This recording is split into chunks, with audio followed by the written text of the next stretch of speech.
Hello, hello, beautiful people of the internet.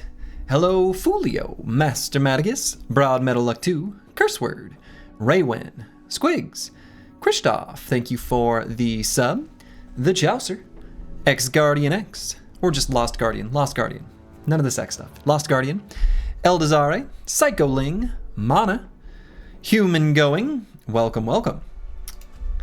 We have returned. The meat grinder has started grinding.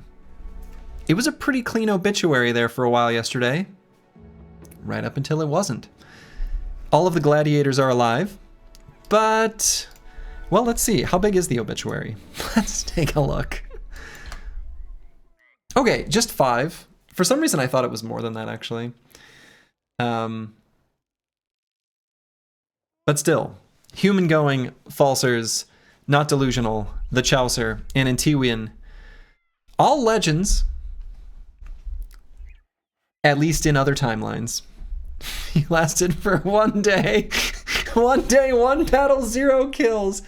I'm sorry. I failed you. I failed you. We had a pretty rough go there for a while with some of our gladiators, especially that fight at the very end against some webnects. Whew, that was spicy. I should have thought about the fact that in vanilla, every 5 gladiator arena fights, there's a bump up in difficulty, and that appears to still be the case in Reforged, or at least in Hardened. And so, you know, six spooters is a lot. That's true. Easy fight. That's true. Squigs didn't even get hit once. No Man 1220, thank you for the Prime sub. Very much appreciated. And so, we continue on. Do you also get the increased reward? We got...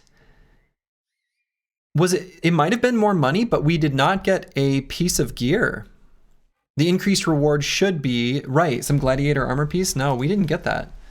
I don't believe. I don't think I equipped it, so that must have been removed. That's sad. But it's definitely been 10, or 5 fights, I suppose, because they have 10 wins, because they start with 5. Well, that sucks. Also, I had a little bit of time to dream up what we might do with the gladiator builds specifically. And so I spent a little bit of time looking at the perks, thinking about the perks, normal stuff that you should do when you're not playing the video game, which is think about the video game. And there's a few standout perks here. Let me explain.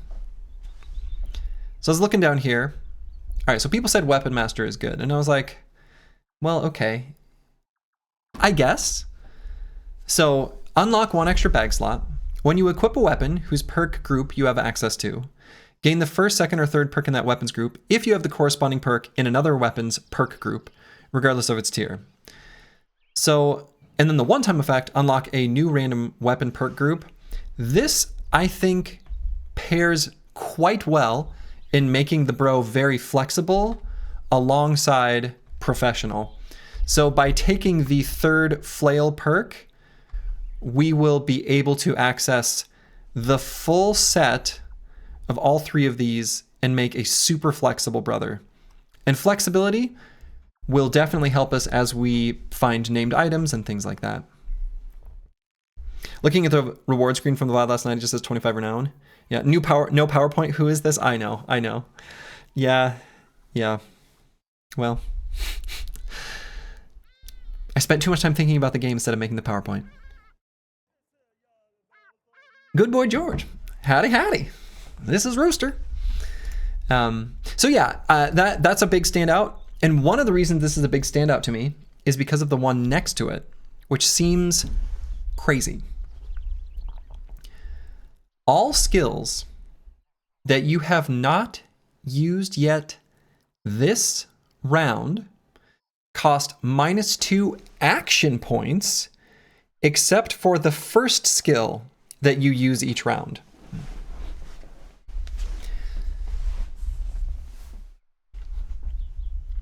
-2. -2. So a 4 AP attack can go down to 2.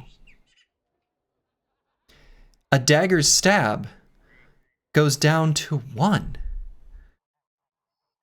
That's nuts. Exactly. And Mana, you're right on track. Right on track. Pair this with quick hands, and suddenly we do some 4 AP attack. Then we can do a 2 AP, swap weapons, 2 AP, 1 AP, and then if it's a dagger, right? Pretty crazy.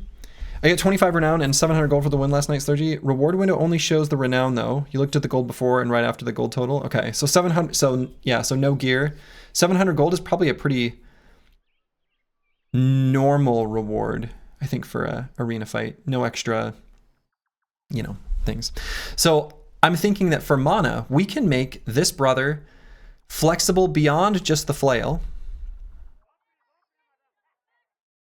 And then I was curious about if Whirling Death required a flail. Does it? I don't know.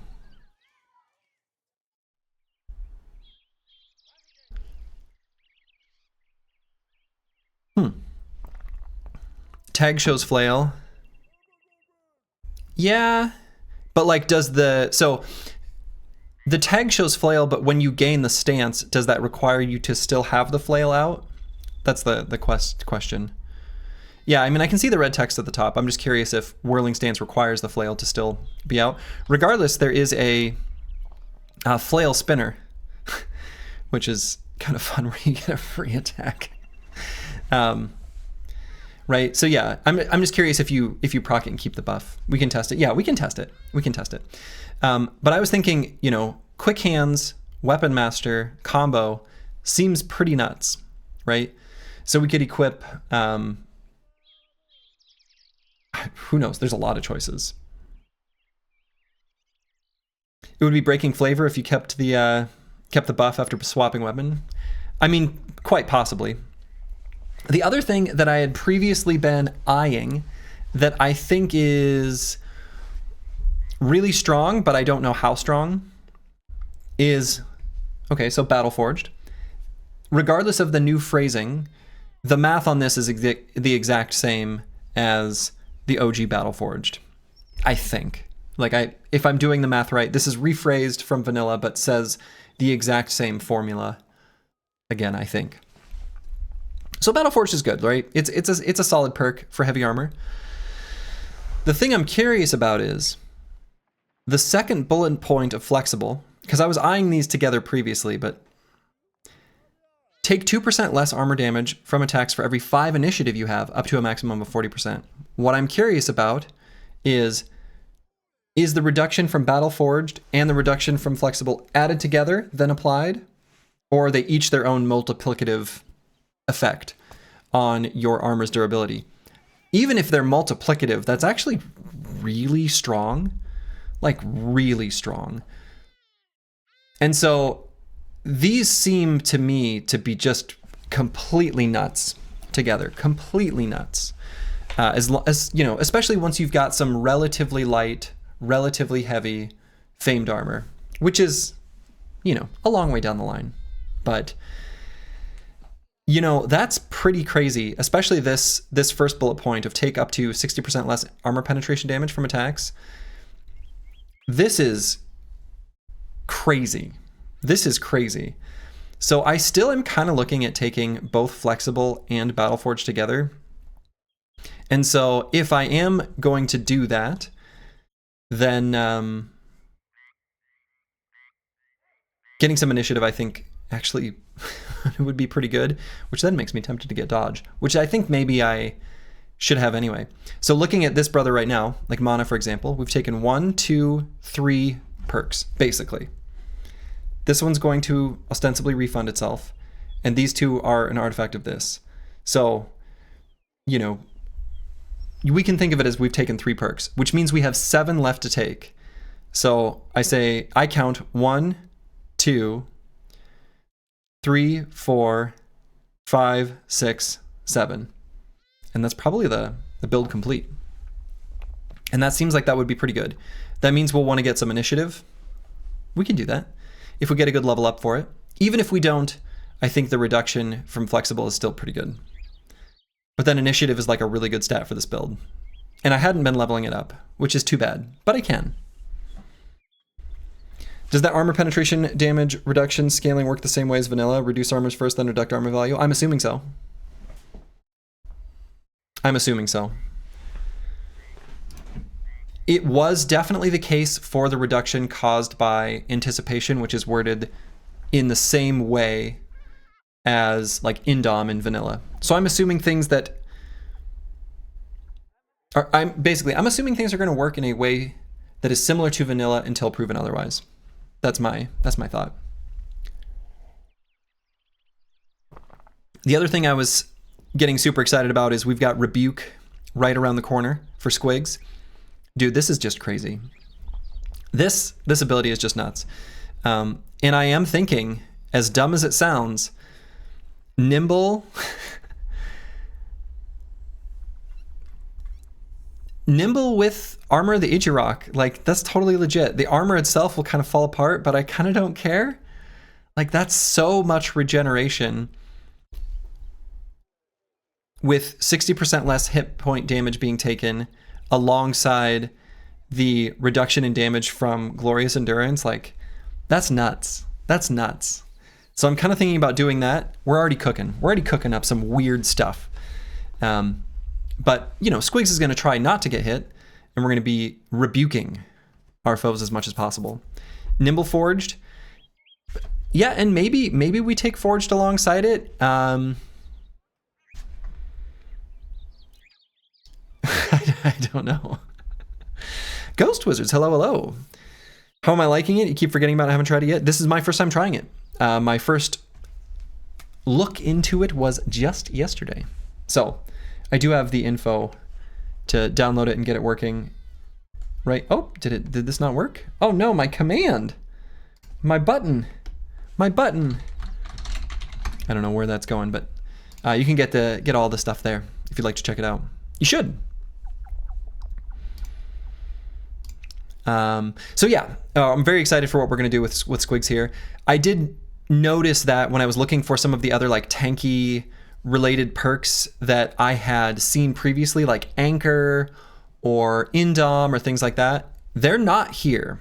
So Squigs is going to have to do something that doesn't involve those. And I think Nimble plus Armor of the Ijirok is like kind of cute. I want to try it. I want to see it. And then for Curse Word, you know, we don't have this combo, but we still have Weapon Master. I'm not sure if I want to bother with Weapon Master and Quick Hands if we don't, but you know, we'll have to see. We'll have to see. Yeah, he's an active tank, exactly. So the point of Squigs is going to be rebuking as much as possible with like a Warhammer. I mean, if the attack is free, let's choose the biggest, strongest one-handed weapon we can. So it even does unlock the ability, if we wanted, for Squigs to take Duelist, which is kind of interesting, right? If the enemy surrounds him, sure. If not, well, then he does a lot more damage. The other thing I was kind of noticing is one of the things that stood out to me was I was just looking through the perks was Underdog here gain +5 melee defense for every enemy surrounding you. This is actually a huge nerf to Underdog relative to Vanilla. In Vanilla, it decreases the enemy's attack. Realistically, a lot of the time when you're taking Underdog, you're doing so once you've already reached 50 melee defense because you're using a shield. Maybe you don't quite get there, but like, you know. Anyway, the point I'm getting at here is increasing your melee defense is actually a lot worse than lowering the enemy's melee skill by a factor of like 2 times as much. And so, yeah, anyway, it's a huge nerf to Underdog. Still a good perk, I think, but, you know. Cool Doge, hello. duelist, more like pugilist, knowing him. Right, exactly. So, you think it's a nerf for, like, say, 2 to 3 enemies, but maybe a buff for 4 to 6? No, it's always worse. It's strictly worse, because the way it works in vanilla is decreasing the enemy's attack, or, you know, they're not getting the surround bonus at all. So it's strictly worse. Where it becomes much worse is when you have particularly high melee defense. So, and it is still a cute icon. That's true. It is a cute icon, which is nice. So, okay. So my thought, I also, oh yeah. So one of the other things I noticed as I was just like looking around in the dynamic perk dictionary is, one, there's special perks for, it must be the wild man. I mean, based on the icon. So I kind of want to get a wild man. We'll go north. We'll find a wild man because that sounds fun. The other thing I noticed is this inspiring presence. We need someone with this perk, because this is completely and utterly insane. At the start of each round, every adjacent ally from your company with less resolve than you gains +3 action points if they are adjacent to an enemy. That's pretty good. So, that one's crazy. And then there was another one that stood out to me as being completely nuts. Where is it? Oh yeah, the Swordmaster ones were crazy, but that's not even what I'm thinking about. Where there was something else that seemed really nuts. And now is it here? No, it was, I mean, Battle Flow, which is obviously really good. It wasn't a weapon specific one.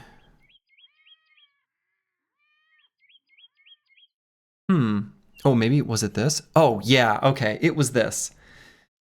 It was Blitzkrieg. Active. Unlocks the Blitzkrieg skill. Okay, what does Blitzkrieg do? Okay, first off, costs 9 AP to use and builds up 50 fatigue. So it's not like this is a low opportunity cost. You and allies of your faction within 4 tiles gain the adrenaline effect until they start their next round. That's nuts. That's crazy, especially if you've got a bunch of like beefy, slower, heavy armored bros, or you're fighting against like really fast enemies like goblins. Yeah, once per battle, right? I mean, that's fine. We're only going to use it when we need it. But the ability to just simply get double turns on the rest of your squad, completely nuts. Yeah, the other tactician perks seemed crazy too. Yes, I noticed that. Pretty crazy.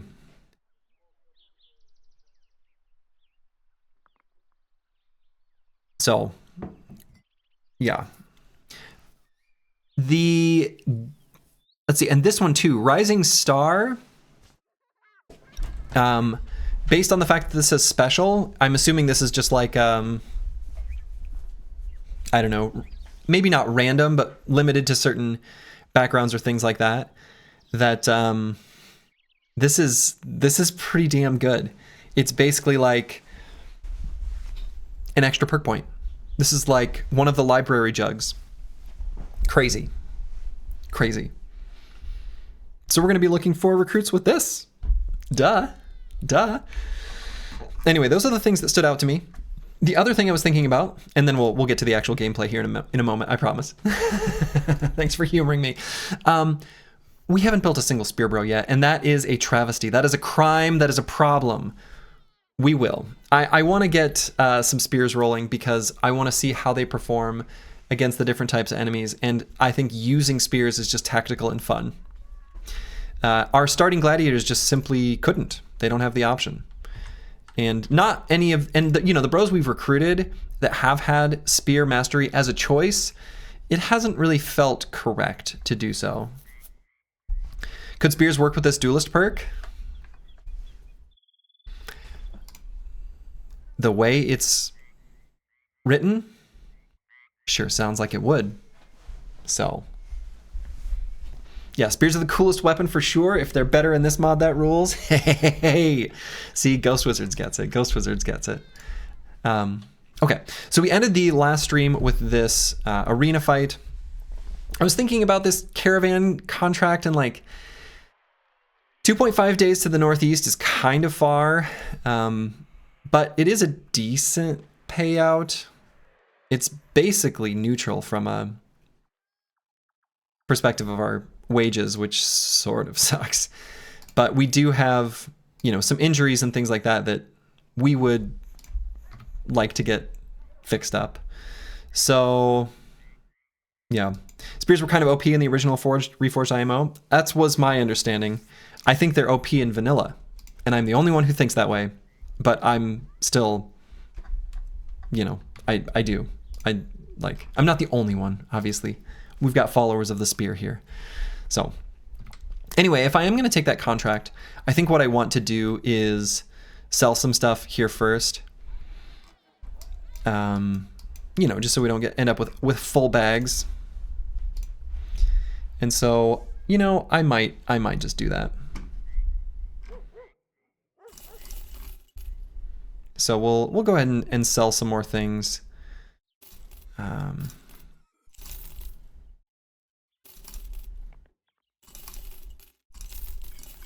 gonna keep like one set of armor. Maybe something like this might be better. You like spears, but they don't really measure up the end game too much, sadly. Well, in vanilla, I would say they're still overpowered. Even at the very end game. I hold firm the opinion that in the hardest fights of the game, the ones that really matter, the strong dedicated spear is better than dedicated tanks. There are those who disagree, and I disagree with them. But I'm looking for just reliability where you're not going to lose any bros in those huge Orc Sea tense fights. Okay, so we're gonna take this contract.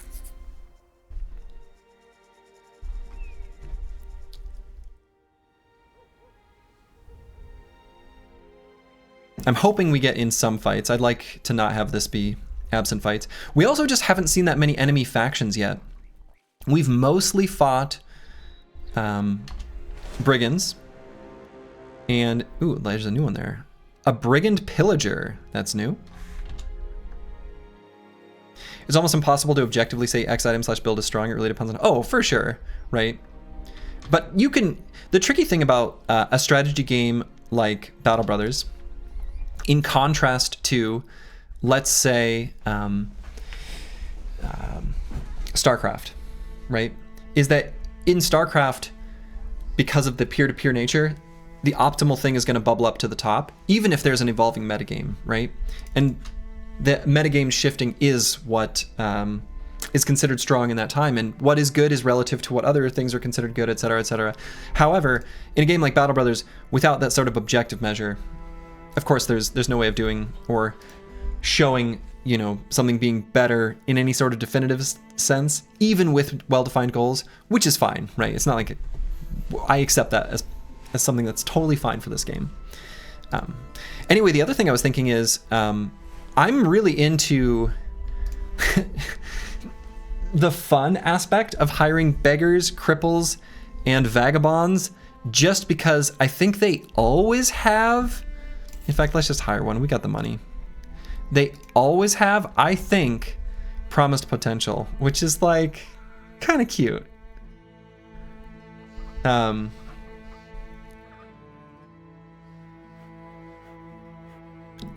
This promised potential is pretty fun. It's pretty fun. Right? Upon reaching level 11, this perk has a 50% chance of being replaced by failed potential, which is just nothing. A realized potential, where it refunds all spent perk points. You gain +1 perk point. So my interpretation of this is that you get 11 in total instead of 10. I'm not 100% sure if that's right, but gain 1 random shared perk group. So you'll just get something. from that dictionary list.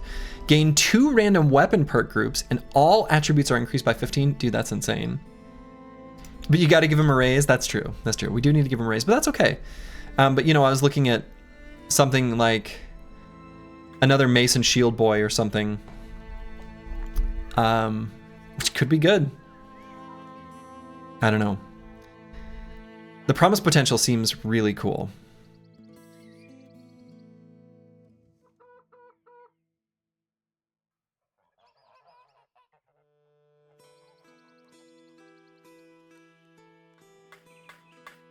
So let's see.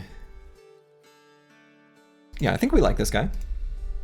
And so, congratulations to Christoph, who just came in. I promise I'm hitting the shuffle pick button, even though its ordering is seemingly goofy. I'll say he has potential. Didn't get Spear Mastery. I was secretly kind of hoping that would be one of the perks here. Oh well, I accept it. As far as stats are concerned, he's fine. He rolled reasonably well. Yeah, RNG gonna RNG. And we'll give him maybe the Hooked Blade, since that gets...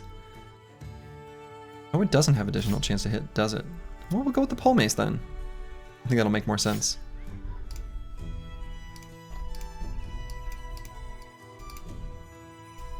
I wonder if we want these boys to just be able to, like, fight more durably.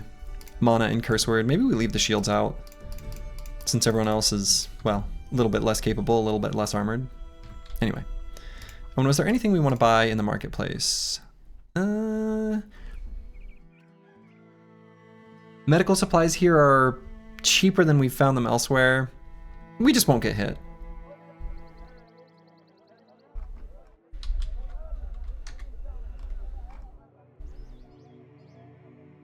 Okay, so here's Falkenstein.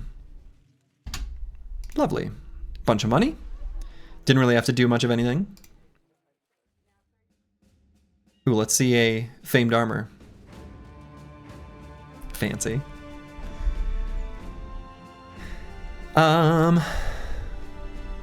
Too expensive, obviously.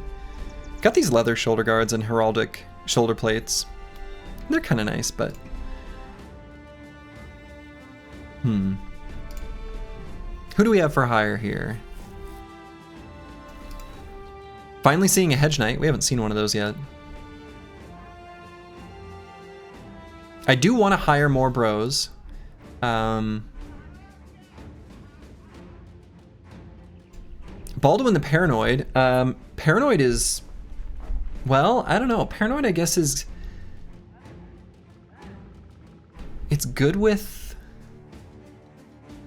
Having lower initiative is maybe a bigger liability in Reforged, since so many of the really good perks rely on initiative.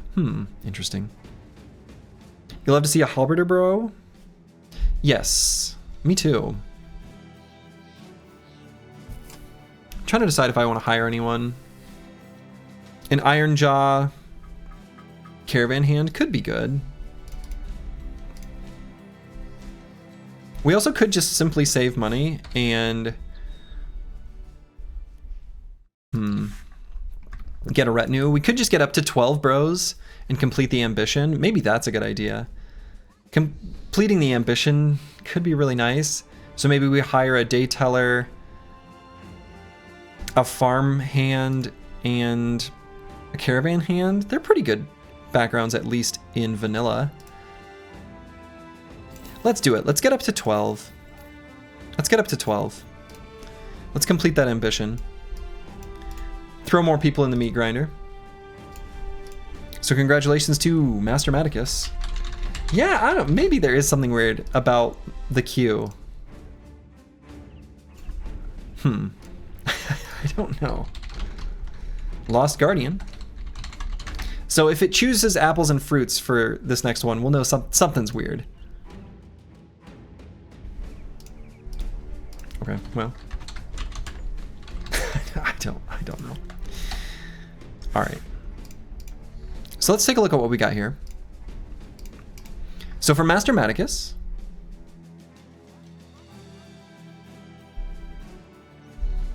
okay. So we get the Laborer. That probably always comes with a Dayteller. No Spear Bro. Where's my Spear Bros? Am I just getting bad luck? We got a tiny Farmhand. Whoa, look at this fatigue. That's pretty crazy. Slurgi is randomly choosing his favorite subs. Yeah, that's it. Randomly.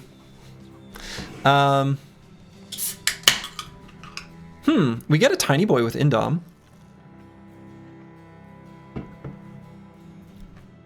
Indom plus Rebuke seems good. This Rebuke ability just seems completely nuts. Like, I feel like a whole bunch of boys with shields, I don't know, could be really strong.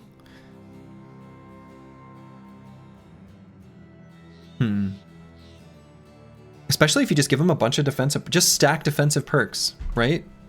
Just stack a bunch of defensive perks. And then No Man 1220, so we finally have someone with Spear Mastery as an option, at least. Let's strip them down so we can see their actual stats. Dude, this is pretty crazy. Lost Guardian this is really good.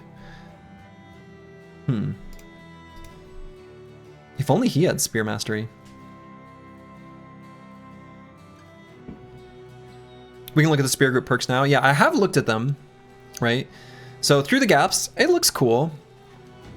Most relevant for Spear Walling, of course, where as you are hitting an enemy and they're losing their armor, you want to be hitting the flesh, not only to save the durability of your spear, but it's, you know, the armor penetration damage on a spear wall is just like abysmal. Like, it's a joke. It basically is nothing. So going direct to hit points when it's possible is huge. This just gives it so that, you know, reach advantage essentially is like more chance to hit, which is really good, but otherwise it's kind of the same as vanilla. And then Spear Flurry, which is really interesting. Your spear attacks cost no fatigue. So if like you're in melee with someone, you can do a stab and then re-spear wall. Pretty cool. The other thing you could do with it is if you had a two-handed spear and quick hands or something, you could like stab, swap to regular spear wall. I don't know. Who knows? I think there's some potential there. Or if you had like Berserk, I don't know. Well, I'm not sure. Some way of reducing the AP cost of your of a two-handed spear attack or something. I don't know. There may exist something like here. I don't know. Maybe not there. Odo-sama, hello. So regardless, we got some fresh boys, some fresh recruits. I guess I sold too many armor pieces previously. Well.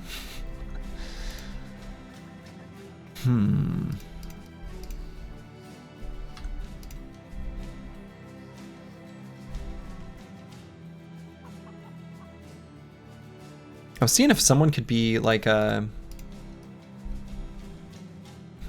Yeah, I don't know. They'll pick up some from the dead? Could even be one of them.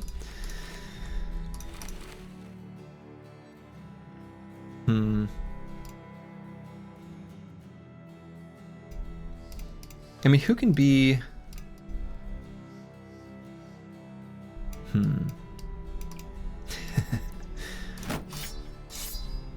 You'd hate to have a name like Fodder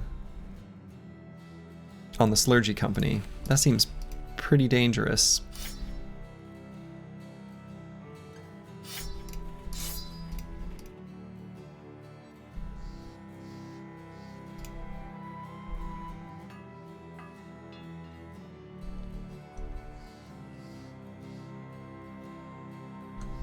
Armor and clothing are crutches for bad brothers. True. You don't need those things if you just simply don't get hit.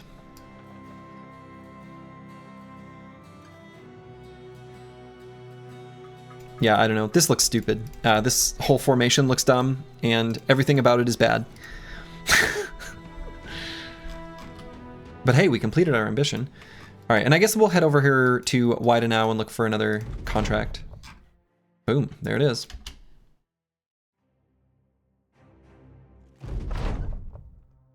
Don't get hit by a stray arrow in the desert? Right. Yeah.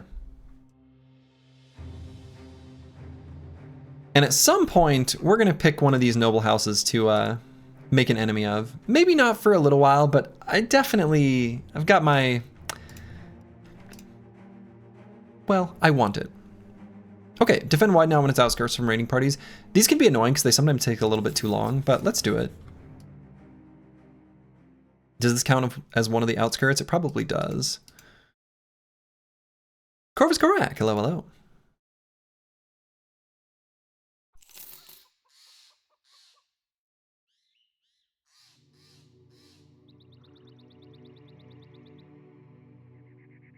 Come on, raiding parties. I might have to buy a little bit more food. Boom. Thank you for the potato, Corvus Korak. Obviously very appreciated. Aha, the dead, they're coming. We have not fought undead at all, question mark? I don't think we fought undead at all. Do I go with... Nah, I think we just keep these weapons.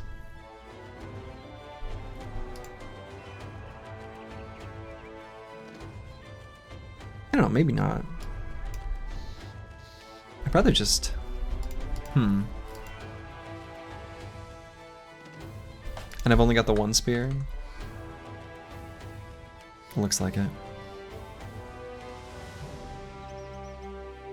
You missed yesterday's stream because you fell asleep. Did you survive?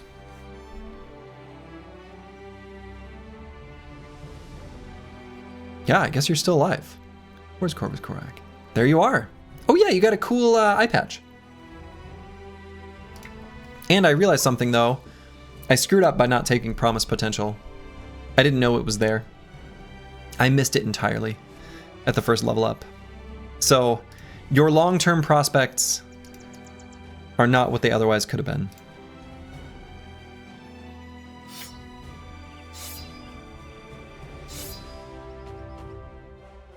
All right, we'll at least throw an inline spear or like a, I don't know.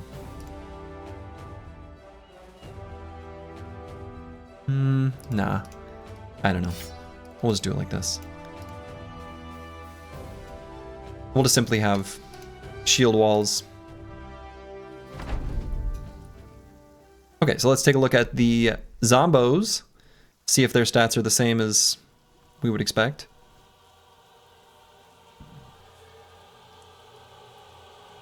Your hit points take 50% more fire damage. Oh, okay.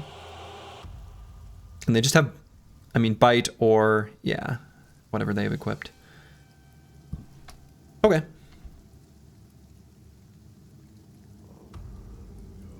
Damn, you look good. Still, banners have a short lifespan. They sure do. And you're not even really a banner. It's more like he who holds the banner kind of situation. And we're going to do like same strategy as vanilla. We're going to let them come to us and then deal with them.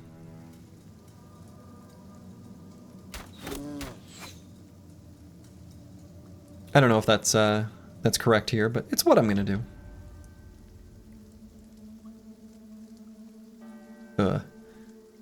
Well, I should have paid more attention maybe to... Somehow perfectly made it so our polearms can't attack at all. That's annoying. Well.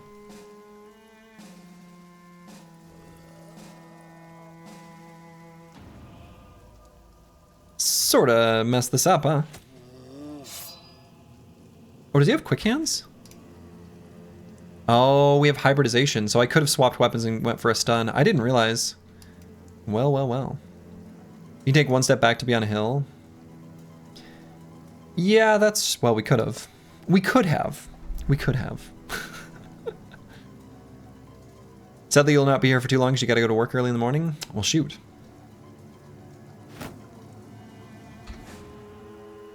Alright, so current melee defense is 29. That's pretty bad. We can shield other, at least. Let's see if those stack. I'm really curious. Right, so his current melee defense, 29 plus 26. Okay, so it does go up.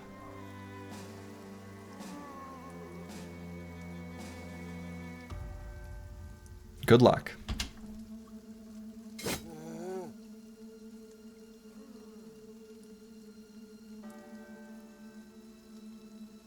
Let's see. Does this still... does repel still apply staggered? It does. So actually, I kind of got overeager to impale. Maybe I want to do repel, stagger him. Push him back in the turn order. Let's see, what does possess do? Is it the same as vanilla? I guess I don't know exactly the numbers in vanilla off the top of my head, but it's something like this.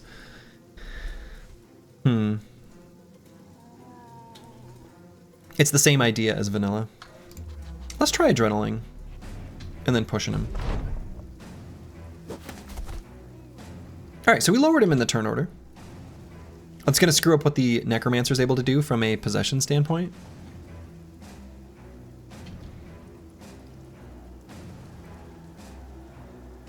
It also screws up our shield walling, but that's fine. All the context links are cool. Yeah, they really are nice.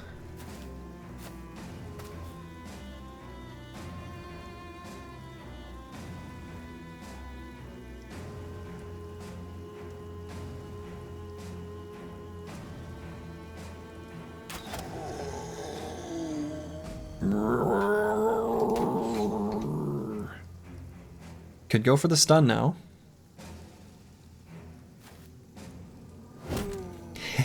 Hey, no problem.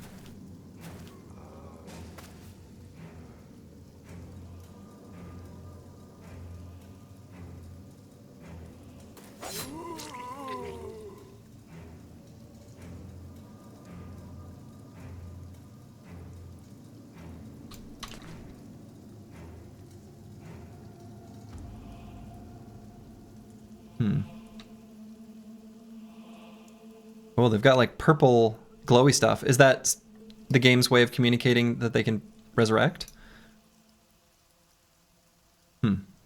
Cool if so. We could go here and spear wall for next turn. I suspect we're fast enough that like,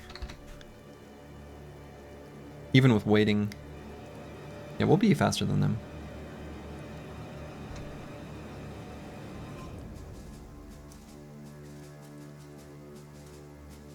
Now we could hook this guy in, which would also stagger this fella.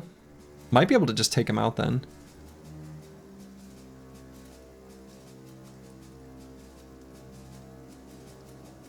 It's an interesting idea.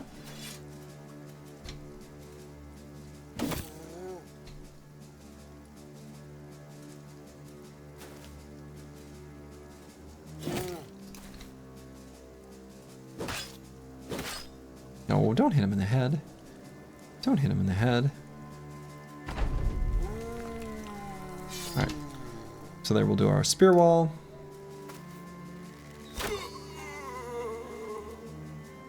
Ruin our Necromancer's plan, at least for now. By the way, is this on max difficulty settings? You're doing max difficulty settings, seeing some harsh fights, and loss on a few runs? Yes, I am doing the hardest difficulty settings.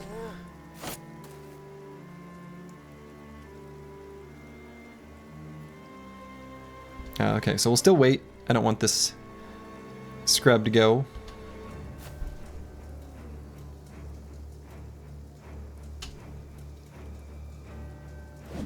and ruin our day. That would be sad. Okay.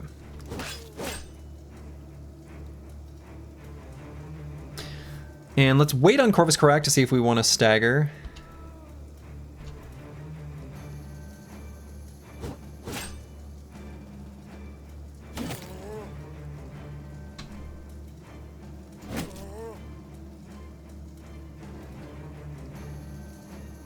We have like 5 billion attacks on Curse Word.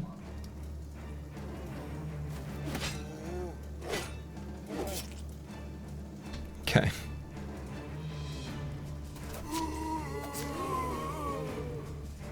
Squig's making it look easy, as you do. The Zombie Guard has some nice digs for you. That's true. They are damaged. And he does have that cleaver. So let's get it. Let's get a boy over there ready to chonk on him. On this necromancer, that is.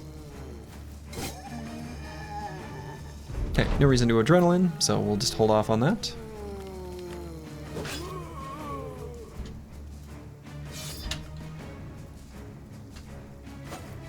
Nope, spear wall failed. You hate to see it. Could Curse Word technically run all the way to the Necro with that AP? It was probably pretty close. I don't know if it was quite that much, but it was a lot.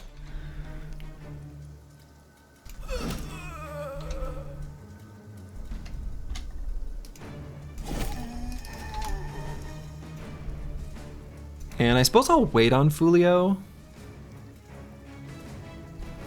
Oh, maybe not. I was gonna say, we didn't have a ton of fatigue to work with. Oh, sometimes the UI disappears every once in a while. Okay.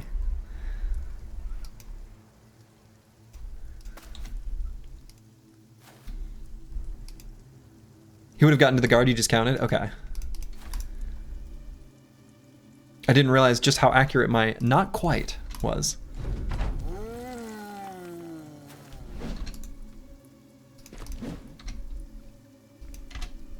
I was just doing a, you know, vibes-based counting, which is to say, not counting, but you know.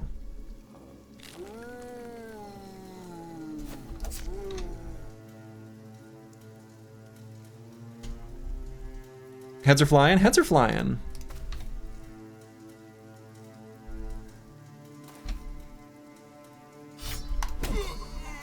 So those share, okay, so something I just noticed.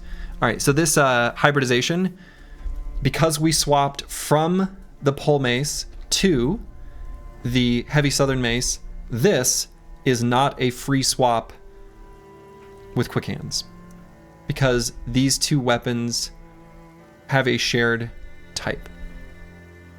So if anything, I kind of want to give him a hooked blade instead of the pole mace, give the pole mace to someone else, or swap out the southern mace for something else so that I can swap between those. Okay. Noted for future Slurgi. And it looks like the guard AI is basically the same. Looks unchanged.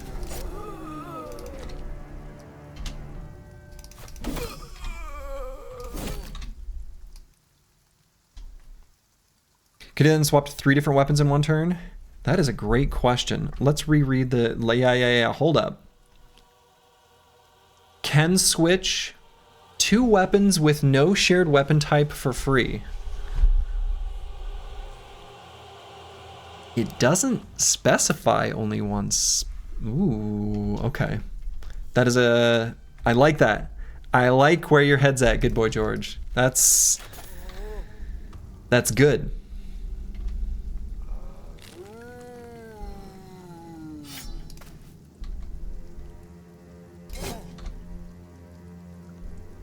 Let's see, so this tree is going to be blocking vision.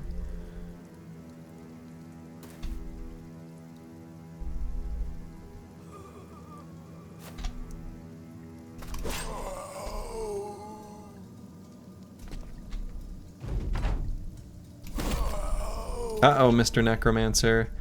I noticed that you don't have any friends anymore. I noticed that you're all out of friends.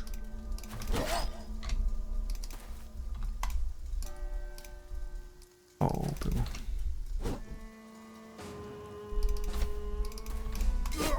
Corvus Korak, pop. Gives him a poke. Lovely. Have we picked up any Chads? Picked up? No, but our 3 starting gladiators are, of course, Chads. So, nice fight. 0 damage taken. You love to see it. And that was apparently the only fight that we needed to do. Okay.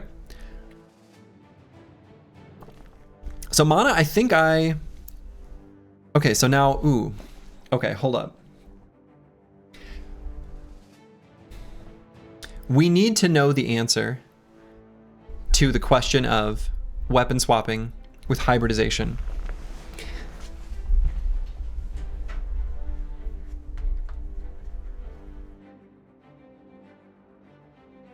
We need to know that answer. That answer is actually important to know.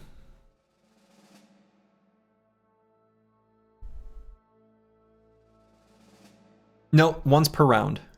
Once per round. It says once per round here. Okay. What's the trait that shares icon with our banner? Tier 5, 5 from the right on Mana's list. So this one, or Bulwark, gain 5% of your current combined head and body armor condition as resolve. It's pretty cool perk. Yeah, that's really cool.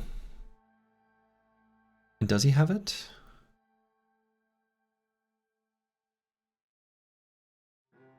Doesn't look like. Oh, shares with our banner. I get it. The literal banner. I get it. I get it. Duh. All right, the banner, not the banner man. The banner. Right. How cool. How cool that shares it with the art with the banner. Yeah, that's really good though. 5% of current combined head and body armor. So let's say we have 250 head, 250 armor, like something that's just like not end game, but pretty good. So going up to 500, so 5% of 500. I mean, we're looking at 25 resolve. That's really good. Damn. Okay. So we really want the banner that we end up with to have heavy armor, or the fortified mind, which was like a light armor version. But I think Bulwark seems better. Okay. So now looking at hybridization versus quick hands, if I'm going to take Weapon Master, why would I ever choose quick hands over hybridization? If I wanted to swap between 2 different types of the same weapon, it would be better, but I think this will be better.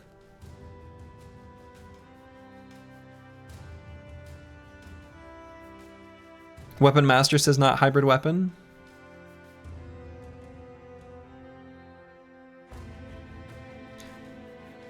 Weapon Master says requires non-hybrid weapon. I think it's like the hybrid weapon being like a axe hammer is my guess. So there's a few different weapons that are 2 different types at once. I don't know that we have any.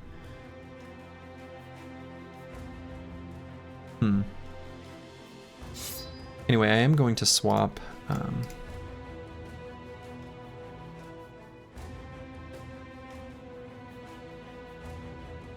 Let's see.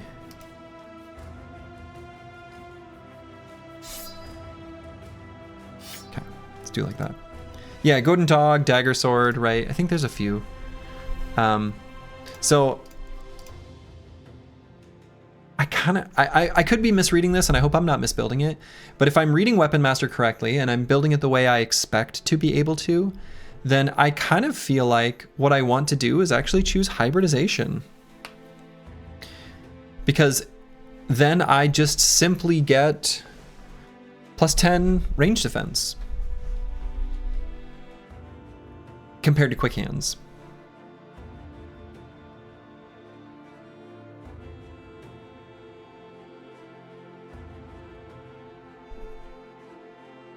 Yeah, can't use nets or pots. That's fine. I think I mostly just want to swap between 2 different weapons, right?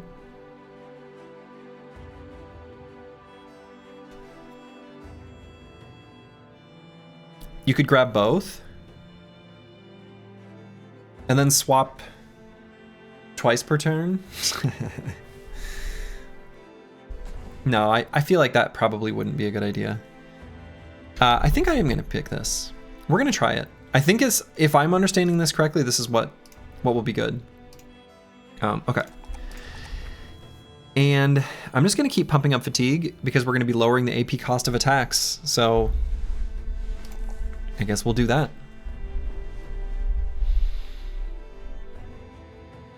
If initiative rolls high, I'm going to choose that so that we can make flexible more powerful. I don't know what I'm doing. Okay, Eldazare, tank. And we decided we were going to make him a tank because anticipation seems completely insane. We have access to Anchor, which seems really good. We have access to Lone Wolf, so this could be like a Lone Wolf tank. He does have a bunch of talent stars for ranged attack, but it's only 31, so probably not going to bother there.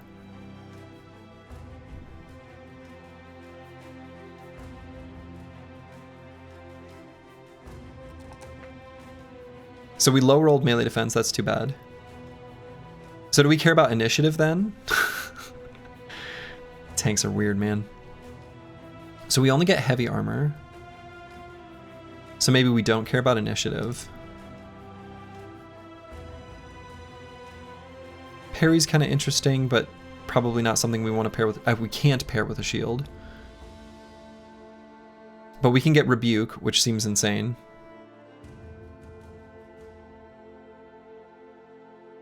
Historian perk list looks lacking as hell. I mean, compared to, that's fair enough. Does he still gain extra? Yeah, 15% experience gain, pretty nice.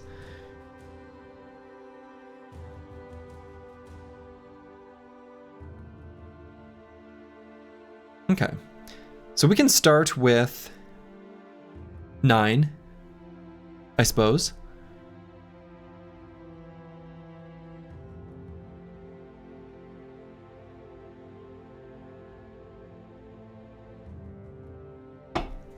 Yeah, I think that makes the most sense. Then we're going to go range defense and melee defense. Because we're going to take... we're going to take anticipation.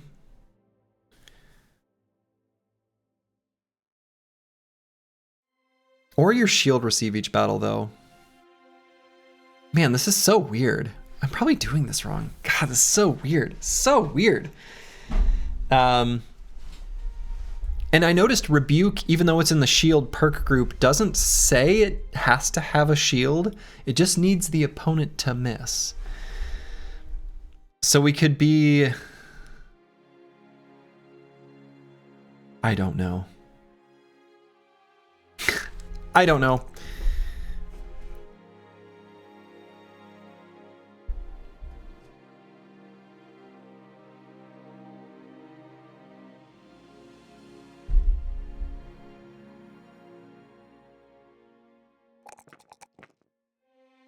BB Vet doesn't know what he's doing. BB Vet has no idea what he's doing.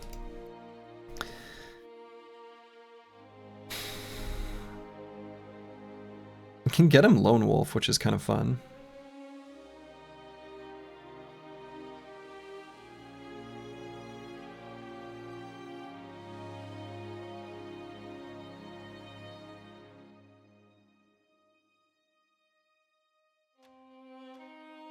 Some weapon perks don't require the actual weapon in question, but an attack with similar modifiers, like bludgeoning. Okay. That seems wild.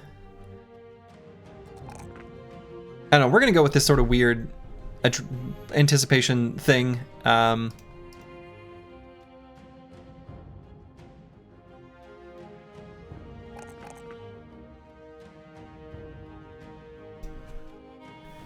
Is there any benefit to initiative on this brother? I guess not. We'll just go fatigue, I guess. I don't know. All right. So anything else we want to do here? I don't think we hire someone that says the slow. Medical supplies are cheap here again. Let's grab medical supplies and some bread and then move on. I want to go north. I want to look at more like different types of backgrounds. Now, something to keep in mind, because this is the Gladiators origin, we're going to be limited to 13 bros in total. So as we hire, some people are going to get cut. Dodge seems so much worse in this.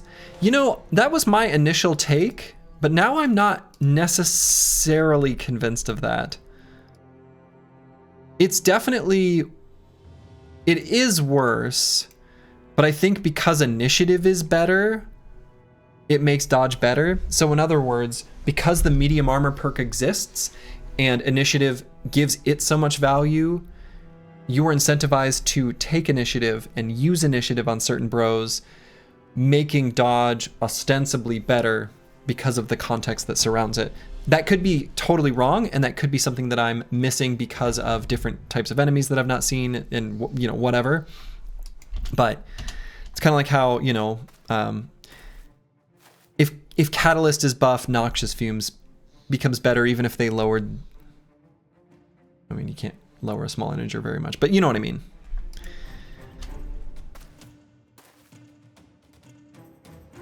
If Slay the Spire analogy was on your bingo card, congratulations.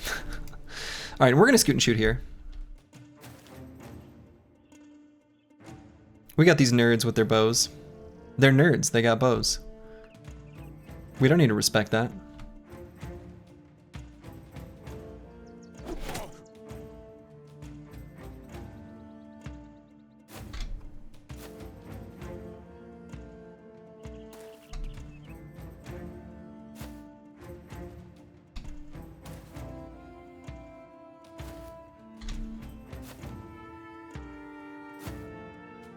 Scoot and shoot was on the card.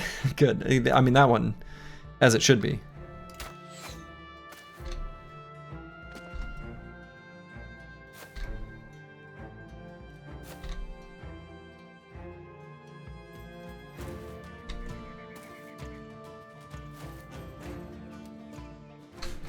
So I should really give him a different weapon too. I should give him that flail back. Shoot.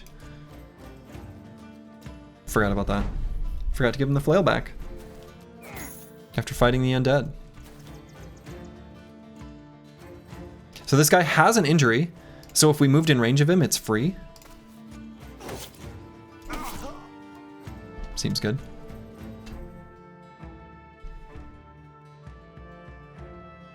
Trying to remember the perks that have been selected.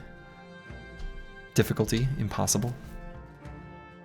When a jab hits the face, you think of Rob Riggle saying, "In the face" from Hangover. Boy, I don't know if I remember that. I've seen that movie, but it was a long time ago.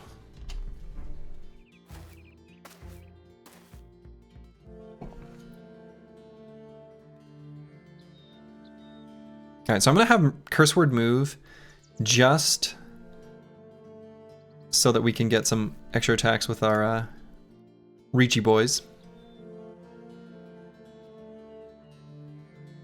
Protect this hex.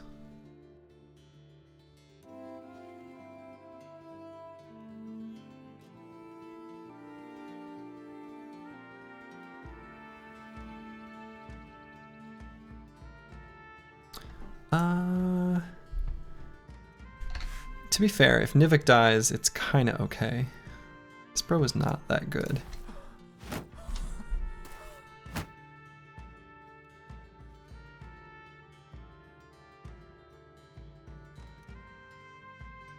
No, it isn't. So sorry, Nivik.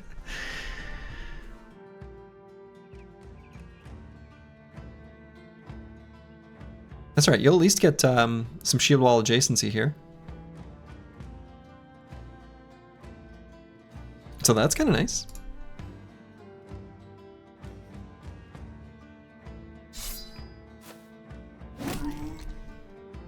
To be fair, we might just... Oh. Well. I was saying we might just kill the guy.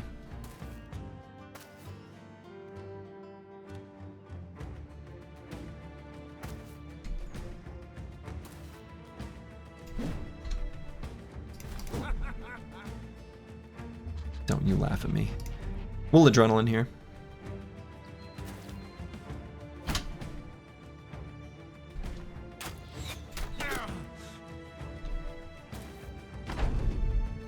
Phone is heating up, so heading to YouTube. Glory to the run, lads. Thank you, Mana. Do the apps have different, like, power usage? Huh. Are there any kind of new enemies in this mode? Oh, definitely. These are scoundrels, not thugs. Scoundrels. Thugs do still exist. It seems like each faction was totally reworked in the same flavor as what they were in original. But I really haven't seen that much yet, in truth. Like...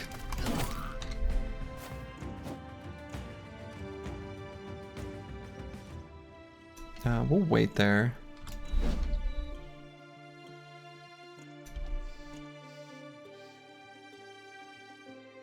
Wait here.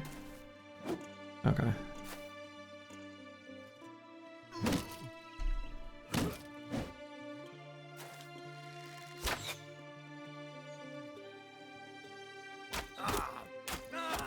Get wrecked.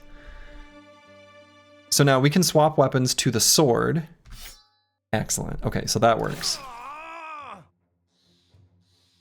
Damn. Okay, so we did the gash. What was his resolve state before that? Was he steady? I thought he was steady. So we hit him in the head with an attack with bleed. He must have been wavering because we sent him from breaking to fleeing. Because we did 2 different resolve checks because of the bleed applied by gash. You can go look. Yeah, let me know, good boy George. That actually would be excellent.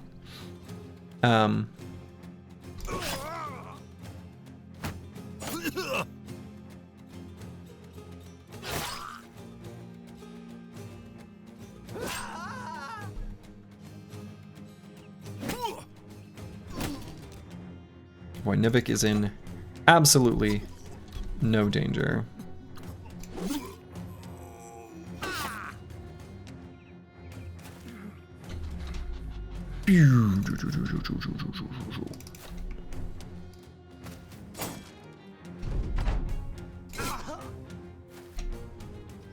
Very nice. All right, so let's get the killing blow on one of our glads. We'll be glad that we did.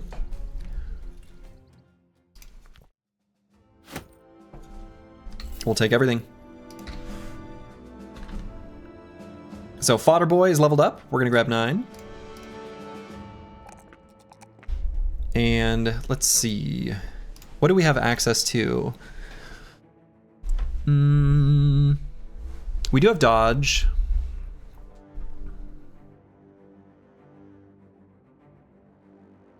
Nothing too exciting.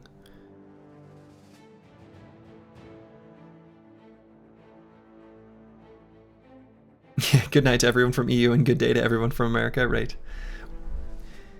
North or South America, of course. All right, we'll just grab like this, I suppose. And Lost Guardian, what do we do here? What does this bro end up being? What does he do? What's his life look like? He's gonna have just a monstrous amount of fatigue. What do we do with a monstrous amount of fatigue? We have access to medium and heavy armor. This is like a tank as well. Huh. He went from wavering to fleeing? Oh, okay. Wait, so wavering, breaking, fleeing. Okay, so he did 2 steps. Right, okay, yes. Good, excellent. So that's a pretty neat thing about the gash and cleave attacks.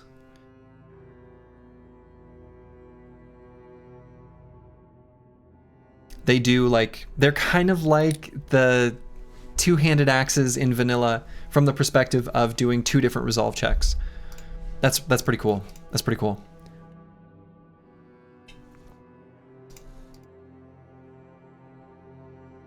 I kind of want to make this like a tank as well. And then we're going to make Lost Guardian some sort of tank. The nice thing about making all these tanks is I feel like if we just take Rebuke on a tank,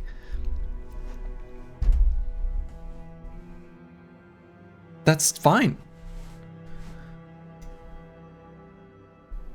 Maybe he's a tank who can hit stuff. I don't know. I don't know what I'm doing. And we can give him initiative to give him both dodge and the power of flexible alongside Battleforged.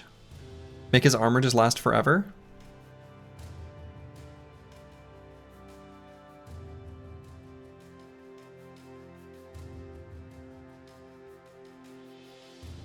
Yeah, dude, I don't know what I'm doing. But it seems good. He has access to Indom.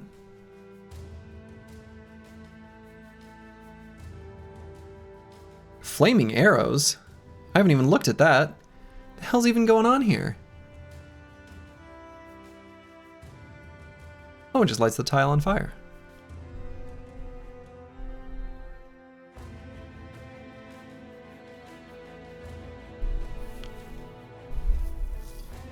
Okay. Good versus Undead? Presumably. Okay.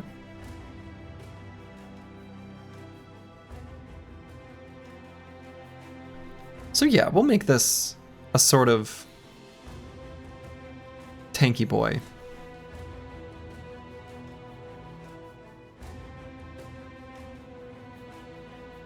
You're looking forward to Slurgi's No Town, No Death Hardened Reforged run that happens in 2026? I don't know. I don't know about that.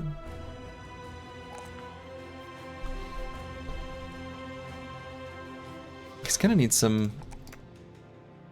We can get Bulwark to patch up his resolve. I don't know. I don't know what I'm doing. Let's grab Fruits of Labor. Seems pretty good, actually. Especially for a farmhand. It's just like all of his stats. Have you seen the Man of Steel perk? Totally busted. Yes, Man of Steel seems really good.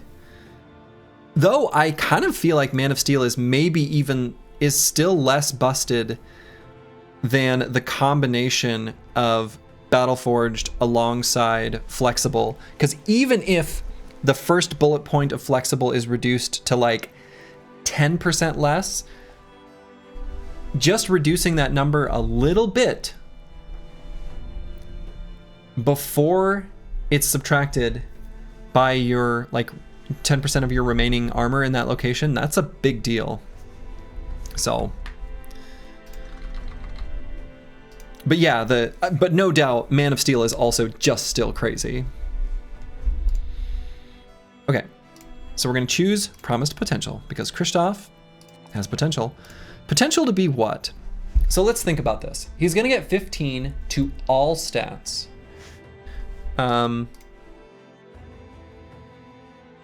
He has access to bow, but not the range stuff. So I was thinking like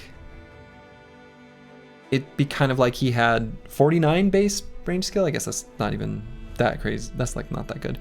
It's fine, but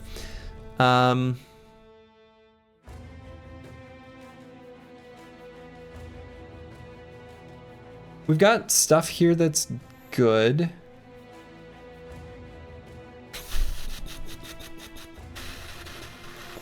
Nothing like crazy though.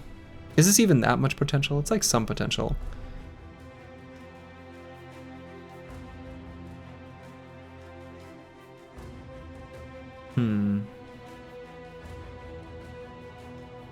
Don't forget he gets random perks if he gets it. That's true. Right, so he'll gain 1 random shared perk group and 2 random weapon perk groups. So, yeah, but stats are gonna be like, you know, you want stats to play into what you have available to you, and you won't know that ahead of time, which is tricky. Because I feel like there's a lot of different builds in this game where you want like range defense or initiative or, you know, things that I wouldn't normally take and that you certainly wouldn't universally take to get the most value from that brother. So I don't, right? Because like if I had access to, yeah, I don't know. Who knows?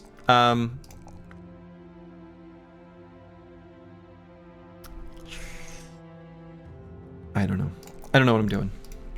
We just click some buttons.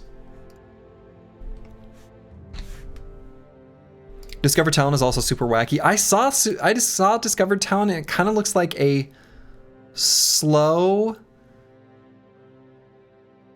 not quite as good Gifted was my reading of it.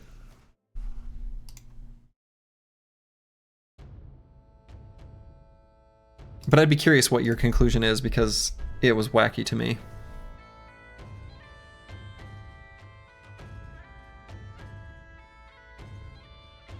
Alright, so we have 110 starting initiative here.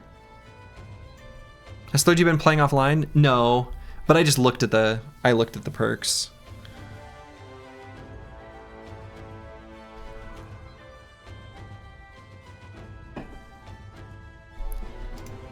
I don't feel like this is enough melee skill to be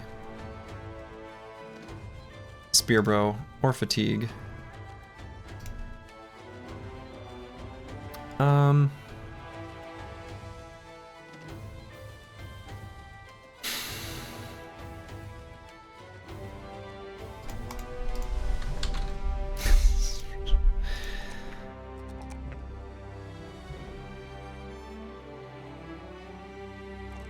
You know, hit stuff and don't get hit.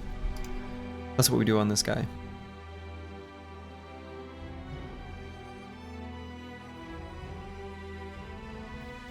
Just grab a little stat boost and continue our way. We won't labor over some of these decisions too much. I don't know. Some of these bros may end up simply getting replaced.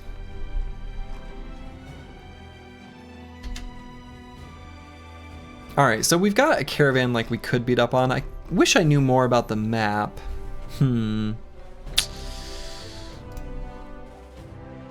Yeah, I think I want to... Oh, cute. I get to know their names. Wow. Wow.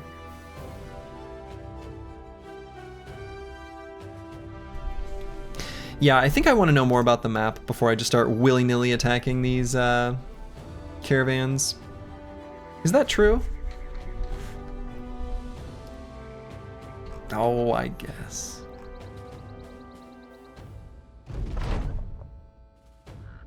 I don't think you should do that. Come on, man. We're going to have a bunch of chads anyway, win harder. Well, I don't know. I don't know what the end game stuff looks like from a difficulty perspective. All right. All right, get someone with Rally the Troops. I don't think we even have anyone who can, except for like one of our starting glads, and we're not gonna take it on them. Win a battle against 12 or more enemies. That seems likely to happen soon. I don't know how close we are to professional. We have unlocked 2 retinue slots, so presumably we're close. I'm gonna choose this one. Win a battle against 12 or more enemies. We are competent. Okay. I'm gonna save up money for followers. I'm almost tempted to get the recruiter, because we can try out and look for like perk groups that we want.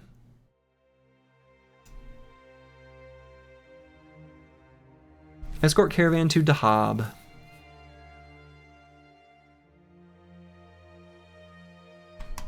It's kind of far, but it does take us back down to the arena, where we're 2 fights away from getting the next level of arena fighter, which that could be kind of fun. I don't know that I want to go south. It's a big payout though.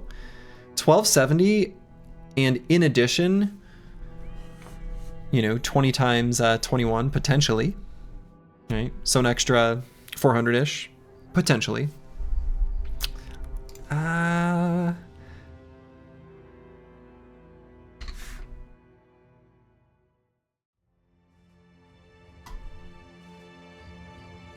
don't want to keep going south, but yet. We'll do it.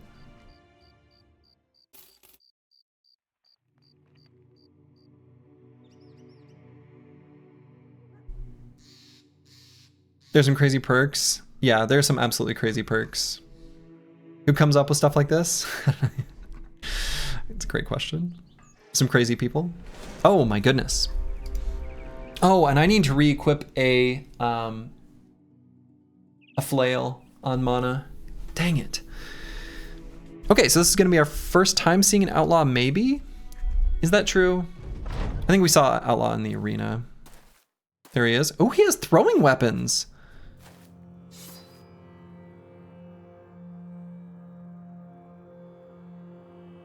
And he just switched weapons and ran forward. All right, so I think we grab the high ground right here. It just seems like what we're gonna do. So, do I think I'm gonna get surround bonus by the end of the round? Unlikely. So let's just go there. And 2 quick shots here probably. Nice. So we'll wait here on Master Maticus.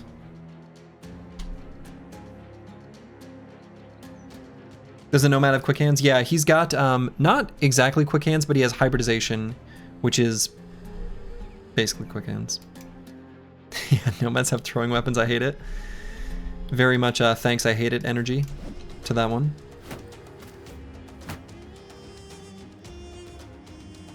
So let's get mana up here.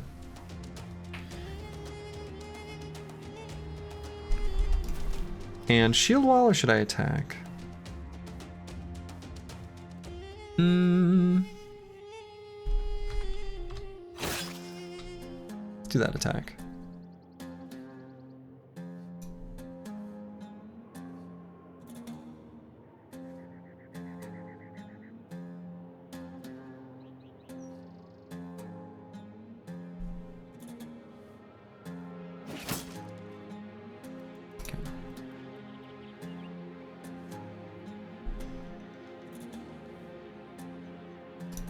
So I want to get Nivik up to here, but we're not going to be able to do so until Squigs moves here. But then the downside is I wanted to put Master Maticus there. So either way, I can't get him to there, huh? It's kind of annoying. Sorry, I'm still just going to go here with Squigs. Shield wall up.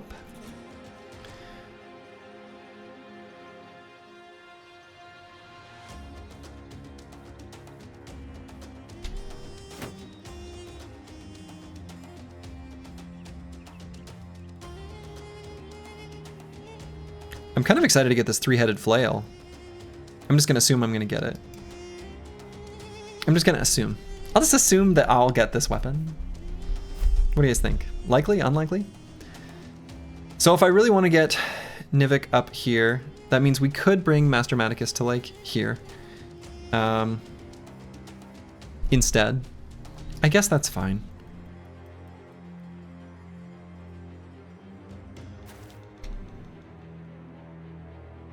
And we're going to save AP on Curse Word. Let him get some bonus. I could bring him to just like here. Pull this guy forward. Let's do that. Let's put the shield away. Since this guy's got a flail anyway. So we could go here, attack and adrenaline, so we can attack and back up.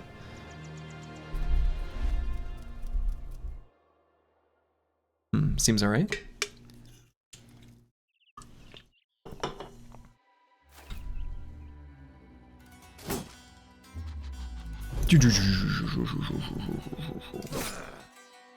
Got him.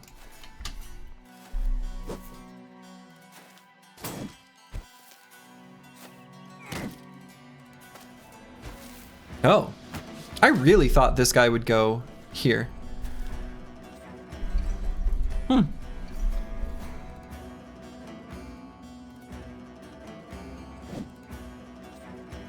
I think we'll leave Lost Guardian right there. No Man 1220 could certainly be in danger here. I guess we just attack twice and end turn. Like, what else are we gonna do?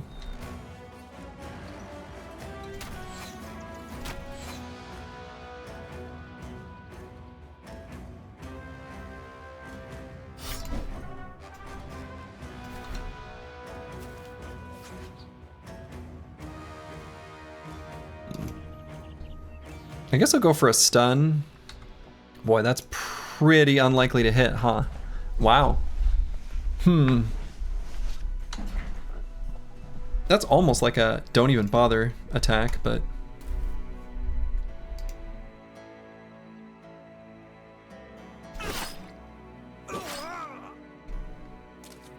Get wrecked. And let's go here for surround bonus and actually attack this cutthroat to finish him. Bingo.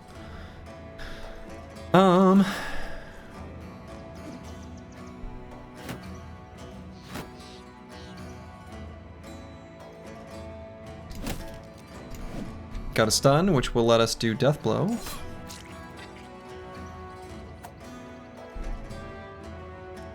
Could adrenaline if we want to go first. We may as well.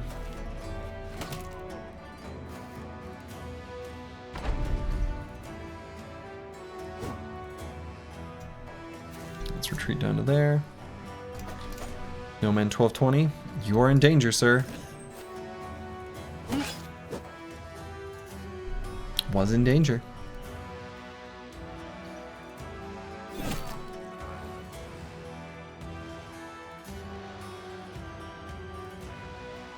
I'm dead, sir. We can just put the head back.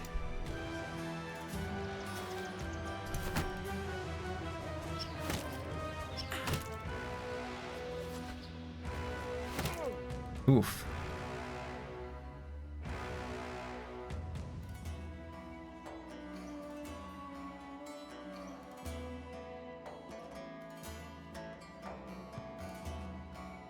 Okay, we're gonna let that guy run first.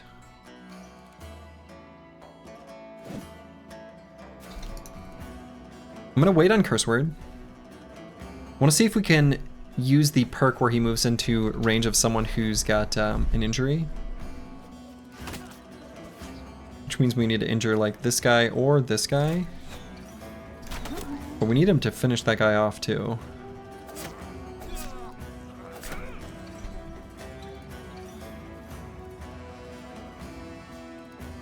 Okay, we'll wait there. Move Nivik down here. Shield wall.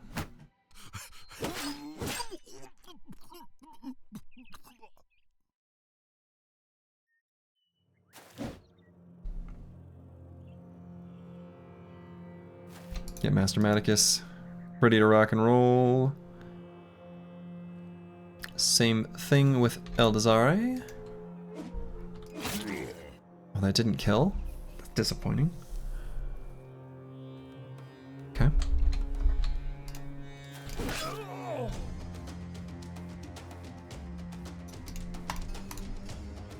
The UI disappears every once in a while, like during the opponent's turn. I don't know if it's something like an artifact of the way I interact with it, but...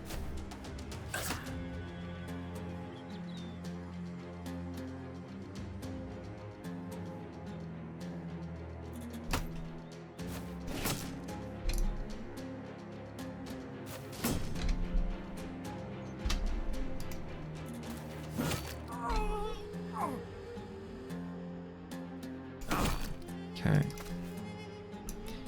You think it's the same in vanilla? It's some mod that breaks it? Interesting. I wonder which one.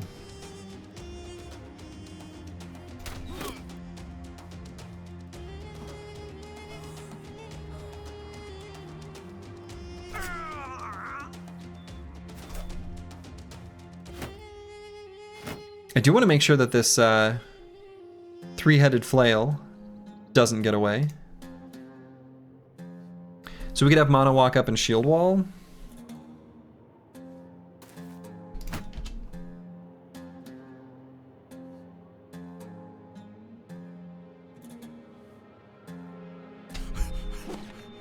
Excuse me? Not allowed to run away. Shield walling against a flail? Sure, shield wall still works, unless that changed. Unless he has mastery. Oh no, that still doesn't matter. We still shield wall against flails, right? So flails Only defends... Oh yeah, it even literally says it. Ignore the defensive bonus granted by shields, but not by shield wall. So yeah, we definitely do that.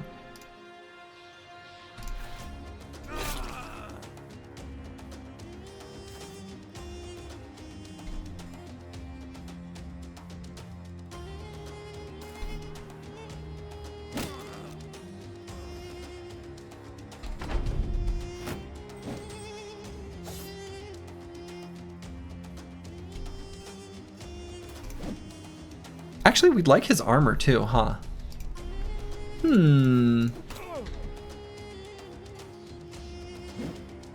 Should this be a daggers out moment? Kind of feels like the answer is probably.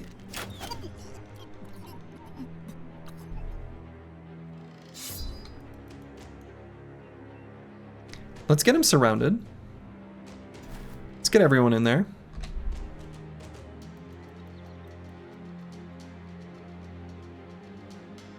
Any chance I could get him an injury on this turn still? Seems unlikely. Let's just get in here with our butter knife.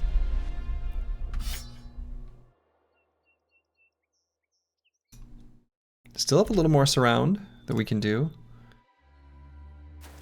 Guy's got 9, so let's get in there. We can get Corvus Corak here.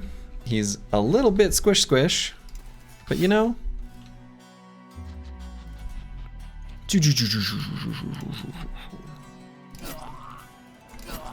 Hey.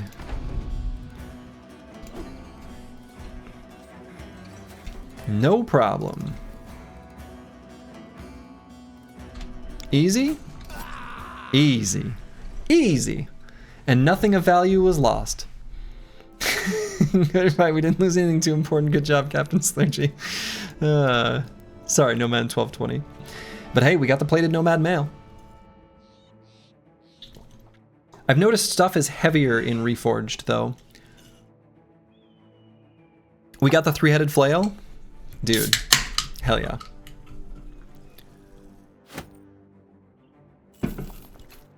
So, let's equip that. We can still swap weapons for free because of hybridization. Ooh, hybridization is interesting for potentially spear walling. Spear wall, spear wall, spear wall, spear wall. Enemy makes it through something different. It's kind of cute. Felt cute, might spear wall later. Okay. And we can equip heavier armor, which maybe is a good idea. No Man transmuted himself into a 3... Yeah, exactly. No Man is now a 3-headed flail. Felt cute, might lash later. Exactly. Exactly. The fit is off, though. Let's see. Is there anyone in particular I want to, like, sort of protect? Lost Guardian's kind of good. Congratulations, Lost Guardian. You get some much better armor. It's okay, sir. Just remember that that 3-headed flail is in my honor. Noted. We gained a javelin upgrade, presumably. All right, so 35 to 45 is the same. 45% armor pen is the same. 70% armor damage is the same. Now the big difference, though, weight of 12, 4 ammo, weight of 2, 5 ammo. Throw javelin is only 3 AP instead of 5. Yeah, this is just better. Just better. Cool. All right, so curse word. Cleaver boy. 3 AP. Was it 3 AP? I thought it was 4. Yeah, it looks like 4. Weight per ammo, not total. Okay, so this will go up to 10 when it refills. Okay. Interesting. Oh, so it gets lighter as you throw them? Whoa. Whoa. I mean, that makes sense. Okay. So curse word. I talked about what I was going to do on mana. I kind of talked about what I was going to do on squigs. Now, curse word. I don't know. We're definitely going to take... Well, I guess, are we? Is this that good? It's like only okay.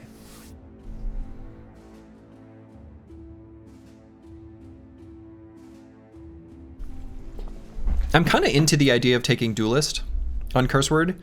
It seems really good.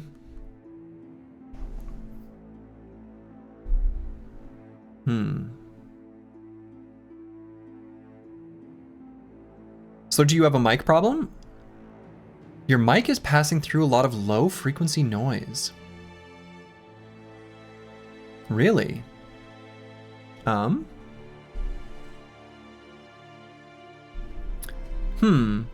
It's at least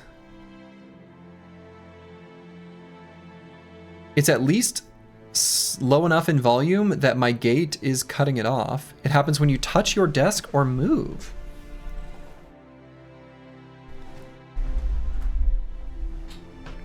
Huh. I'll look at the VOD later. I guess I don't have a good way of diagnosing it at the moment. Low frequency noise. I'm not sure.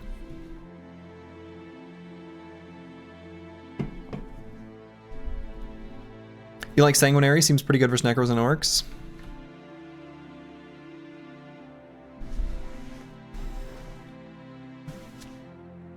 Yeah, maybe. I kind of feel like the way I like to use cleavers, though, is to use Decapitate as much as possible. As I'm able, right? I think Duelist seems super good.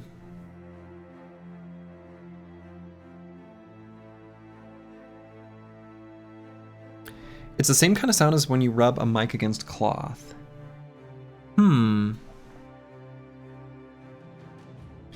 It is on a shock mount. I guess the only thing I could think is that it would be in the cable. Huh. If you have a sound problem that outlets a low frequency sound is quite annoying. Well, yeah, for sure.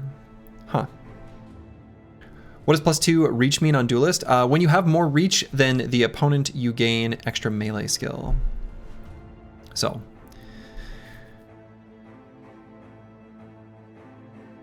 But yeah, on this level, I'm really not sure what I want to take.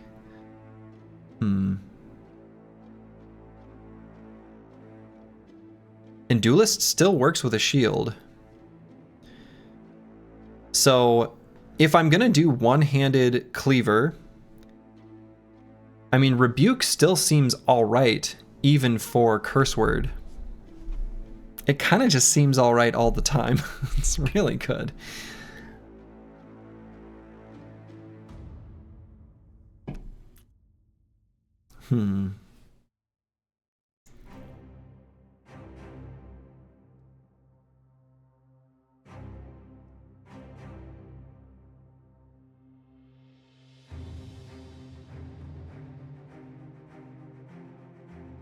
What's our base range defense? 12. So parry, yeah, only okay.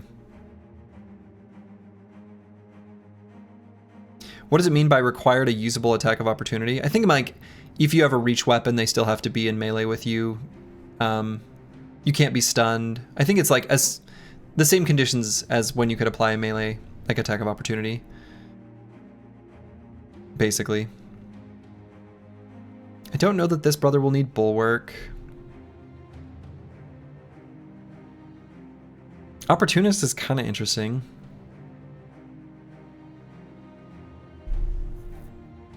Probably not Lone Wolf. Probably not Underdog. Pattern Recognition is kind of interesting, but that's more for like a defensive brother. Let's see, is there anything else that really stands out? Not really. There are so many choices here.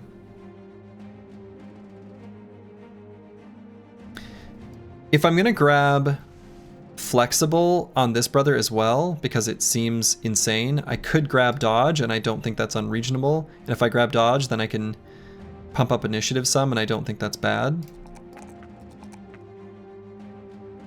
Let's do it. I don't know. Just don't get hit. Easy. All right, Mastermaticus. This bro is going to be, I guess, just sort of a tempo, if we can still call it that.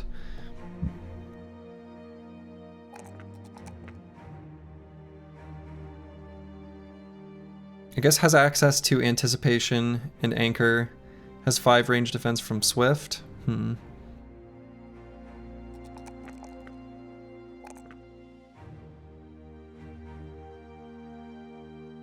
Even though we've got a 6 AP weapon, I'll grab fast adaptation. All right, Sync Jigs. We're gonna do some sort of initiative handgun question mark shenanigans. How much do I care about range defense? Maybe like some. Like some.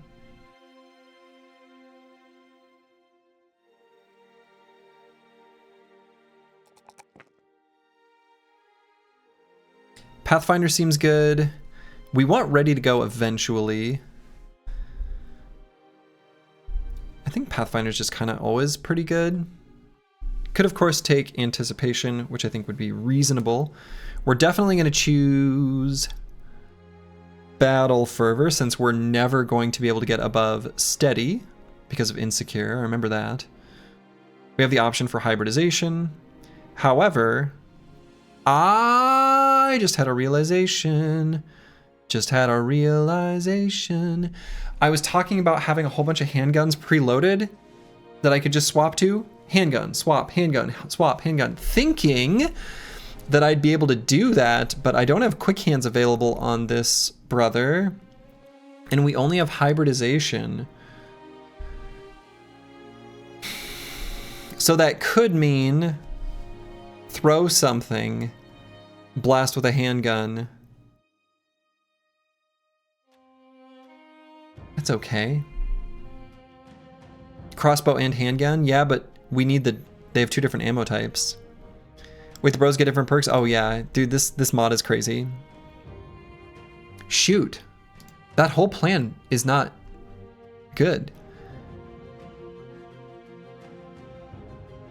Well, that sucks. Now I don't know what to do.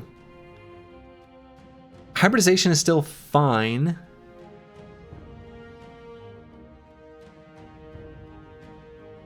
Yikes. Heavy jabs and a handgun is not bad. I'm assuming heavy jabs are still in the game and good. I guess it's fine. And yeah, also if they get engaged in melee. I mean, I think we probably still want this. Yeah. My dream of multiple preloaded handguns is falling apart. Falling apart. Well, dang.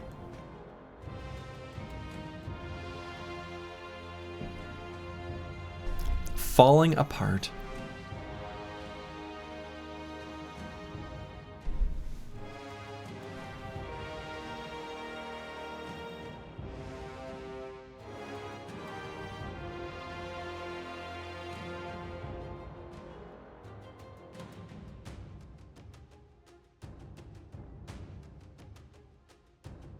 What's the last perk with the guy with the bow and arrow icon? This one? Marksmanship. While no enemies within 2 tiles of you deal plus 10 damage.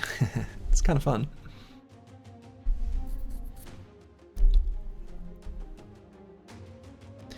I'm still gonna grab hybridization, I suppose. I don't love it, but it's fine. It's fine. We can still do some weapon swapping that like is useful. Oh, was that more than 12 enemies? Well.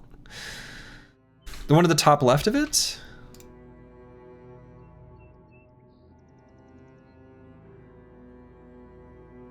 I don't know. To the top left of it. Just left of it? This one, trick shooter.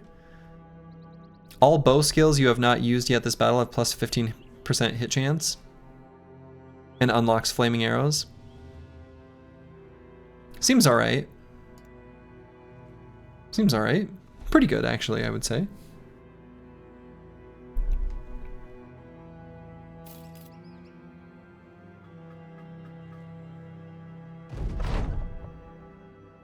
All right, so we were at, was it 800 renown or 900? How close are we to this? Probably reasonably close. Let's take a look. Aha, we are at professional. All right, great. So that one's just complete. 900, yeah, so we're there. Wonderful. Completing ambitions left and right. Everyone's gaining confidence in our leadership. You love to see it. And we're gonna arrive just in time to do an arena battle. They had a good harvest. They're well supplied.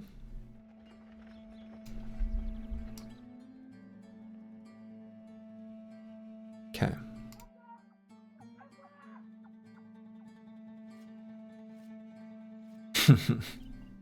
Okay. Yeah. What is this? The greatsword art is different. It's like skinnier.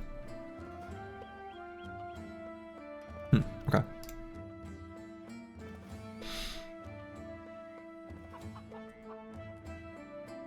Just checking all the screen elements here. Sale price is okay, but sword staff in weapon shop? Sorry, what? I don't know what a sword staff is. Is that this? Sword staff. Spear sword. I've never seen this before.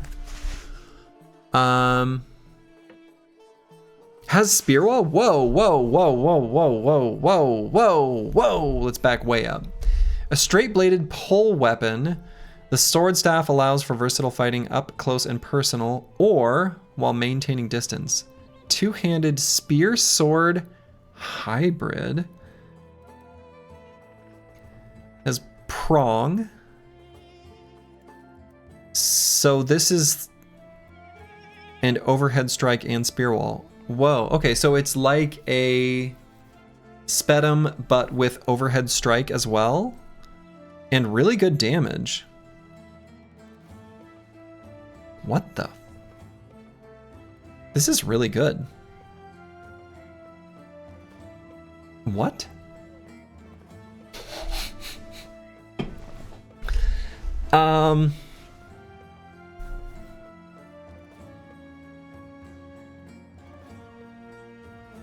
Huh. A sword staff.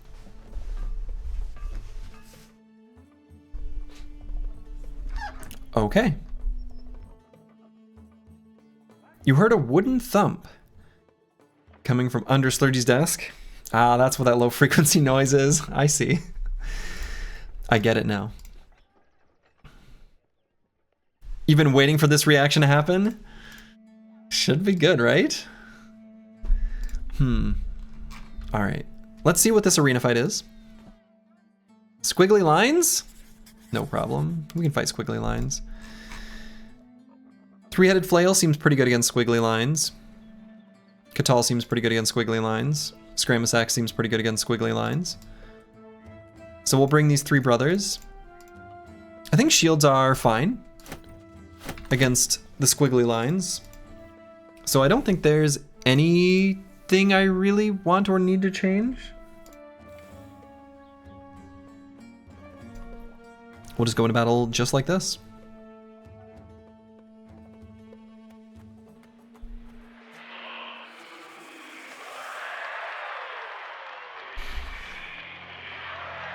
Alright, so drag. Range of 3 tiles, 6 AP. So he will be able to do it unless we move, but we'll move just 1 hex. Bring an eraser for the squiggly lines. That's the plan.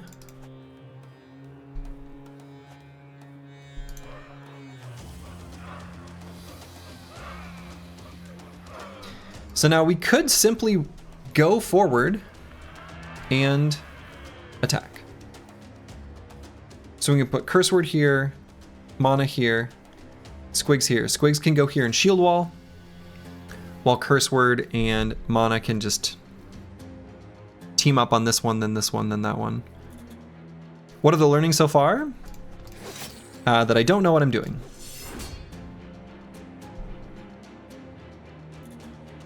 All right, what's our hit chance? So if this still attacks 3 times, I'm assuming rebuke won't happen if we just hit at all. Okay, because what did that do?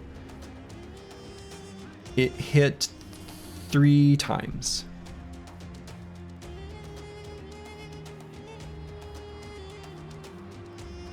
Cool.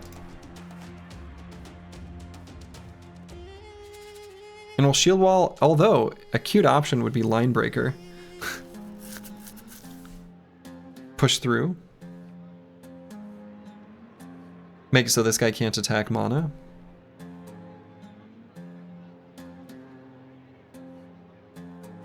We'll just shield wall though. Ow.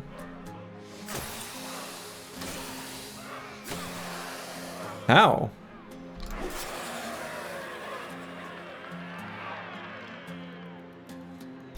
Three-headed flail rolls 3 times but combines those into a single attack. Was a needed step for technical reasons? I see.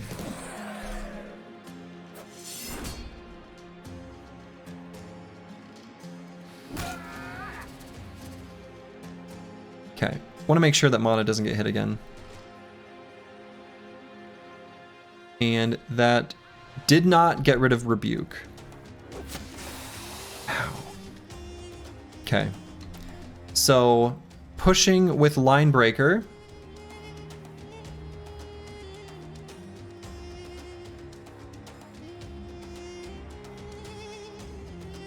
Looks like it no longer cancels like stuff.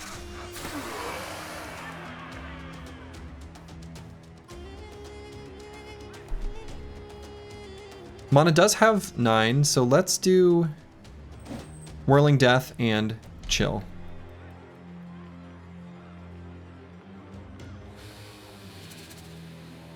Yeah, I'm also curious about the answer to Rufin's question, Darkso. How does that affect the armor penetration? Damn.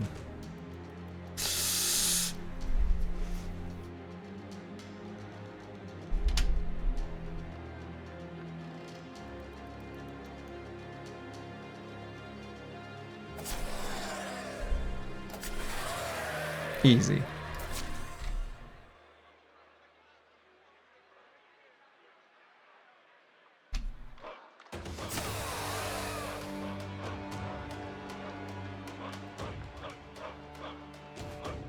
Okay, let's go in for surrounds.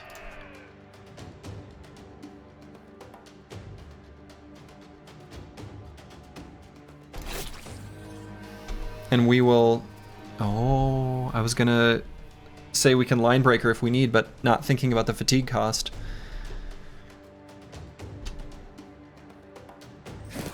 I may have made an error.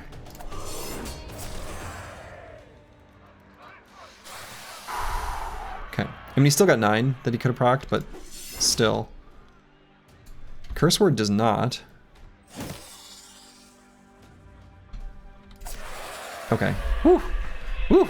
Woo! Okay. All right. This makes three-headed flail better for penetrating armor, but worse for fearsome. I mean, yeah, that kind of sounds like it just then makes it a really strong weapon. A really good weapon. And we got the gladiator harness on this fight, which is interesting. Okay. Whew. Squiggly lines. Spooky. Spooky, spooky, spooky. All right, on Squigs, we're gonna grab Rebuke. It seems so good. So good. If I'm gonna stick with my crazy plan of going with Nimble and Armor the Idjarok and all that sort of nonsense, let's grab plenty of hit points. At least some hit points, right? And on this brother, I guess we're going to care less about initiative, even though he's got 110 base because of quick. Because I'm not going to take dodge or flexible.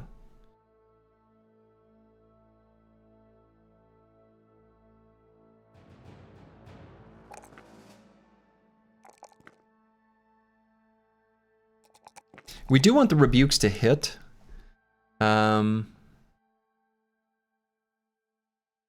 We are still attacking with squigs a decent amount, so let's grab more melee skill. And so I think I want to already then give him a chonkier weapon. So where is that two-handed mace? Let's give it back. Oh, it's right here. Yeah, let's give him that.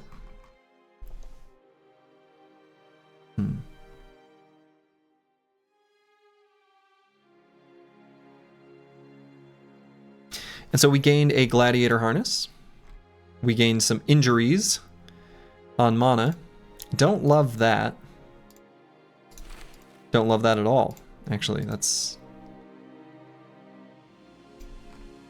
pretty bad. So let's mark these gladiator harnesses for repair. It looks like they did it automatically. Huh, okay. And probably save up money for a retinue of some kind. So deliver cargo to Eisenstein. Hunt down what terrorizes Dahab. Hunt down what terrorizes, 1 skull, 500. Seems pretty good. We are 1 arena fight away from getting our fancy bonus. So what I could do is treat these injuries at the temple. It's a little expensive, but I'd like to see if we can do another arena fight. Let's see if this is the same. Treated. We'll heal in 1 to 2, 1 to 2, 1 to 2. I want to say a lot of the minor injuries would just heal in 1, guaranteed, so, 1 hyena pelt away too. That's true. Assuming that recipe is the same. We are 1 raging hyena fur away from making the attachment. So let's go ahead and do that. Do I want to sell anything? Let's make sure everyone's got pocket knives. Should have done that before I sold stuff. Let's give this guy a t-shirt. Oh well. That's all right, we'll get more knives. If they're not on every single brother, that's totally fine. And let's sell the scythes, let's sell the stick, sell the nomad maces, sell some of these other things. I don't think we're gonna need a bunch of this stuff. Considering they're well supplied at the moment, I'm gonna still hang on to some things. I'm just sort of freeing some inventory space generally, in case we find like groups of nomads or things like that while we're out here.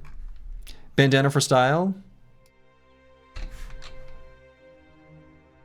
Bandana for style. Serpents, some. 4 to 6.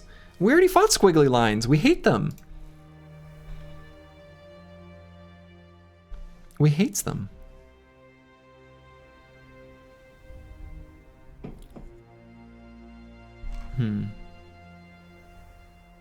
Despotzini, hello, hello. You're saying that Hooked Bro Blade could get a hat, maybe? He could get a hat. I see. I see, I see. Abort, abort? No, we'll do it. We'll just need to be careful. We'll just simply need to be careful.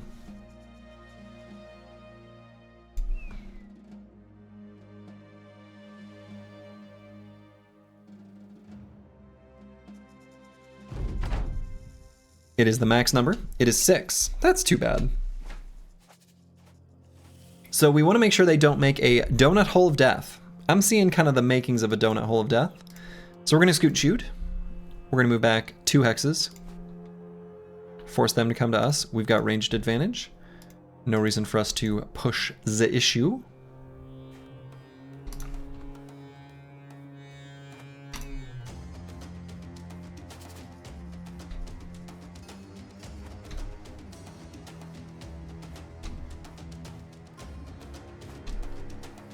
Let's see, hit chance here is 24. 35. Okay. Reduces I noticed the mod reduced the penalty from increased hexes on things like bows. So high ground, even better.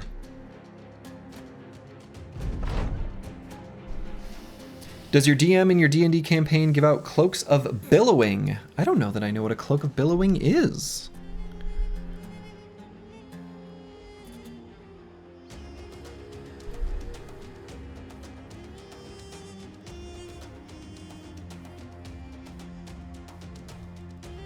It's like the coolest D&D item? Cloak of billowing? I don't know, I'll have to ask him. Okay, I'm kind of tempted to just push Squigs into here.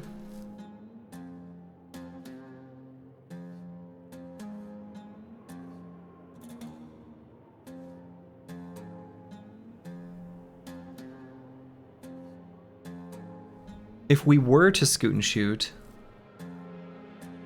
what would that look like? This guy would still be able to drag next turn if we did.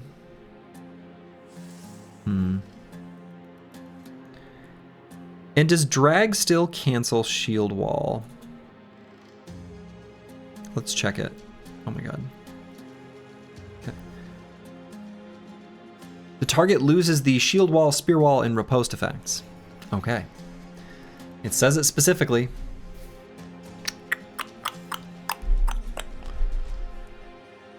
Bag of Holding is the coolest D&D item because if you have 2 of them, you can just end the universe. True.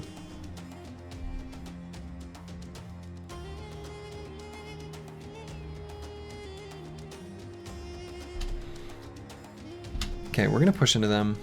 This might be wrong.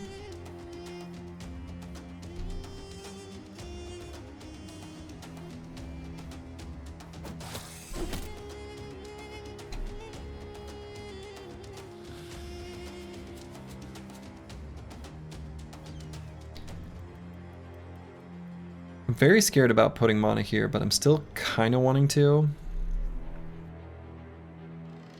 Cloak of Billowing is a cloak you can use as a bonus action to make it billow dramatically, like a superhero cape. Oh, sounds cool.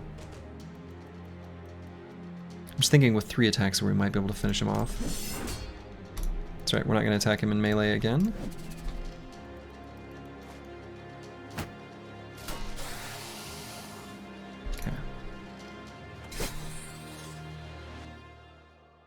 Do I adrenaline? Probably.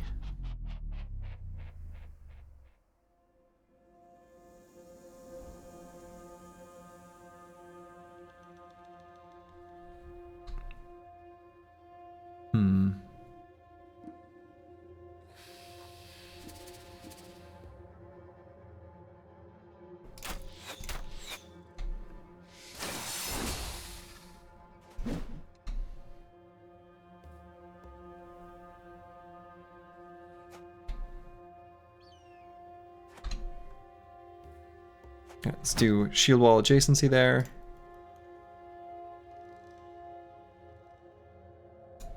We're just going to chill back here with curse word. Ash Gaming Tales at level O.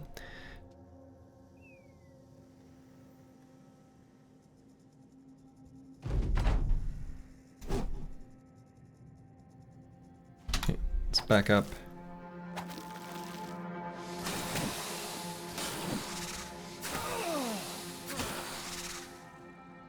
Okay. We did do some rebuking, so that was cool.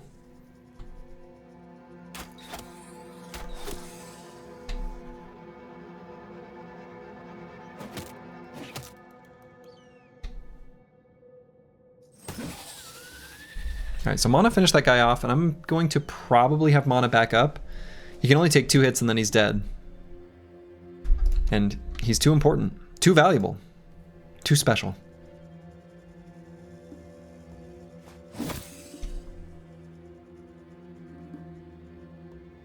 If we're going to apply an injury, I'm okay moving curse word there.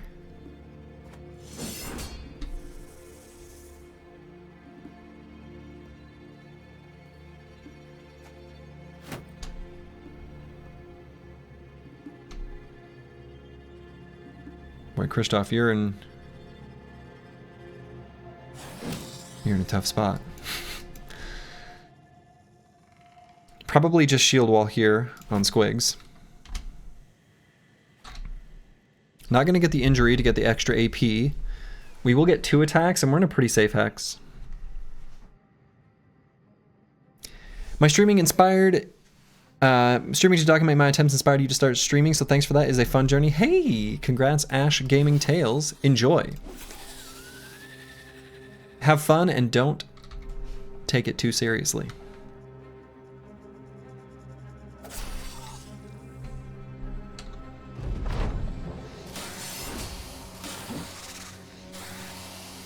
We were doing a little rebuking.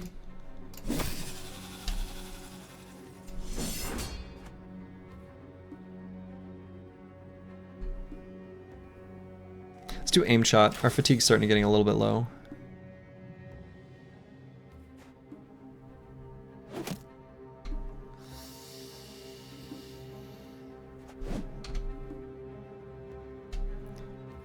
Wakanda 1987, thank you for the Prime sub. Very much appreciated.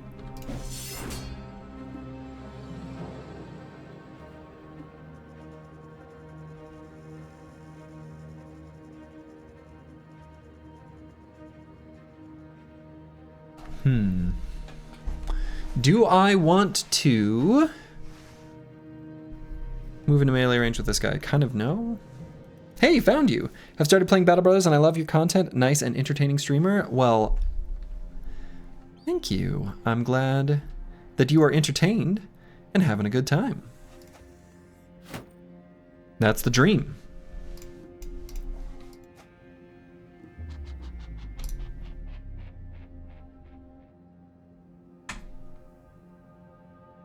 All right, we're just gonna shield wall again, I suppose.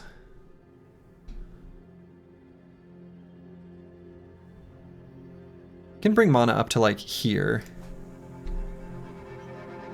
Is totally safe. Just still debating if I want to do this with curse word. I almost think I saved the AP because we can't even attack safely because this guy's rebuking. So if we attack and then happen to miss and he hits us and then hits us next turn, we actually could be dead in 2 hits. So I think I just wait. Them having rebuke. I don't love it.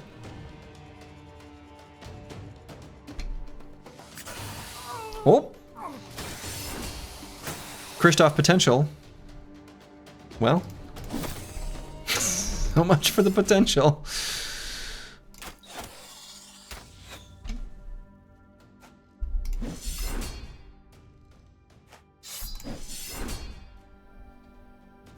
Okay, so we've got an injury we can approach.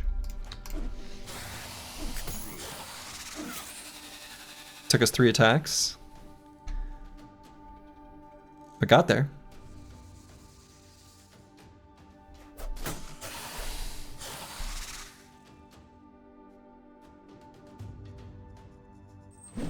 Well, whirling death and wait.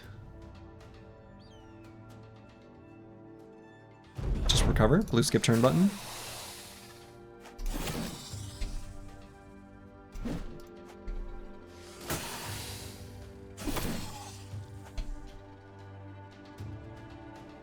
We've got 9.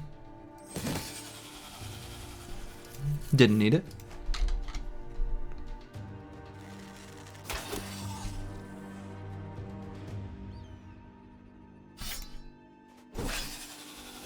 Okay. So, nothing of value was lost. Okay. We gained a bunch of experience, so that was nice. Are all stored weapons in this mod displayed in their back, or is that a perk? I think that's... Ooh. That's a good question, actually. Okay, so we got some stuff. We got some stuff.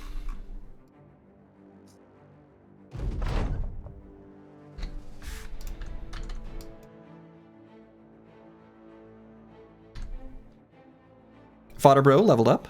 You love to see it. Let's see.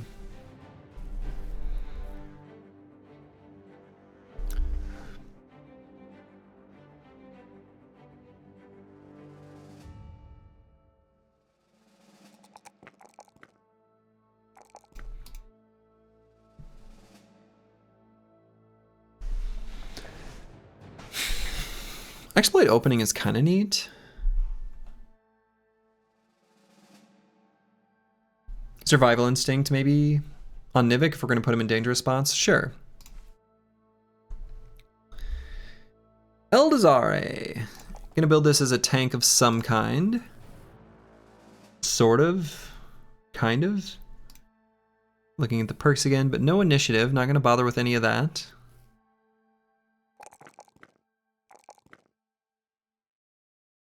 But we are gonna take Bulwark eventually, so we're gonna go heavy armor. We'll be grabbing Anchor and Anticipation. So let's go ahead and grab Anticipation now.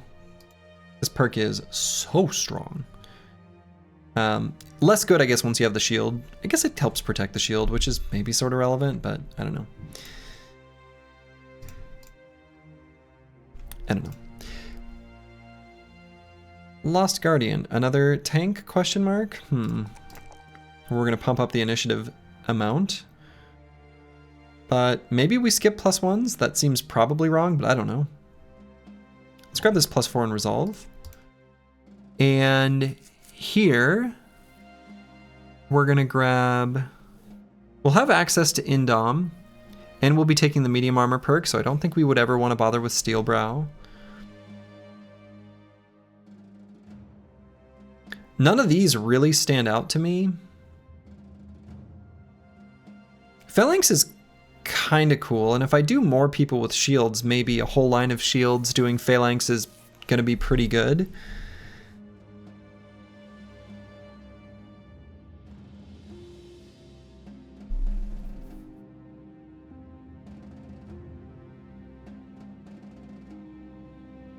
Shockwave is interesting. That probably applies even if we kill an enemy with Rebuke, I'm assuming.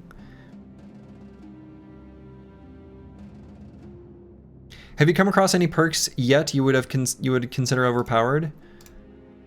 Yeah.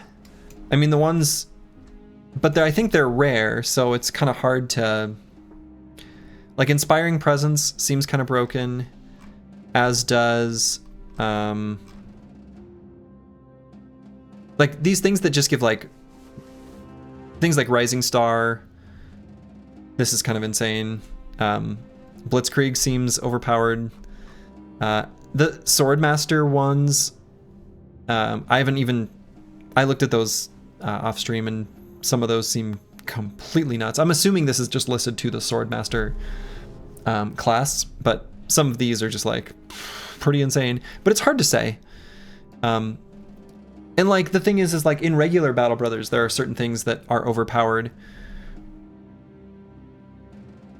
but maybe they come super late. So it's like, if they're not on tempo, how overpowered are they really? I don't know. The things that you need to worry about in a game like this, I feel like it's okay for some things to just simply be more powerful than others. And it's okay for some things to exist which are super niche or really weak. The situation you really want to avoid is if you always feel like you're slower or pigeonholed by not taking something that is presented to you like every time. So given that those are like super late game, even if they're overpowered, it's pretty much like who cares? If there's something that's overpowered, but it's available to like a whole bunch of brothers at level 2, that's a real problem. So those things existing that are overpowered, in my mind, it's like kind of whatever. So when I say they're overpowered, that's not necessarily like an indictment, where I'm saying that that's a bad thing. I'm just gonna grab Student here because I don't think I care about any of those level 2 perks, and there's like a whole bunch of these ones later that I really care about.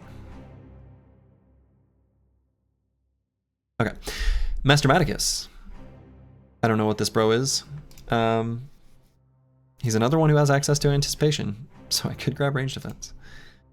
Do you think Anticipation is overpowered? Maybe.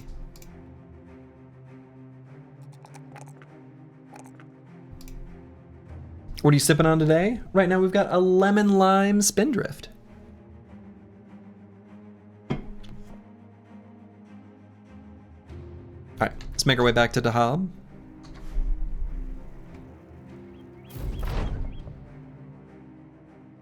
So we can come back tomorrow for an arena match. That'll be the final one that we need for the next buff, assuming it still comes at 12. It didn't come at 10, so I'm assuming it's still there. For our gladiators. So we do want that. I don't know if those injuries will heal. I mean, I think the injury heal time was moved to the start of the day. So I think we can wait for that. We could just go wander around the desert and come back for day 21. I think I'll probably do that. But I'm going to use the restroom real quick. I'll be back in just a moment. I have returned. Spindrift is the overpowered sparkling water. Picking anything else makes you feel slowed or handicapped. God messed up the life game. True, Spindrift is definitely better. Hard agree. Okay, I'm gonna grab a little bit of this rice and maybe some goat cheese and lamb and some tools. So available perks are given out randomly to brothers or somewhat based on background? Definitely based on background, at least partially. I don't actually know the full mechanism by which it is done. It is definitely by background, but what perk groups are available for what backgrounds, I kind of wish it would just say. I feel like the in-game tooltip could say that, maybe in that little dictionary thing, and that would be worthwhile, but anyway. Okay.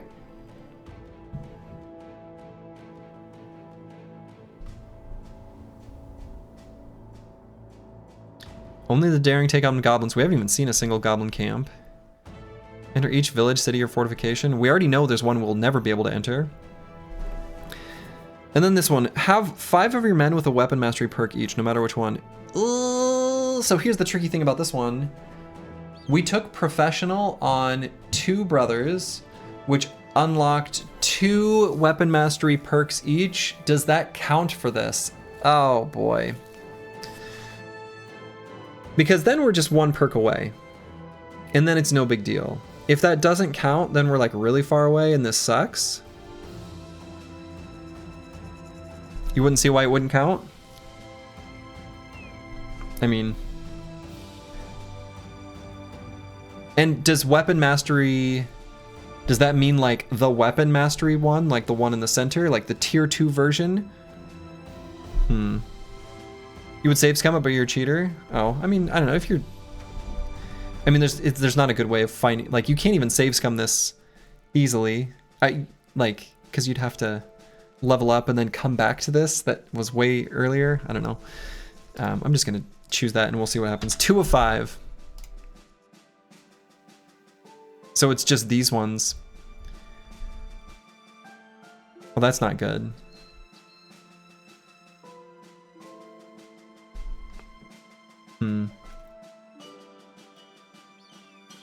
So it's the one that say weapon plus mastery.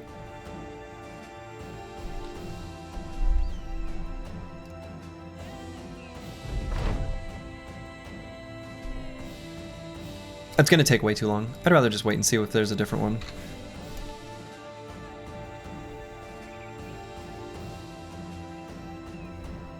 It's more or less equivalent to choosing no ambition. Alright, not seeing any footprints to chase. That's fine. We'll make our way back for the next day's arena fight.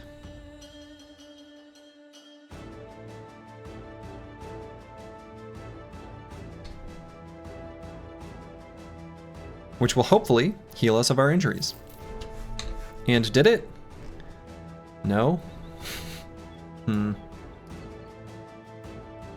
thought the weapon master perk affected this? I just thought the ones in this perk group, the ones in the weaponry perk groups. So, is save scum cheating? You're new to Battle Bros and you're for... Yeah, I mean, you're cheating at a single player game. The only way to really cheat at a single player game is, for example, to put mods in play and not reveal that. That would be cheating, and that would be wrong. But if you want to play however you want to in your own personal life, you can and should. Just calling a spade a spade. Anyway, all right. Self-deprecation aside, let's take a look at this arena. 2 hyenas. Now they are frenzied. That should, question mark, be fine. Yellow Rocket 999. I'm glad to be back. Yeah, if you want to reset fights, just don't play Iron Man. Problem solved. You don't have to let what people on the internet think is the best way to play be what you need to base your play on. Don't do it. You don't have to. It's unnecessary.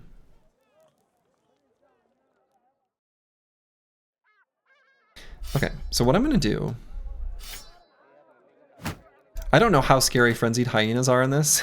This might be really scary.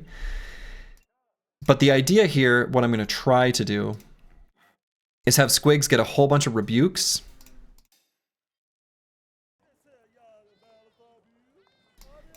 And these 2 are just going to come in only to finish them off.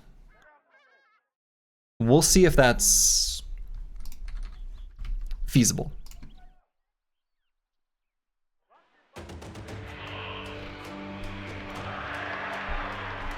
Alright, so let's take a look at these stats of the Frenzied Hyena. So they have dodge and bite reach.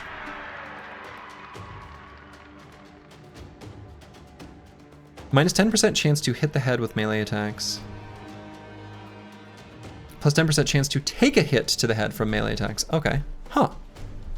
Holy, you've got an injury or 2 there? Yeah, we've got, you know, sometimes you get pierced in the arm and then the hand and then the side, and it's fine. Relentless, Pathfinder, Overwhelm, Executioner, Dodge, Battle Flow, Backstabber. Hyena Bite for 4, they have 14 AP.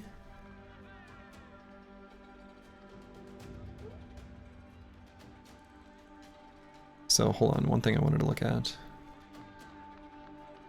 Executioner, okay.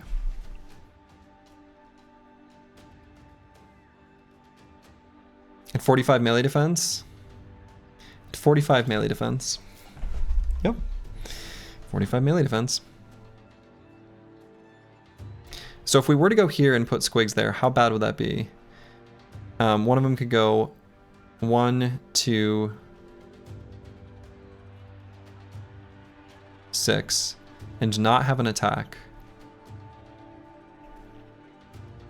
That seems like okay-ish.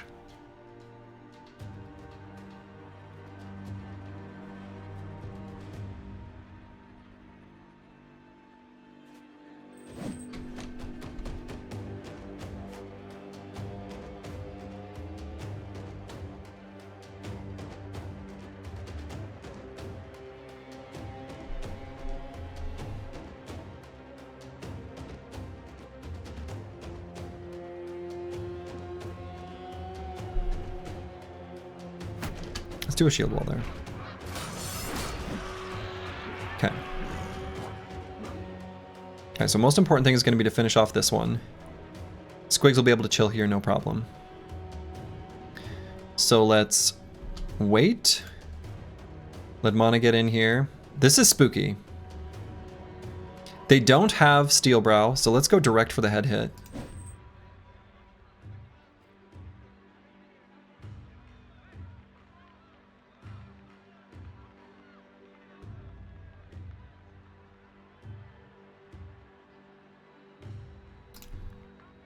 Cover ally and shield wall.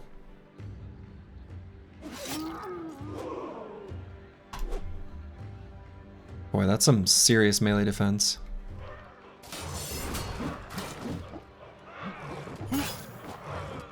Okay. I think we still go for the head. I don't know, 12 fatigue? Maybe we go for just 2 regular attacks.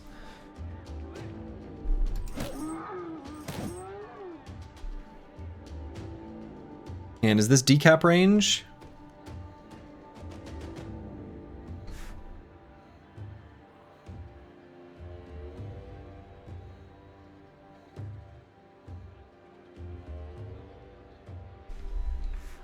Yes. Damn.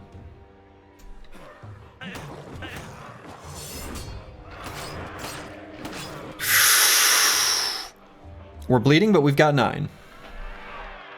So we're fine.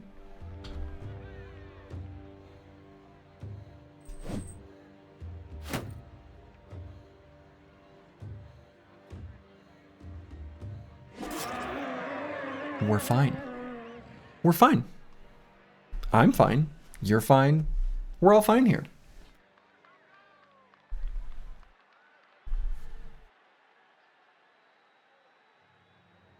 We're probably going to need to get Curse Word in to finish off this Frenzied Hyena.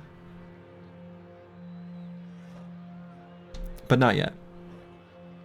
I don't think, I'm hoping, he won't try to exit zone of control.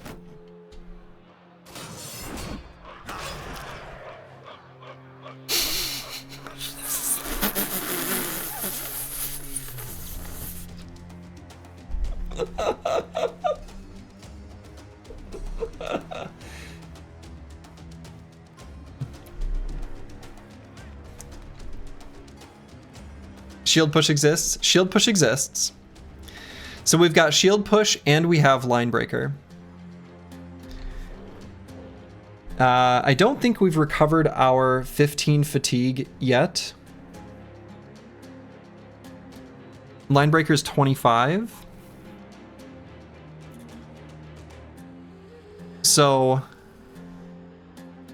I think we will. How much AP? 3 fatigue to traverse in. Okay, we're okay. We're okay.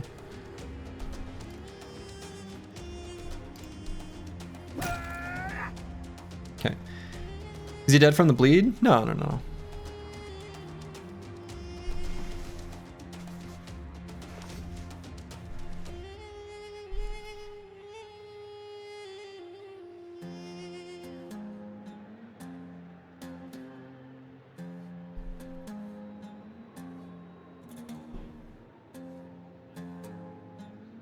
So just go there. You can't really, like, get to him there. And Curse Word is going to keep waiting for the moment. We are eventually going to push forward and attack this Frenzied Hyena. That might need to be sooner rather than later.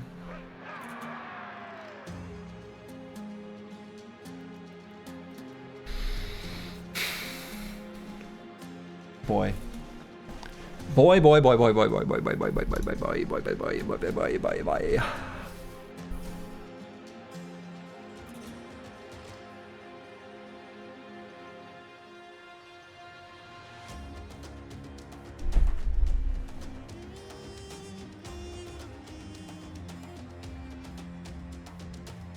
Yeah, we need nets or something. I didn't realize they'd have such insane melee defense. Does Mon have a reach weapon? No, nobody has a reach weapon.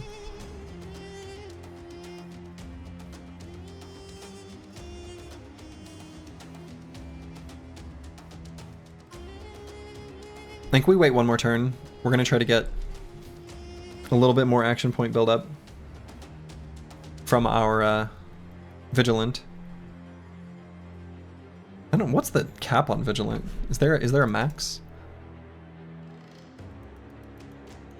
Or will it just keep adding?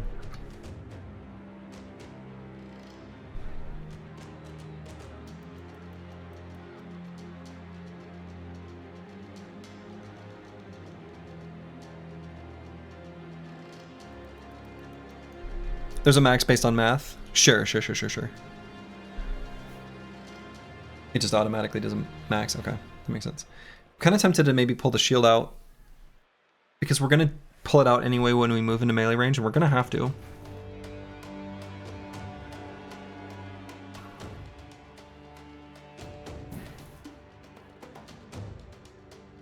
But I don't know, it's probably still better to move attack, pull out shield.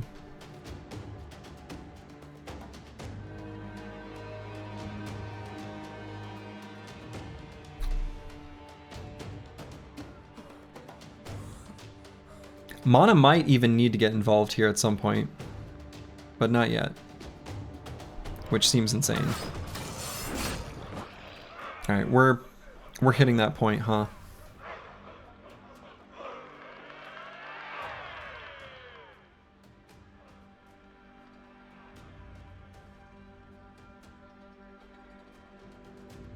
So we can move up here, do 2 attacks, and then pull out the shield.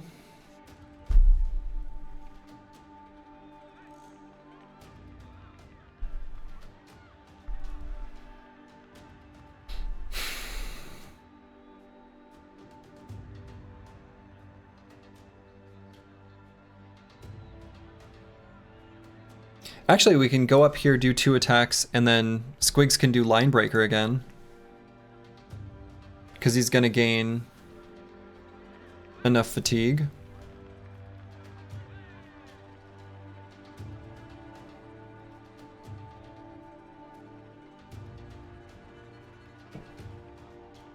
So we could go up, do 2 attacks, and then see where we're at. I think it's time. I think if I wait too long, I'm doomed.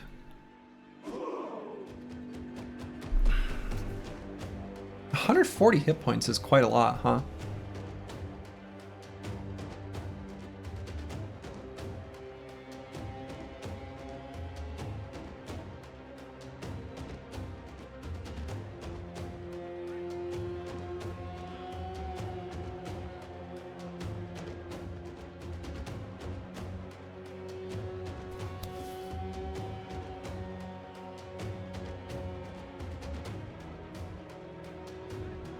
Also keeping in mind that he does have Executioner.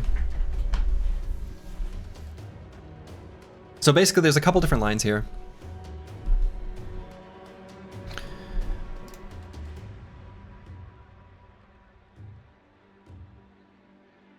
We've got Shield Push and Line Breaker, both available.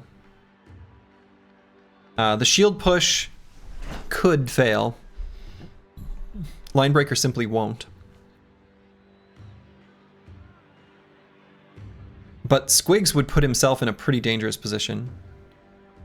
Right? I mean, he's got Glorious Endurance active, but like he's running low on armor and hit points.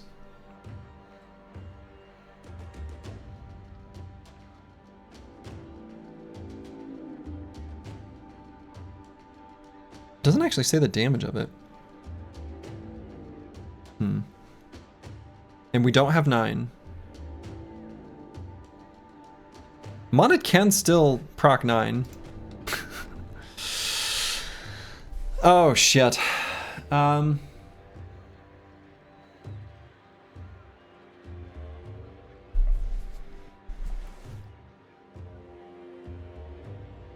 Shield push can make the Hyena go for the weak bro? Yeah, we would shield push and then push forward.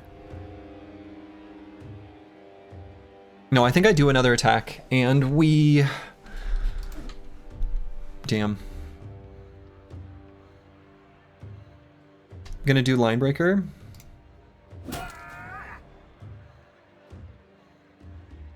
How much, what's the hit chance here?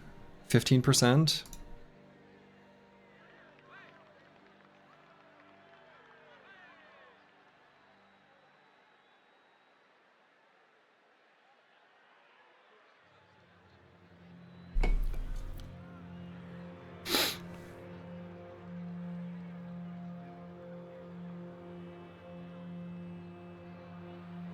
Let's do the regular attack.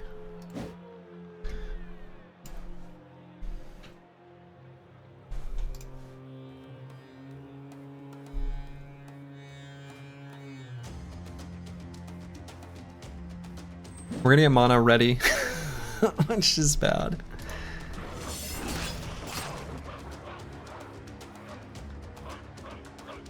I mean, how much damage did that do? His body was hit for 12, but it was the final hit. Oh boy.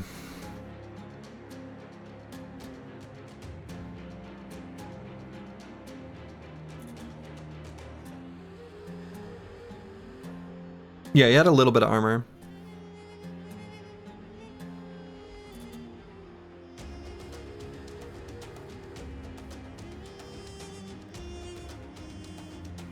You're unlucky in the arenas. They aren't landing headshots. Well, they have they're less likely to. They have bite reach, so they are less likely to hit our head.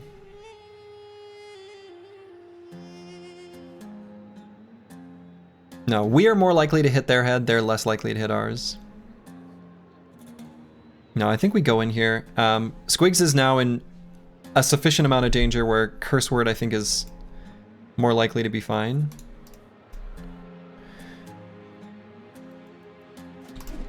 Even without the shield equipped. So do I even go for this attack? 25% chance to hit? Or do I recover? Let's go for the hit. Hit him! And we're gonna put mana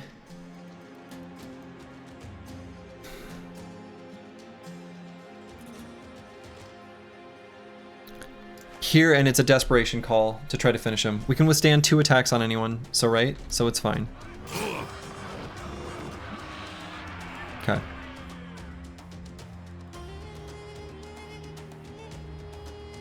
So if he's attacking Curse Word, we're like okay with this, right?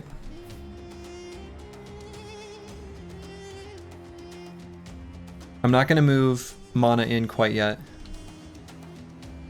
Regular attack, I think, still.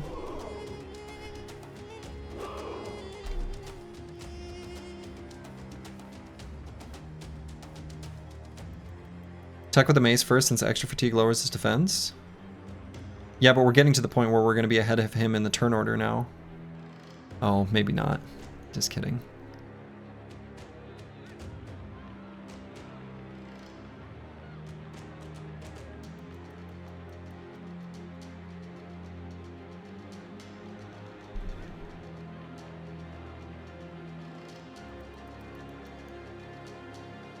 Could also recover.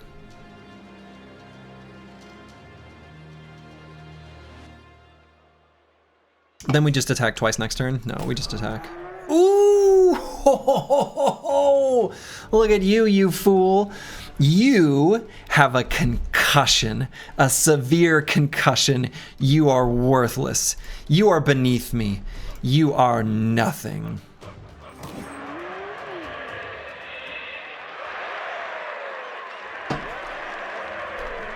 That was scary. Never worried.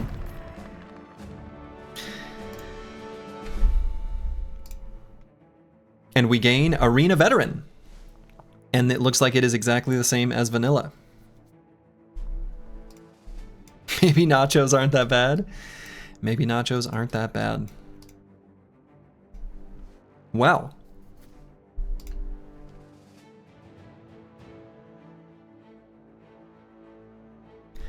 That was something. Let's get out of here. This place sucks. Arena Veteran is way better than in vanilla since you can't always take 9 lives anymore. Oh, I suppose. From the perspective of like keeping your bros alive, which I guess is the perspective that probably we care about the most, huh? You can get Surgeon. Yeah, we still have the option to get Surgeon.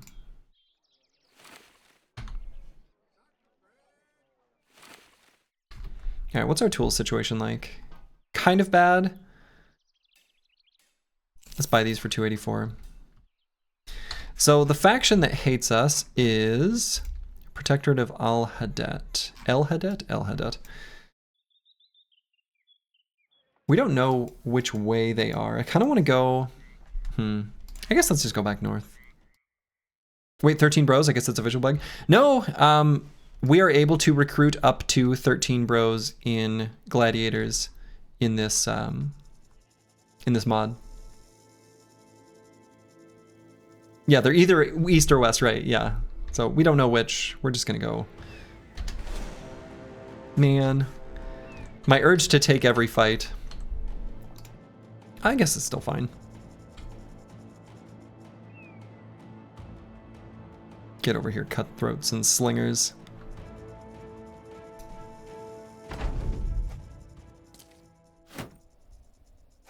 9 lives allows you to plan ahead strategically way more. I really believe that removing it makes the game less strategic. I mean, it does allow you to plan ahead way more. It allows you to cover your bases in those worst case scenarios, and you can create sort of like interesting decision trees. There may, I mean, it's not unreasonable to think that there's something in this that replaces that.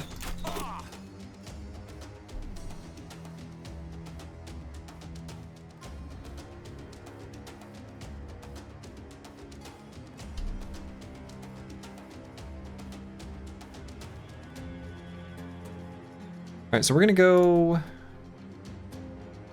I wanted to be somewhere where I was giving adjacency bonus for the shield wall here. I guess I could just be here, put squigs there. Move curse word there, sure.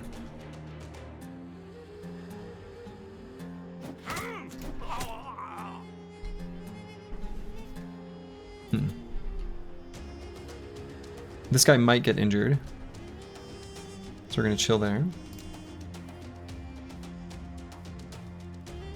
Probably will want a shield wall, but we'll see.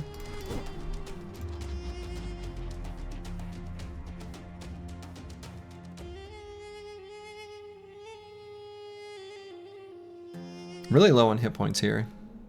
Spear probably won't do much, but still need to be mindful. Just wait there for a hot minute.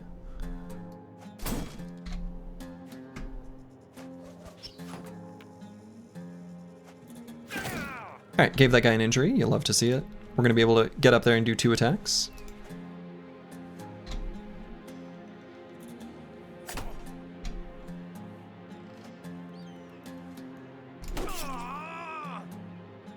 Perfect.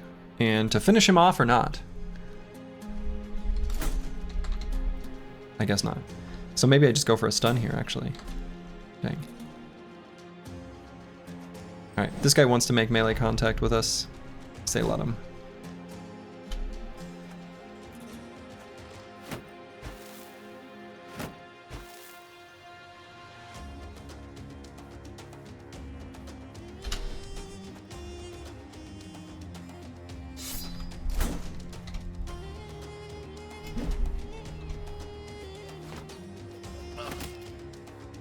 Ow. Dislocated jaw.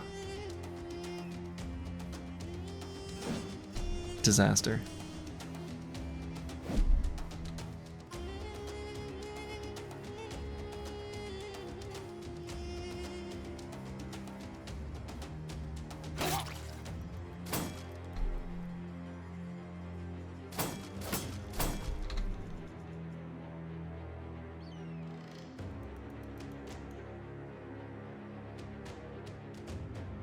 We still have 9. Let's get in here.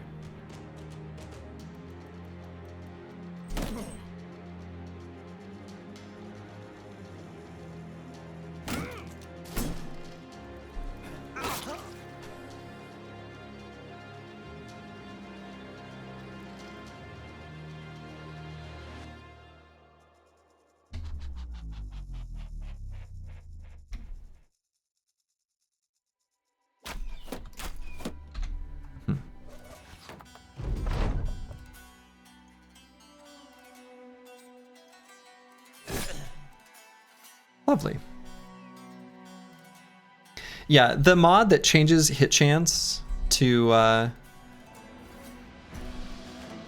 not be capped at 5 and 95% is completely breaks the game and makes it trivially easy. All it takes is 1 spear bro with super high melee skill, and you literally can't lose, and it's pretty dumb. So it's not a mod that is like, you shouldn't take it to learn, and it's just never good. So I would yeah, highly recommend against that mod.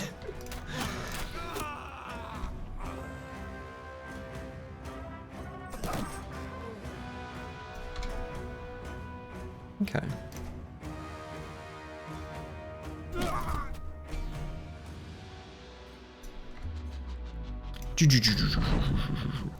Unless you have other mods that uncompensate for it, boy, at that point you're Gonna end up in a bit of a mod soup.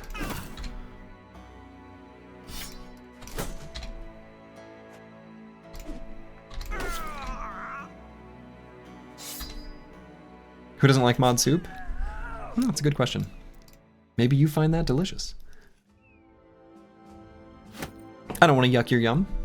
I think we've got one person who does not have a dagger equipped. Bingo. So let's go ahead and equip that. All right, and Corvus Korak. Polearm question mark. I guess yes. Hook and repel gain plus 15% hit chance. Actually, kind of legit. Gain the bolster perk.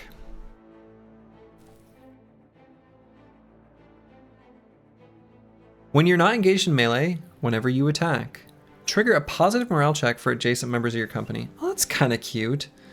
That's kind of cute. That's cute. Do I like that? I think I like that.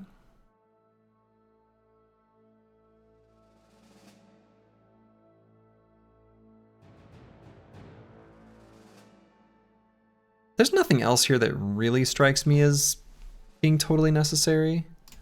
Let's grab that one. Also making the skills cheaper. It's relevant.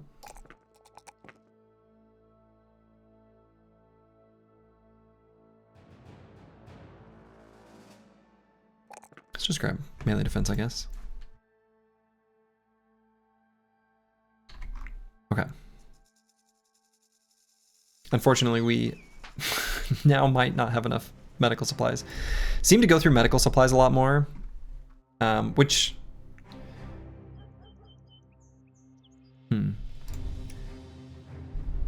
Probably does just because I'm getting too many injuries.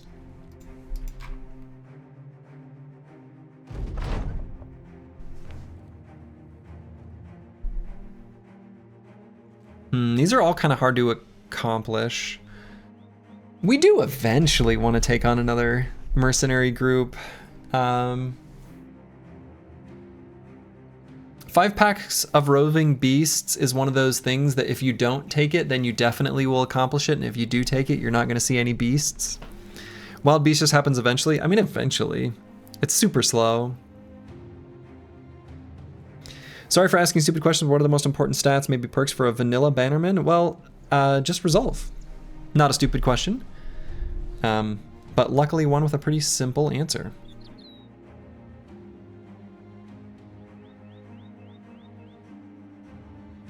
I guess we'll choose this one.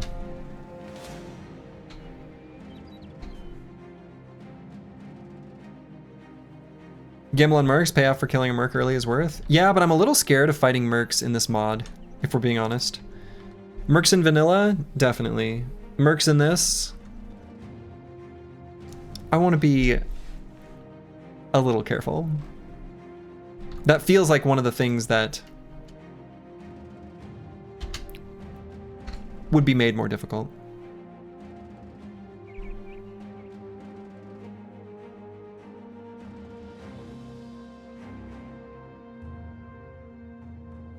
I don't know if I ever need this scimitar in the pocket now. Now that we've got the 3-headed flail and I know how it works, I just feel like that's better. It's just better.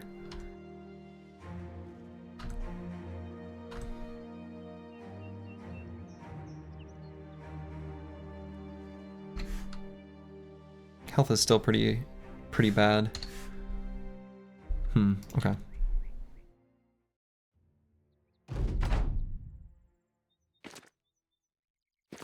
Okay, so we got this composite bow. We kind of want that.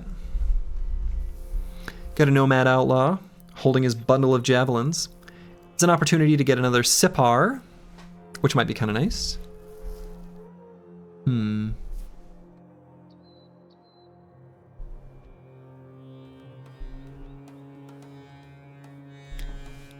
I feel like if they don't attack me with range, we can scoot and shoot. It might cause their formation to sort of fall apart based on what I'm seeing right now.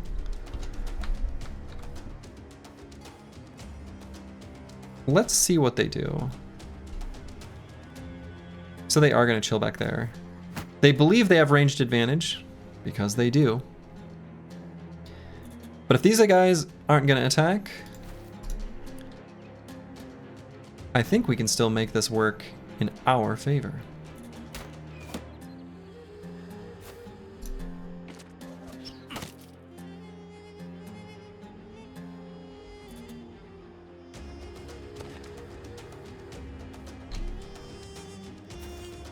So we're gonna back up. My daddy taught me good. Do I even bother throwing this 5% chance to hit? We don't have fast. I'm gonna not do it.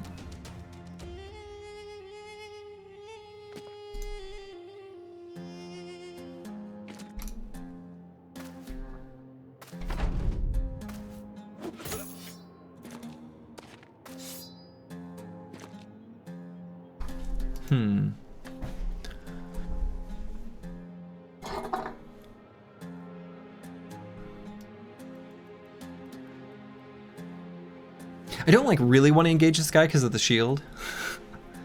Huh.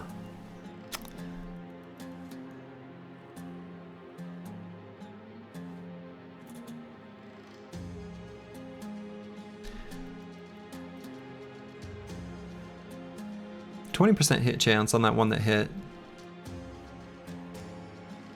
So it wasn't high. Nomad Archer is going to be more capable though. His hit chance is probably going to be decent.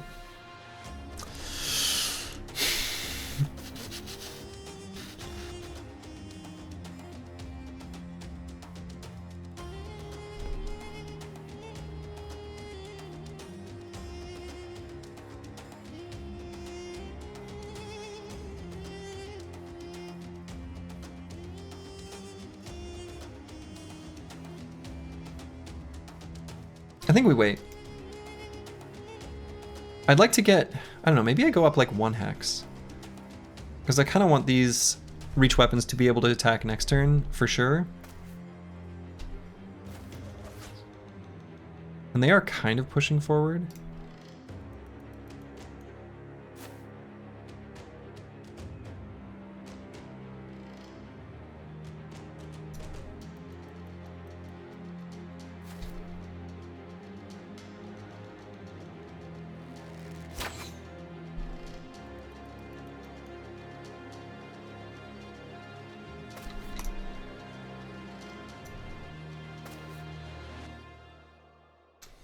%5 chance to hit, just not quite worth it.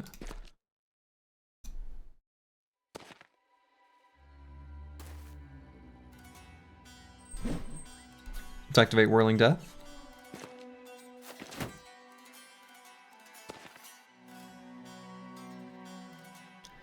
Let's have Master Maticus and Eldazare switch locations in the formation. And I think I will go ahead and do shield walls here. Okay.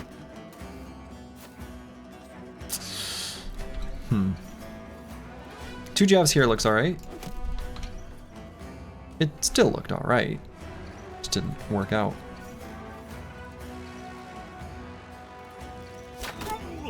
Get wrecked, sir.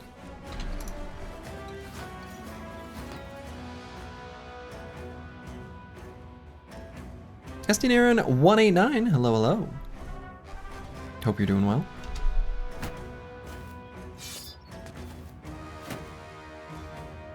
That was some cute little hip hop dance in there, like I did. Liked that. I'm gonna go up here because Corvus Corak has long reach, which will contribute to the surround bonus for this outlaw.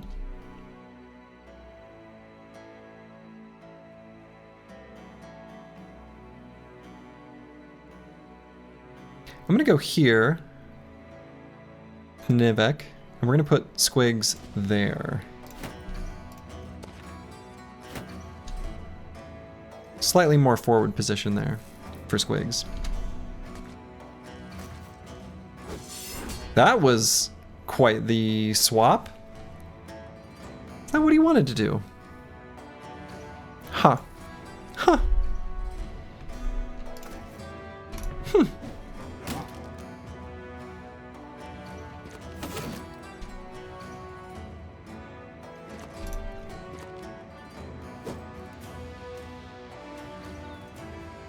probably eye adrenaline there.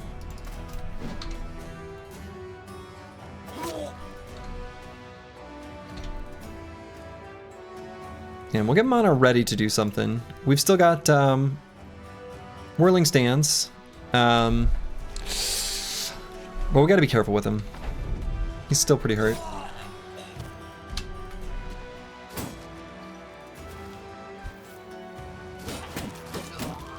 Rebuke is so good. Dude, that perk is insane. That is so good. Damn.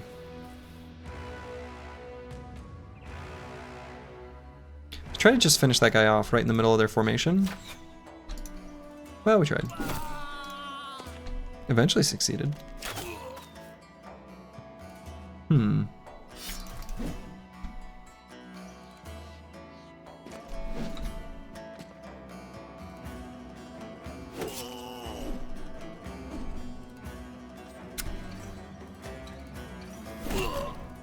Alright, we're gonna move Eldazari up. He's got anticipation. It's gonna take a little bit less damage if he gets hit by this sword, and we're okay with him getting hit by the sword.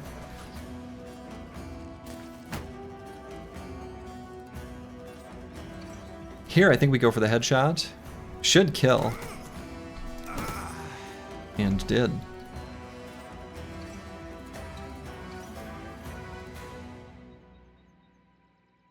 So we could go here, and we've learned Line Breaker doesn't deactivate Shield Wall, which sort of sucks. But Knockback does.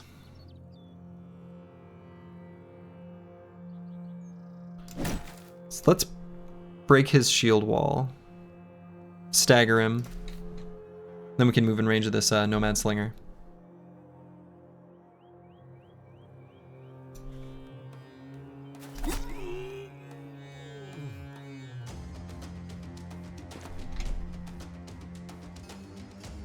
Simple Adrenaline. We'll get an early attack on this guy. Oh, that was fun. Right, so we got to that. Cool. This bolster perk just did some bolstering. Was that really gonna scroll to the very top? We made Eldazari and Fulio like be bolstered and stuff.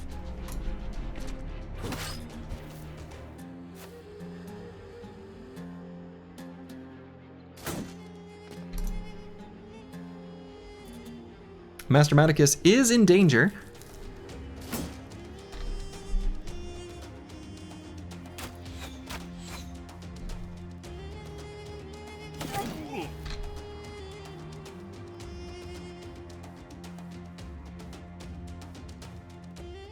I'm a little tempted to put Fulio here just to contribute to surround bonus.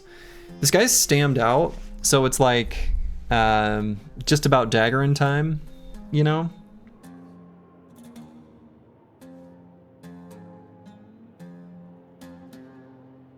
But we could also just go here and let's do that. We're almost to daggering time.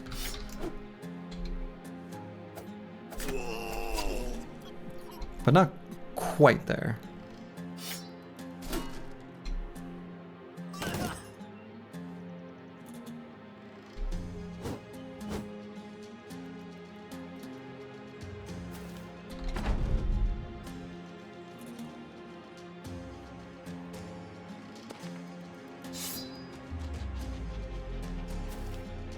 Okay, that guy's running away.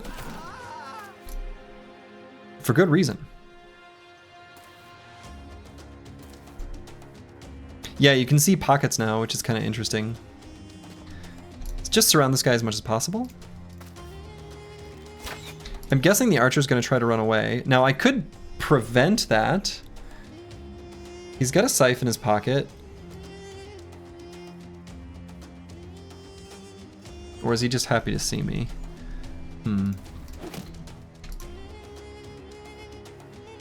Nivik, you've got a job.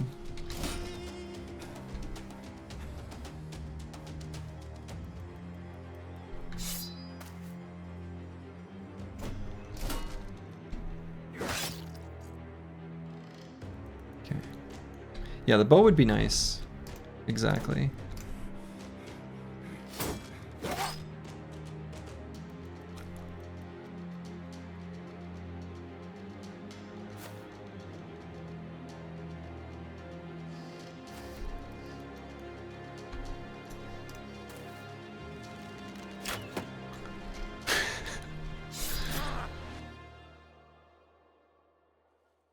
All right, let's equip the sword and get in there.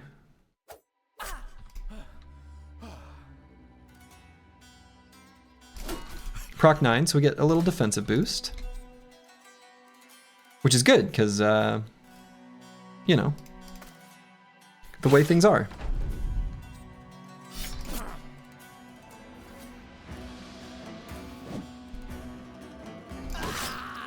No problem. No problem.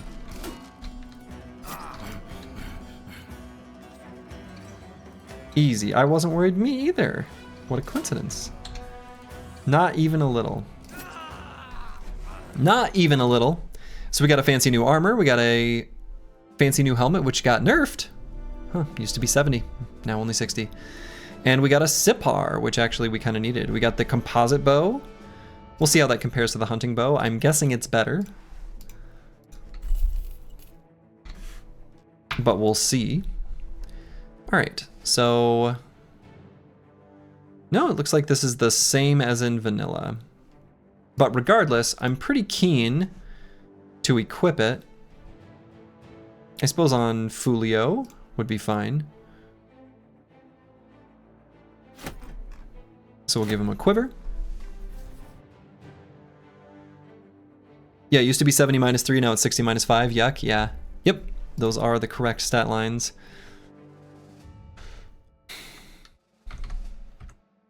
So we can equip this, which is pretty nice. These harnesses are still getting fixed up. The Sipar we can put on someone. Let's go ahead and put it on Mana.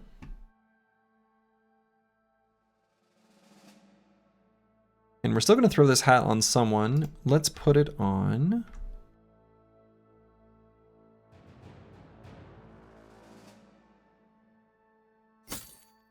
Master Maticus? Master Maticus.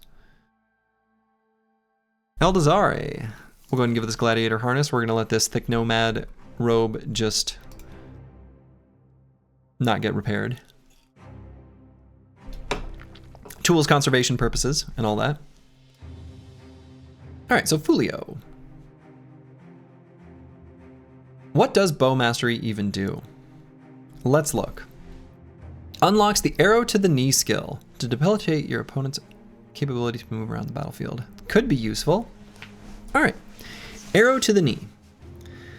A debilitating shot aimed at the knees of your target to cripple their ability to move and defend themselves. Can only be used against targets who can receive leg injuries. Ah, we can't aim for the knee of a snake. I get it. What about zombies? Anyway, all right. So 35% damage, armor ignore. I guess that's probably just taken from the base weapon, right? Yeah, okay. Has minus 10% chance, blah, blah, blah. We'll apply arrow to the knee. All right, so let's arrow to the knee, arrow to the knee. 2 additional action points per tile move, lasts for 2 turns. Ooh. Can only be used versus adventurers. All right, arrow to the knee is kind of interesting. Given that duelist isn't going to buff the damage of throwing weapons, I kind of feel like I don't know if throwing weapons are any good, but I kind of feel like maybe their niche is more for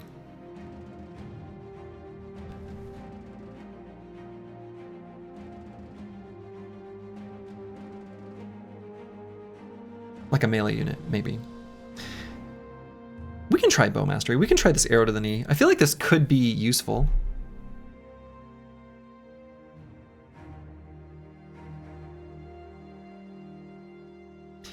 This character used to move around freely like you, but then he took arrow to the knee. Oh, or maybe I just take battle fervor because we'll never get... No, this guy can get confident. But he starts wavering, so maybe we want this as well.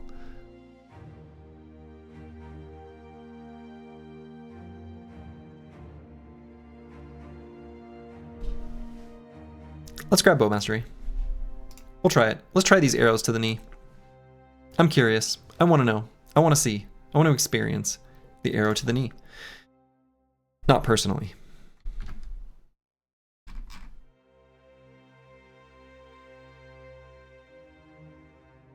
All right, let's keep going around this on this road. This might just take us to a southern city that hates us, which would be a shame. 35% ignore, look nice. Well, that's from the base of the bow. So that's just basically saying it will do a regular attack with some extra stuff. I suspect, actually, let's, dang, hold on. I was gonna see if we had a different bow with a different armor penetration value. We could see if it changed in the tooltip as we highlighted over it.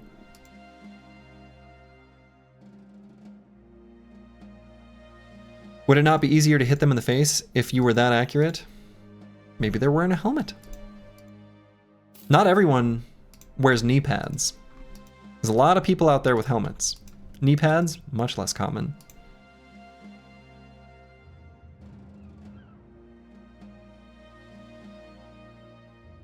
I think we've got like BMX bikers, but not rollerbladers. Stone Watchtower did not send out guards to kill us. Wait a minute. Oh! They got over their hatred.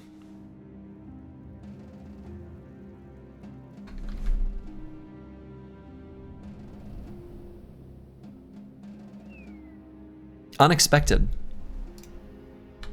Let's go here. Of course, they don't have a port, even though they are right next to the sea. We can drive off nomads for them. It's pretty good contract payout. They currently have ambushed trade routes. Ironic, because I was thinking of attacking that caravan. Oof. How much does stuff sell for? It's a pretty okay price. It's better than normal because of these ambushed trade routes, even though they hate us. They hate us because they ain't us, you know? Gotta be careful how you enunciate that one.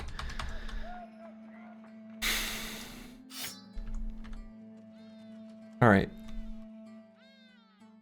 So I'm gonna sell some stuff here just because this is the best sale price we've seen. And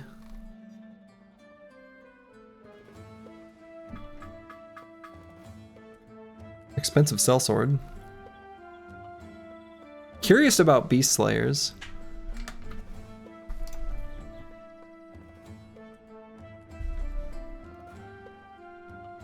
All right. Just gonna respond to a text super quick.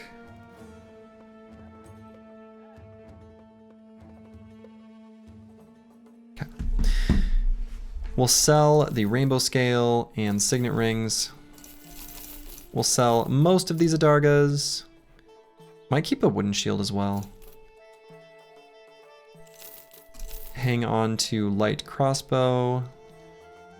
Hang on to pole mace. Pole mace actually maybe we equip.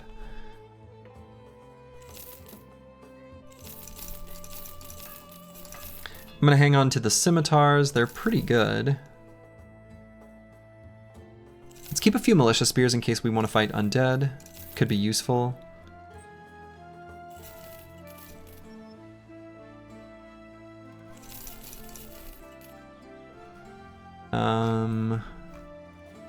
We'll get rid of the extra quiver of arrows. Now I did put that on both of them. Okay, yes. Crude javelins we can get rid of, and that suddenly has put us in a place where we've got a decent amount of money, so we can spend it. We can get a retinue. So available to us right now is the negotiator. Yeah, okay. The recruiter, which pay 50% less for tryouts. Tryouts show us the perks that we'll be able to get. Maybe I don't know enough about the game to know what's good and what's not. Scavenger doesn't feel like it provides necessary value quite yet. How often do you think you'll hit the tryout button? Not often, I think. I think if I were a knowledgeable player of Hardened and I had a good sense of what was effective and what wasn't as effective as far as perk trees were concerned for like specified roles that I wanted to build, it probably actually is good. And we would use this button. Me personally, because I don't know these perks at all in most cases, probably not worth.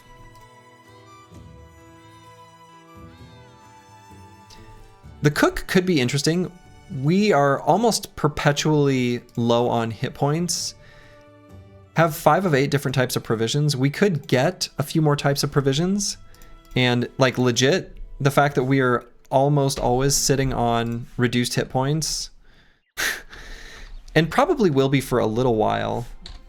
It's not bad, right? Cook would be not bad. Yeah, tryout seems bonkers if it lets you see the perk groups. Right. Because also keep in mind that like, so let's say, let's go to the dynamic perks like thing. We were just looking at lowborn and we can try them all out and see one that has rising star. This perk just existing suddenly makes that brother insanely valuable. If we see, I'm assuming tactician is like associated with a background, but I guess I don't know that. These other ones are probably mostly associated with different backgrounds. But if I were looking to build like spear bros, or mace bros or throwers or whatever. I mean, I feel like if I knew what I was doing, recruiter is probably really good, and reducing the tryout cost by 50% is probably genuinely really quite relevant. But I don't know what I'm doing. So, am I able to get enough food variety for the cook? No, I'm not. You think exclusive category is for specific backgrounds only?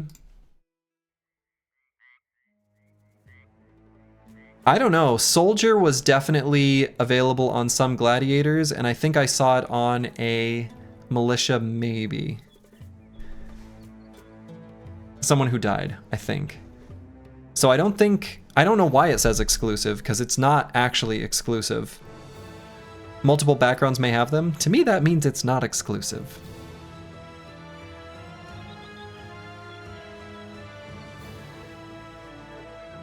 Right? I don't know. But you cannot have them if you're the wrong background. So do you think these shared ones, anybody could? We could find somebody with leadership? Just randomly? Do you think that's what that means?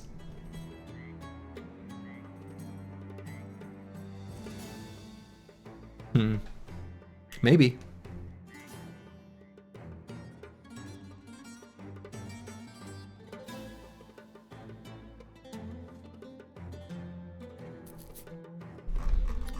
Or maybe exclusive means you will only ever get one of these, right? So if you have Pauper, you'll never get Soldier. If you have Soldier, you'll never get Noble. If you have Knave, you'll never get Noble. I think that's more likely. I think these are exclusive with each other. Nope, that's not true either, because I'm pretty sure I saw, well, I don't know. Nah, because you can 100% get, yeah, I just realized that. Yeah, I don't know. Moral of the story is I don't know what any of that means, and I have no idea. Yeah, only the Swordmaster can have Swordmaster. I'm assuming, and that would make sense.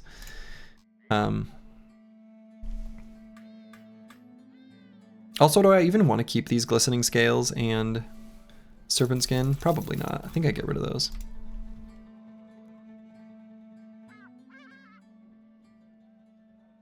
You could save the money to hire a Swordmaster? Could. Certainly could. Could be interesting. All right, do I want to accept this contract to drive off nomads? Then the contract payouts are like pretty decent, right?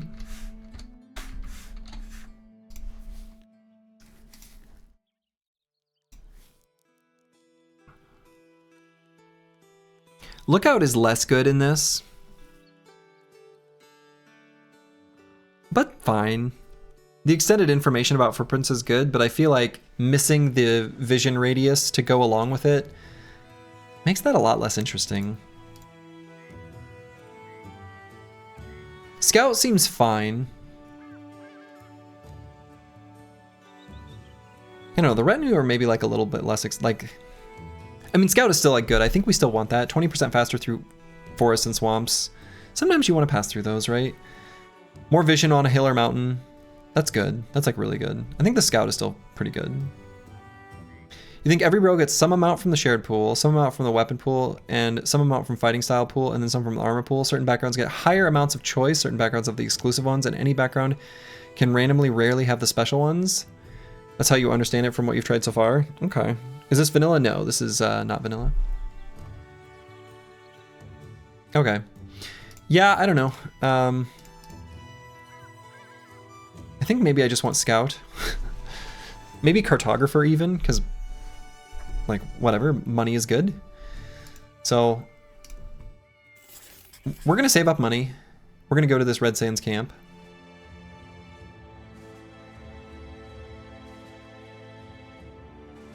This will get rid of the condition on El Hadet. And who knows, maybe I don't want to hate them for forever. Maybe I only want to hate them for some time. 9% name chance. I suspect that since we took a contract, that's just that's not going to be true. My God, what? No way. There's no way this is accurate, right? No way.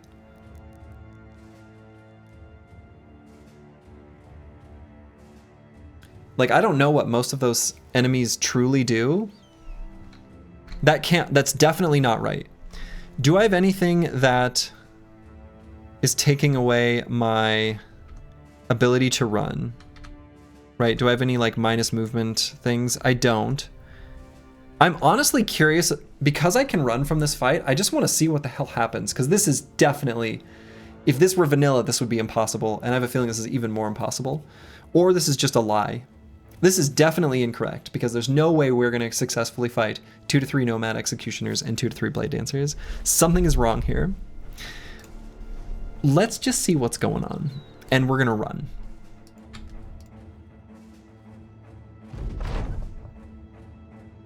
We wait until the camp's less defended. Ah, okay. It makes sense now. It makes sense now. This is doable. It's a lot of enemies, but the cutthroats are really no big deal. The Nomad Leader could be an opportunity for us to get some armor. It's scary. Leader's great for daggering. That's what I'm hoping. But the Leader also might just be scarier than in vanilla.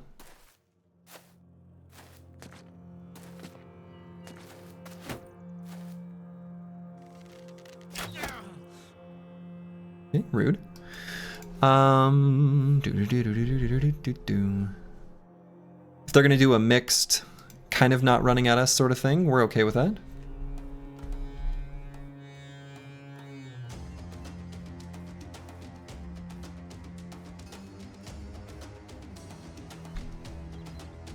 Let's try to injure this guy so that Curse Word can get 2 attacks on him. Do I think I'm gonna take this fight? Some of you may die, but that's a risk I'm willing to take.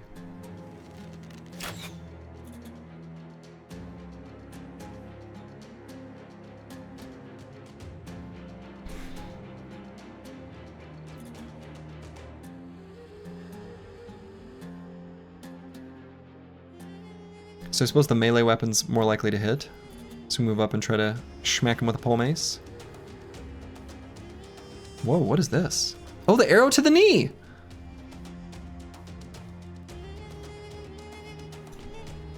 I'm not gonna do it quite yet.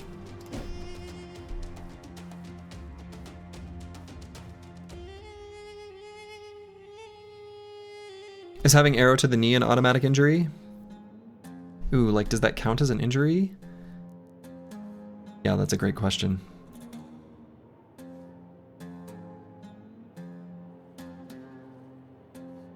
Still try to get in here. Oh my goodness. Oh my. Whoa. Whoa. Whoa. Whoa. All right. All right. Okay.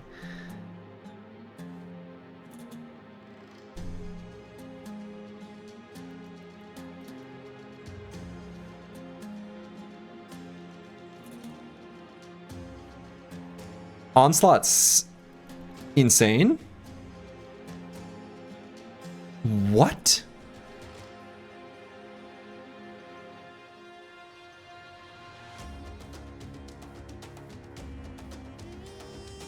This guy, all on his own, is terrifying.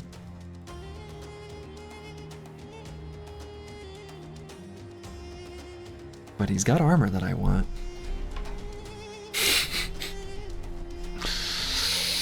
Oh boy. Well, we're gonna learn something from this battle. What will we learn? Well, we'll just have to find out. Oh god. Oh boy. Oh boy, oh boy, oh boy, oh boy.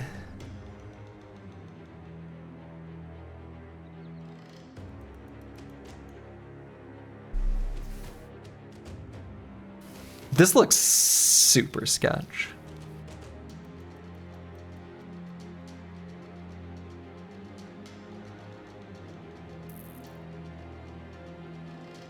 This leader has balls. I mean, I think he's got him for good reason.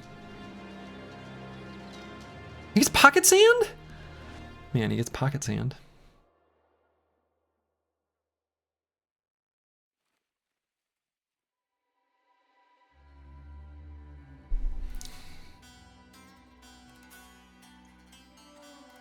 Oh, shit. Alright, we gave this guy an injury. So our curse word will be able to finish him off. Oh boy.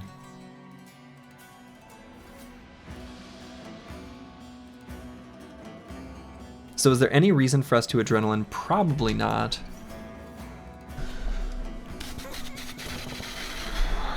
Let's wait on mana. Alright, so they're just gonna chill back there. That's fine.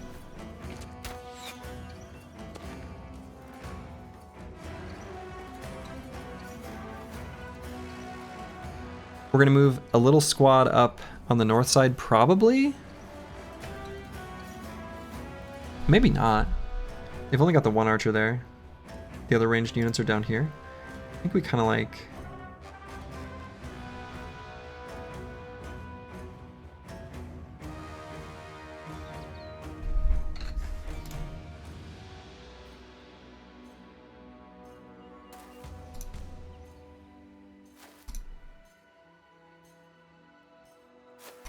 kind of just go down this way, I think.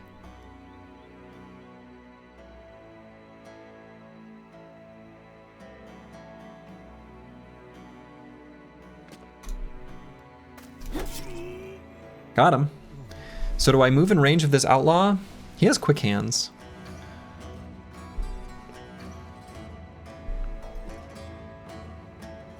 First blood. I'm terrified of this guy, though. I really am.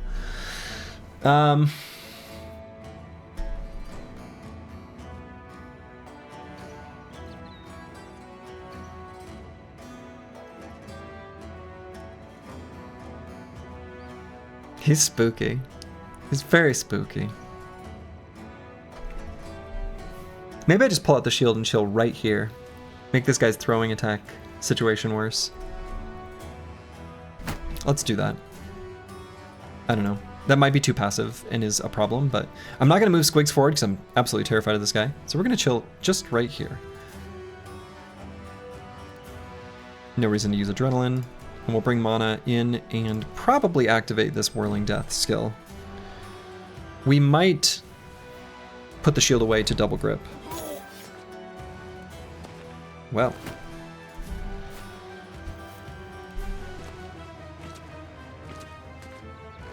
Things are getting serious. Nivik still has 9 to proc. He took a jab to the face. Turns out that hurts.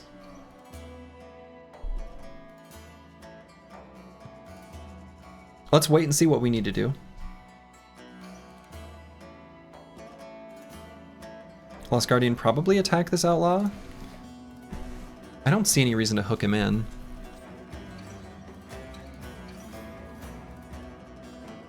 Did you remember Knights and Squires in this mod? Can't wait for you to meet them. Do they have dynamic duo? I hope they do. We've currently got Pocket Sand. Would there be any reason for me to pull this guy in? Like, would that be good in any way? I don't think so. We just go for a regular attack.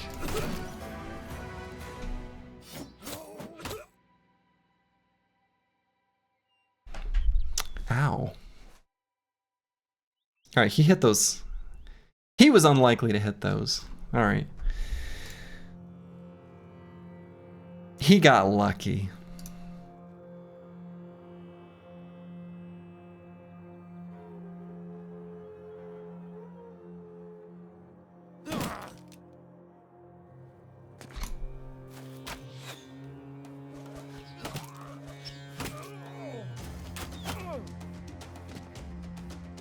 I'm still weirded out by seeing the 9 lives indicator, which to me previously like always communicated it has procced, but in this it means it has not procced.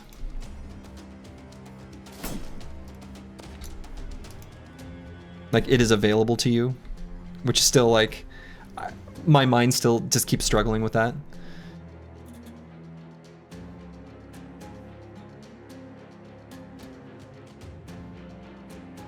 I'm gonna try to get an injury on this outlaw. I don't know if this will be enough damage. Okay. I kind of want to get Squigs to here.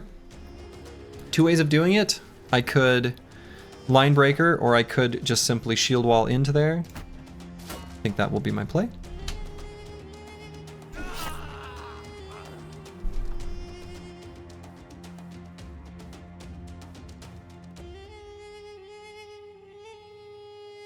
Now Nivik could avoid death by pushing.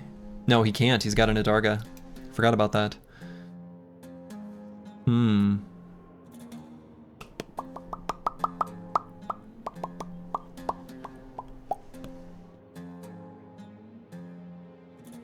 got pretty good defenses right now. We probably just chill here. Corvus Korak is in danger.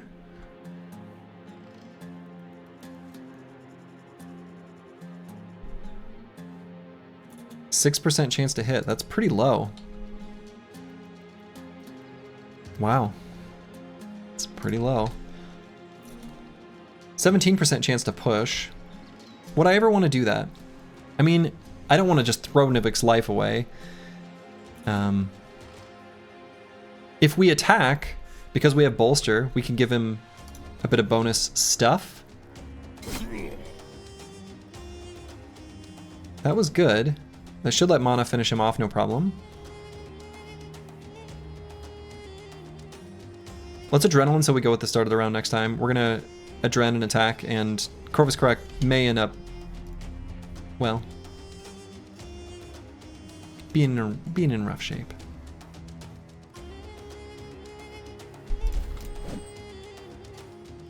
Oh no, we missed all 3? Rolled 94, 96, 99? Mana! Mana! Oh boy.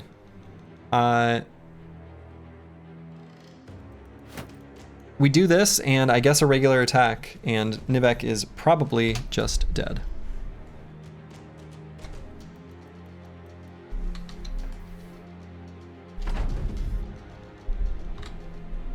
Alright, we try to finish this guy off. May as well do... Well,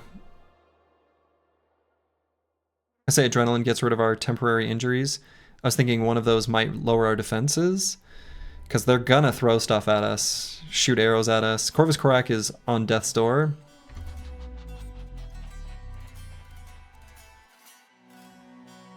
Let's at least get further away from them.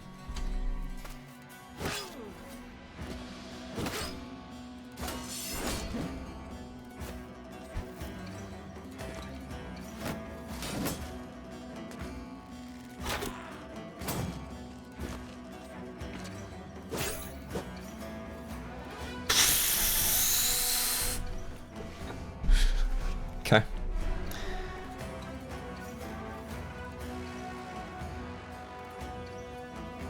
Try to finish off this one? Or maybe just go for this?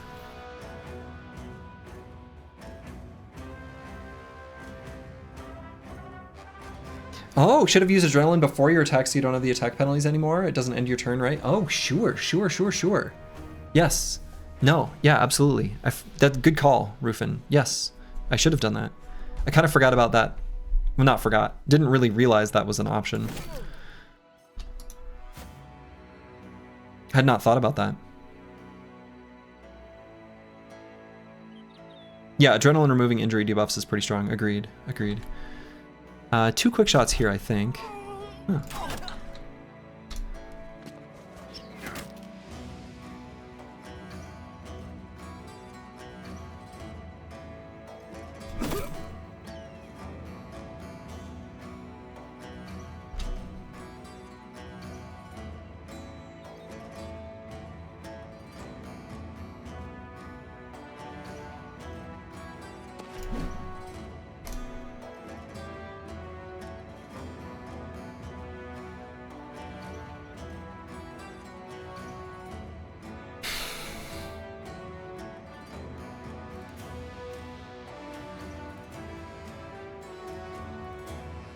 The fact that their leader rushed in the front but is now sitting in the back and hasn't actually swung his melee weapon. Yeah, pretty okay with that. He kind of doesn't have a line. Except to use his absolutely terrifying ability of Onslaught. I hope he just doesn't use it. Let's just hope he doesn't use it. Hope the enemy doesn't use their abilities. That's my plan. Is that a good plan? Sure doesn't sound like it. I'm deciding whether I want to just use a scimitar to finish off this guy right here. Or I could swap to the bow, maybe get a kill and then a secondary attack.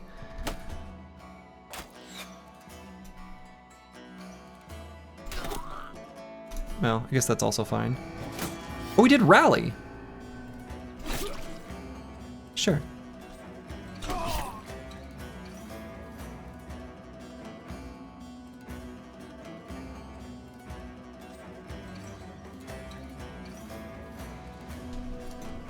A great man once said our plans don't involve RNG. No, not ours. Ours involve a lot of it.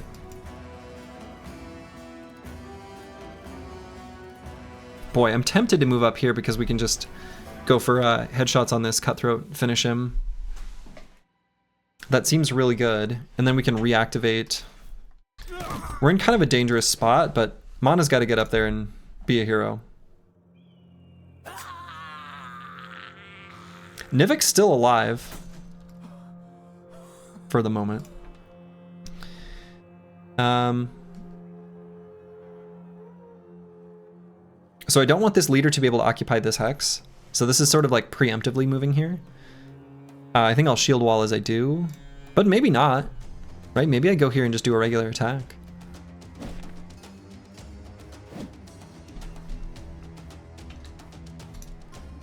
It's crazy how Nivik just refuses to die and keeps getting kills. He has a heart for sure. He's got heart. And the real question is heart enough? Stay tuned. They don't have many ranged attacks, so I could push forward with Corvus Corac now. No! I'm dumb. We'll see if they move forward and then we can impale. I didn't have enough to move and impale. I just saw like a decent amount of fatigue available. Rebuke. Oh, okay. Okay. Okay. Rebuke, really good. So you can check the chance of being hit by zone of control's attacks if you preview the movement and then look into any tile tooltip. Oh. You can check the chance of being hit by zone of control attacks if you preview the movement and then look into any tile tooltip. Okay, I'm gonna do that next time I need to do it. Try to remember.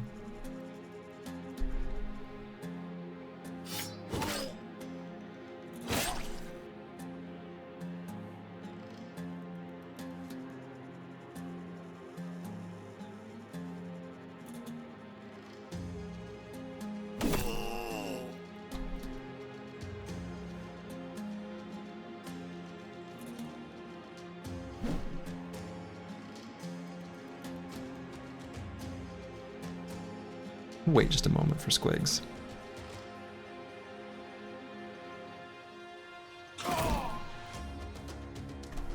Okay.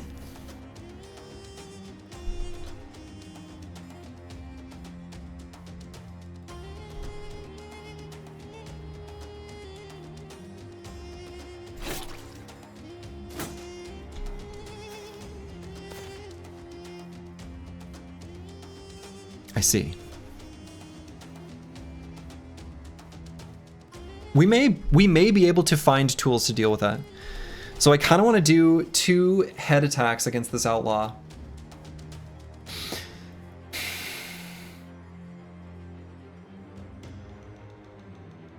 I can't have him using Shatter. I can't have him using that AoE attack here. That seems way too strong. 23 fatigue. Can I do 2 of them? No.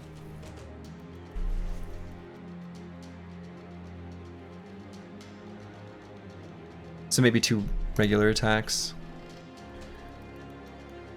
Maybe I do 1 regular attack here to finish this guy off for the resolve debuff on their allies. No, I think I go for the regular attacks here. Yeah, 1 regular attack and C, exactly. So we only hit him in the head.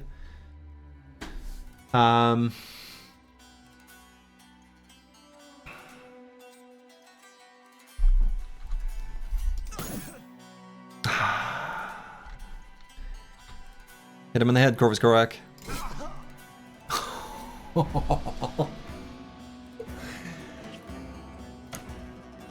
Foot pedal.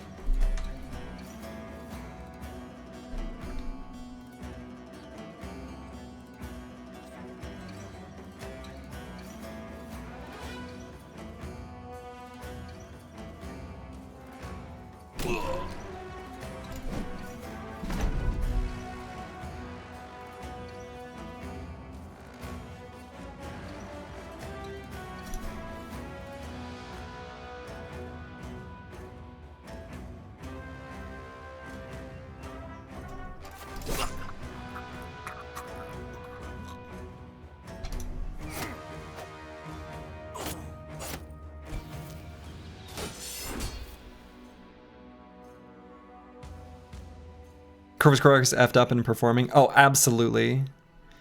Performing like a Chad.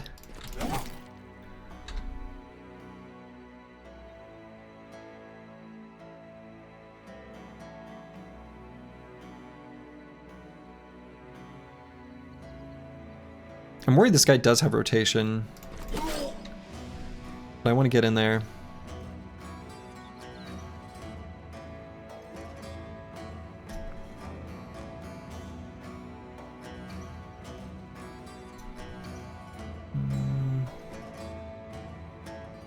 He does have rotation. Yeah, he does. He does. He used it. All right, so we're definitely doing a shield wall. Oh, we do have knockback. Oh, because we have a regular. Yeah. So we knock back because we don't want him to attack twice. Oh.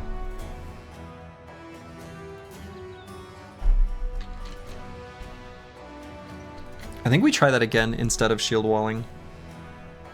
How would that math out? 76 melee skill?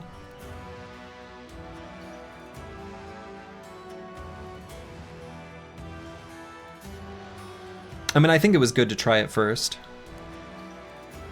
But I think we shield wall.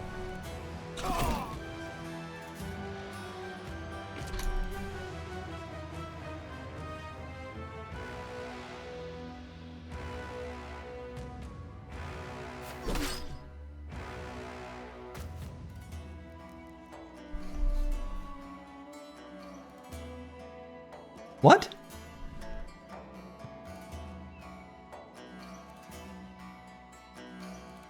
What?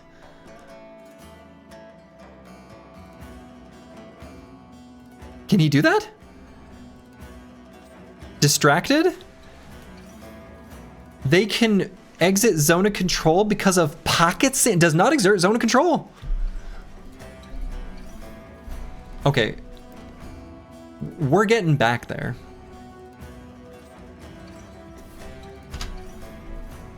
Like, he ain't leaving. Okay. Like, we're getting that body armor. We're getting that helmet. We're getting that scimitar. It is known.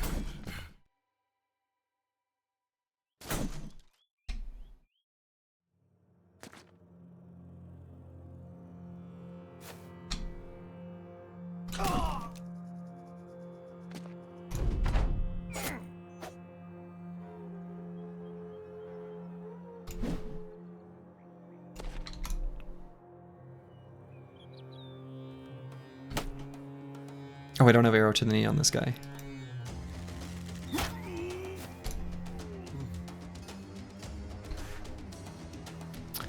Master Maticus, you have a very important job.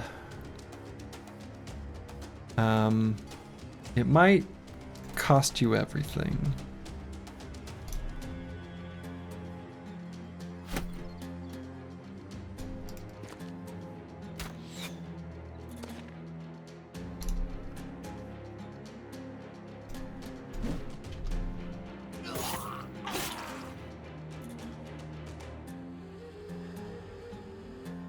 And will, actually, it turns out.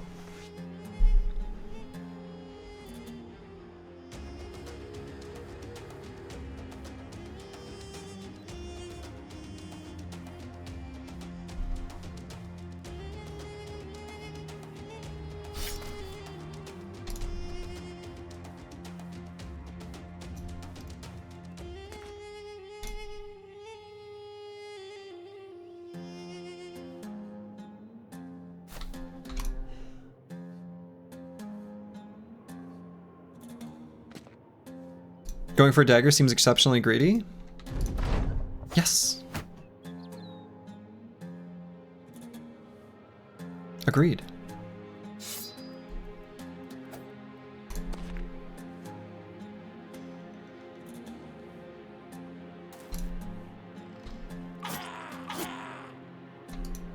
The hit chance seems much higher than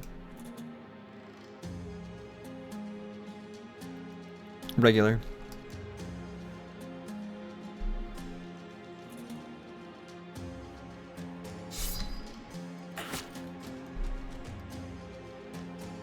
You can go for a stun.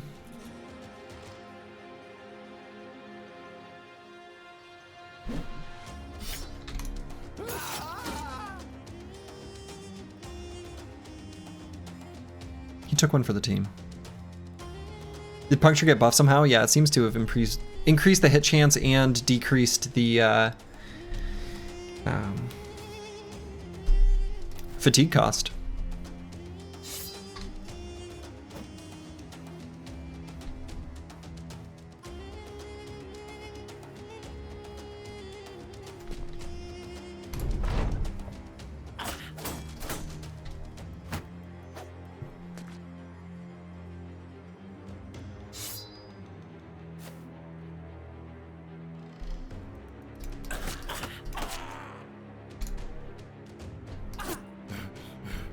Come on.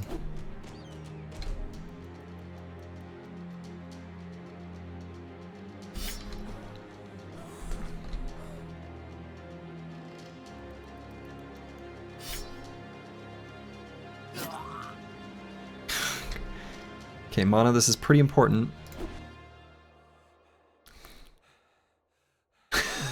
Shit. This could hurt. Okay.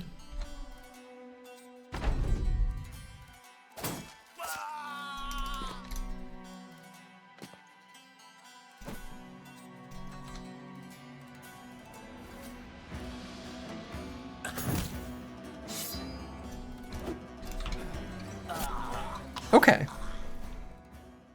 Easy. And nothing of value was lost. Partially collapsed lung.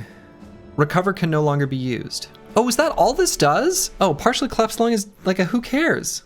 Great. Master Maticus, he's fine. Totally fine.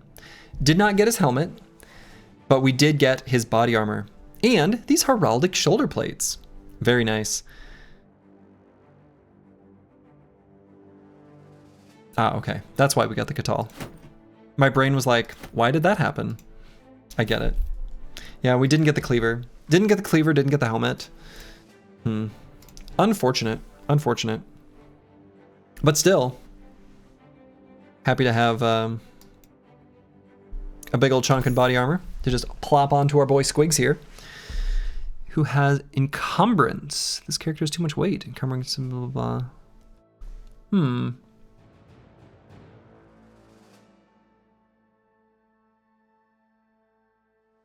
That's okay. Any outcome where you survive is already great. That was awful. It was quite the fight. Fatigue is a real stat in this mod. You love it? Yes, it is definitely a real stat in this mod. For sure, for sure, for sure. I might want to put this on then. Mana can roll with one of these. If he had used Onslaught instead of Rally, oh, I agree. If he had used Onslaught, dude, we would be in serious problem. Like, we'd be, I mean, dead. Probably, like, certainly could be just straight dead, actually.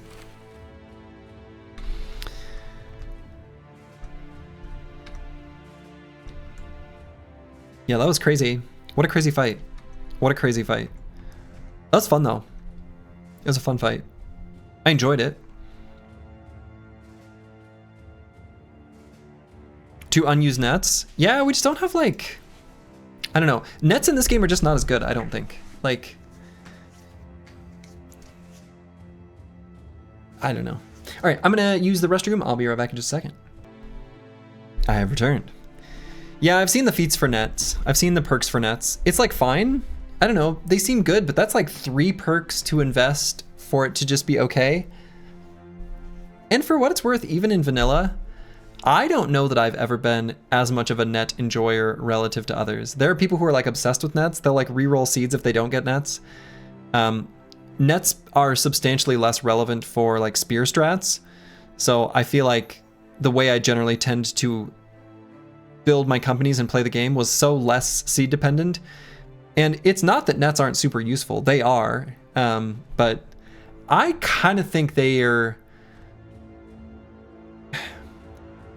People put too much emphasis on them. Like, think they're too good. I don't know. So... yeah, nets solve some problems, but you don't need to use them often. Yeah, perfectly stated. And also, it is great to see Father Falsers gracing us from the dead. Halloween is just around the corner, it seems.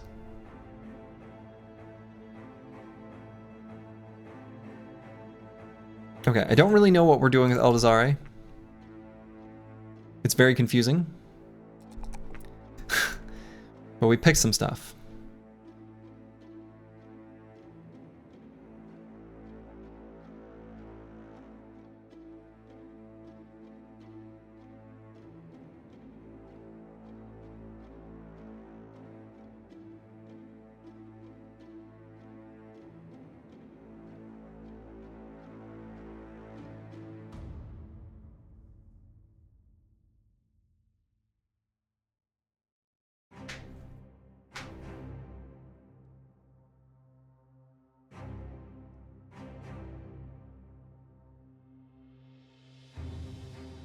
I have no idea what to choose here.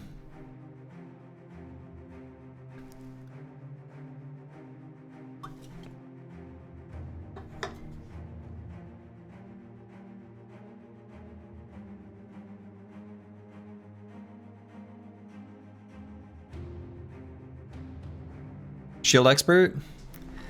I don't know, I guess.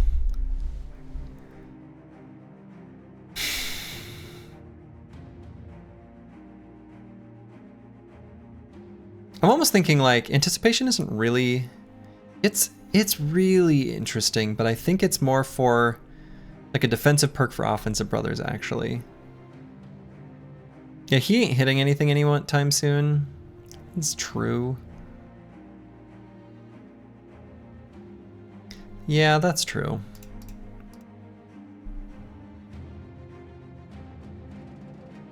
And we did lose a boy who used to stand up there, bravely like shielding and stuff. Might actually just give him a spear. Give him some reach so he can hit stuff. Or maybe I just keep his fatigue up. We'll get the ability to cover an ally. We'll try it.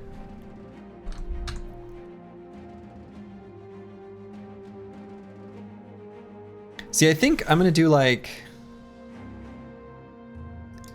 say tank / INI. God, what am I doing here? Oh yeah, because he has that insane fatigue. Yeah, no, this guy actually, I think I probably do this. How many band-aids do we need to fix these injuries? A lot. We need a lot. We'll give this guy dodge.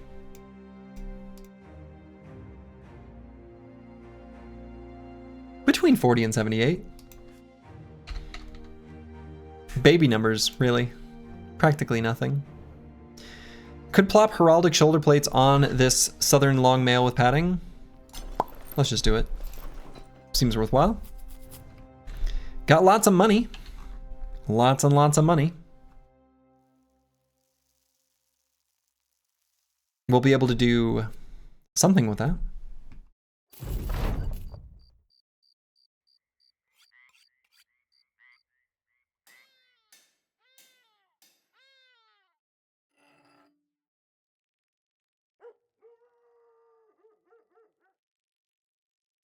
Have you gotten any event like at all? I'm a bit concerned those might be broken. Oh, dude, I don't. I don't think so. I don't think I've gotten an event at all.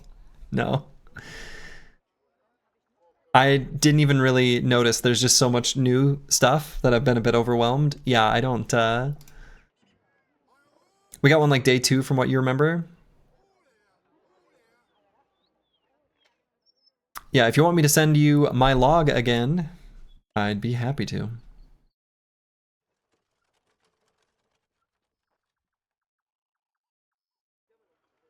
Oh, these medical supplies are so expensive. We can maybe buy 1 stack as we run away.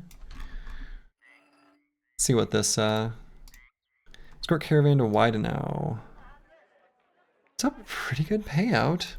You'd like to take a look into it? Yeah. Let me go ahead and just grab that for you super quick. And I will just send it to you over Discord if that works for you.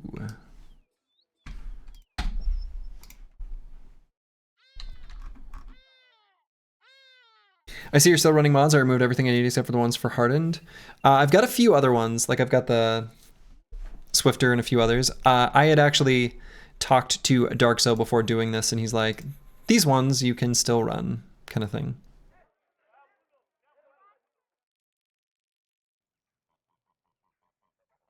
Man, what is, now hold on. As far as retinue is concerned, let's take a look at the surgeon. So if we treat 2 injuries, we could hire the surgeon. I think that'll make us use less bandages as well. Maybe that's the play. Maybe I get the surgeon. I feel like that is the play. So why don't I fix... Nothing concerning in the log? Okay, well.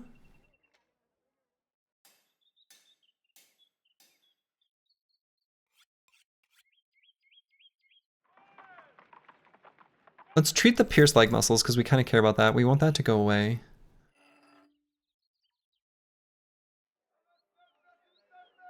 And let's do the cut artery.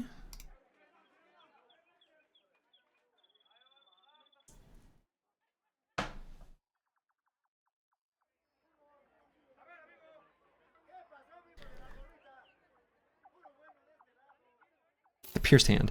Basically, I don't want to spend that much money. And let's get the surgeon. So now I'm curious about something. Okay, so we'll take between 28 and 60. Now, if we hire the surgeon. Yeah, okay. So that does make the amount of medical supplies we use go down. So there's kind of an economic benefit in addition to just like time savings and the, you know, ability to prevent KOs. So do I sell things here? It's like an okay sale price. It's decent.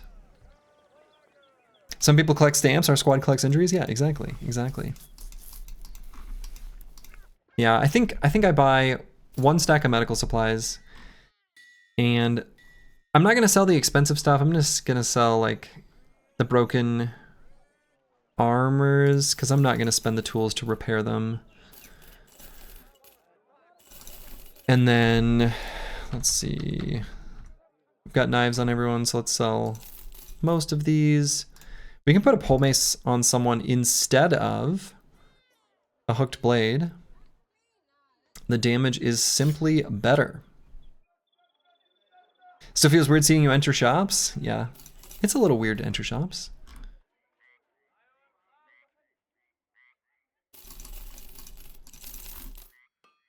Okay, but we're gonna hang on to the silver bowl, and you know the incense obviously doesn't sell well here at all.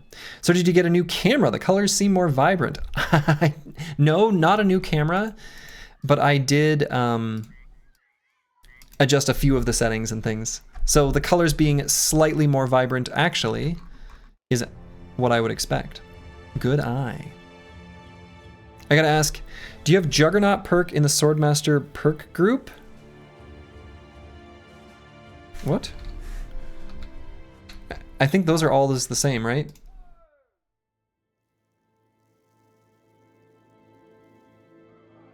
Yeah, Juggernaut's one of them.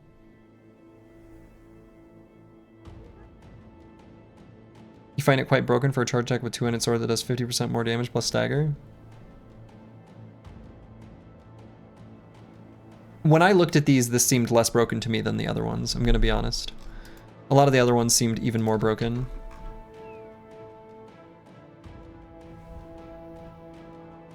That's right, I got a couple signet rings. They've been sold off though.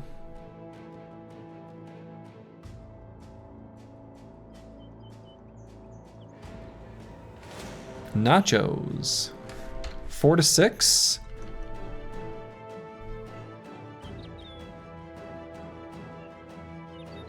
Is this going to count as a roving pack of beasts or undead? We'll just have to see.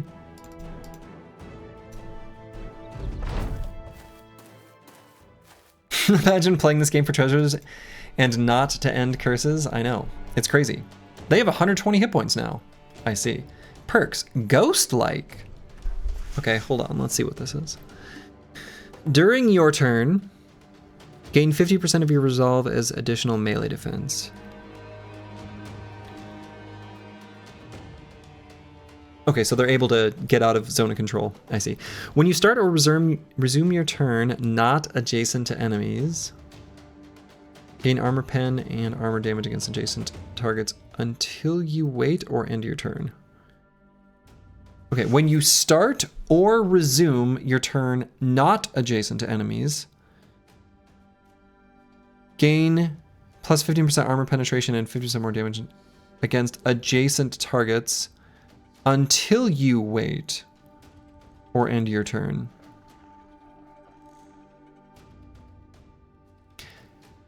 So when you wait, you get this buff. You move into range and do more damage. That's a very confusing way of doing it, but I guess I get it. If you're stuck being engaged, you don't get it, but if you started not engaged and then engage an enemy, you gain this benefit.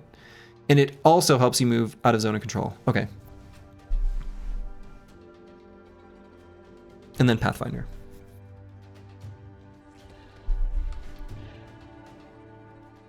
And they still have 9 AP. Ghoul Claw's still 4. All right, cool.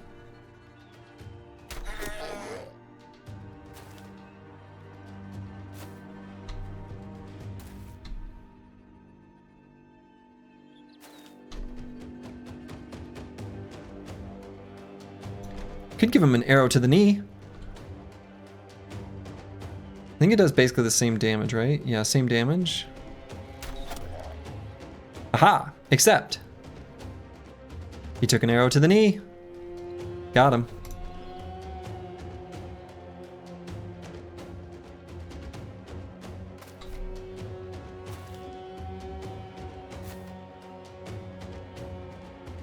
I think mana puts the shield away.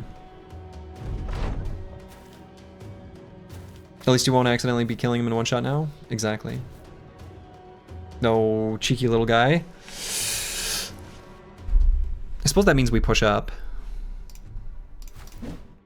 Try to kill this one.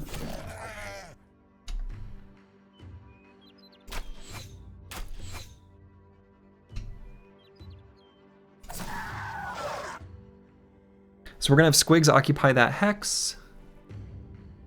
And then I'll just cover ally.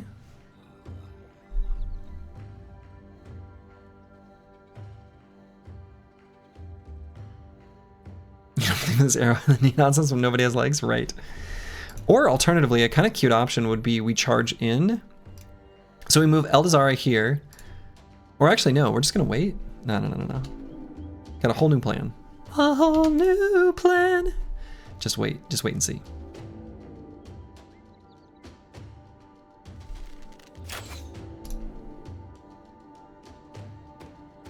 So we're gonna go here, line breaker. I get it. I can't do that. I understand why I can't do that. But if I'd gone here, I could. Now I still could do that.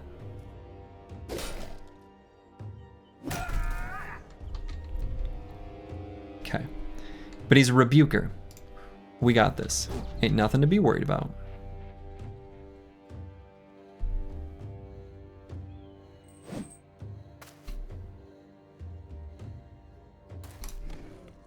And we're gonna go here, cover our ally.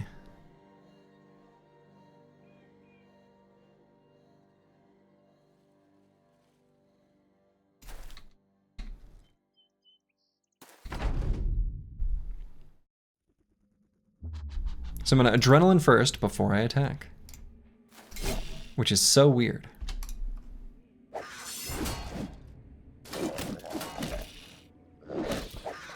Rebuke is so good. Damn. Just a better riposte? How would Rebuke work with riposte on top of it? Would it attack twice? That is a great question.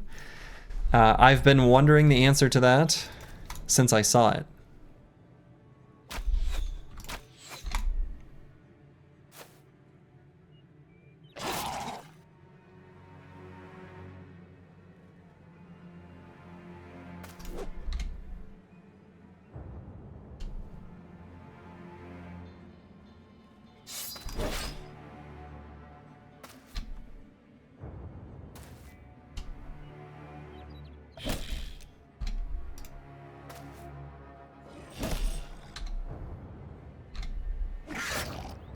Wonderful. All right, that was pretty easy, actually. Yeah, riposte is different now.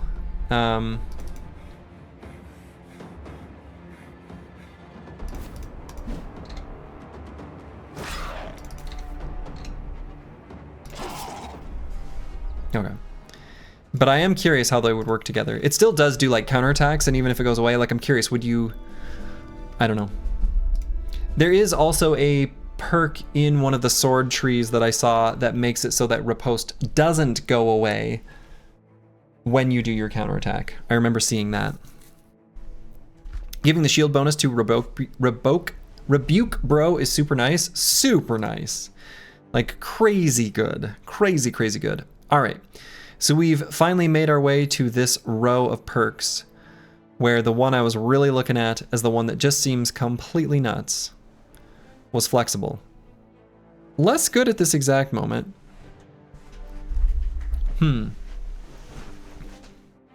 I wonder if we undo this shield business.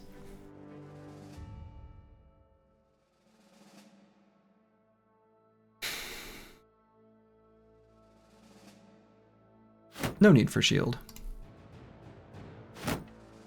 Who needs a shield? Who needs a shield? Flexible with 10 initiative? I don't know. That top one is really good though. So taking 60% less armor penetration damage from attacks. Look, even with losing 1% reduction per weight, we can put something lighter on him. But like, right now we're still looking at like 20-ish% less, you know, damage taken from armor penetration, which is insane. That's actually insane. So I still think this is good, even with bad stat line for it at the moment. And this lets us put on lighter armor.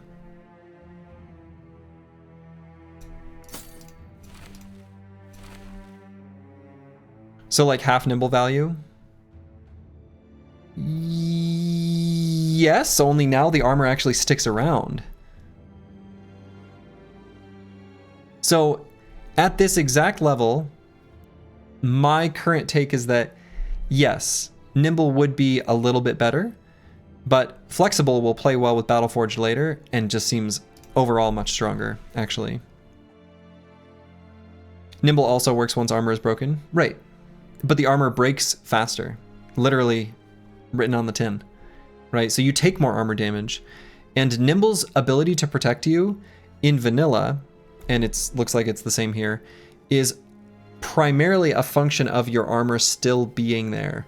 Because the amount of, you know, armor penetrating damage on any weapon, even those with really good penetration, is so much less than just the raw flat number that they roll.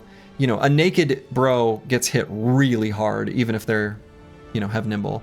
If they have just a little scrap of armor left, it protects them a remarkably high amount. So yeah, Nimble Forged replaced by Flexi Forged. Yes, actually.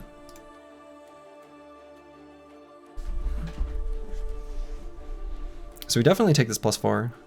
I honestly could maybe be convinced to skip a +4 in melee skill, but I don't think I will. And I'm going to choose initiative. I'm going to do it. Because I think the perks that we're going to take here on mana, right, because we've taken 1, 2, essentially, we've taken 1, 2, 3, 4. So we've got 5, 6, 7, 8, 9, 10. And that's where we're going to go.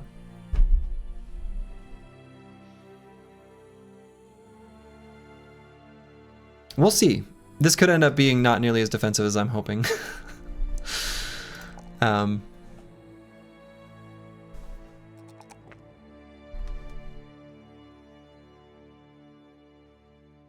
yeah, like, look at that. That's crazy. That's crazy. That's so good. This protects HP insanely well and keeps the armor around. It's real good. It's real good.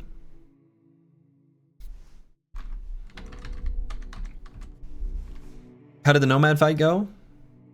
Good enough. We're still here.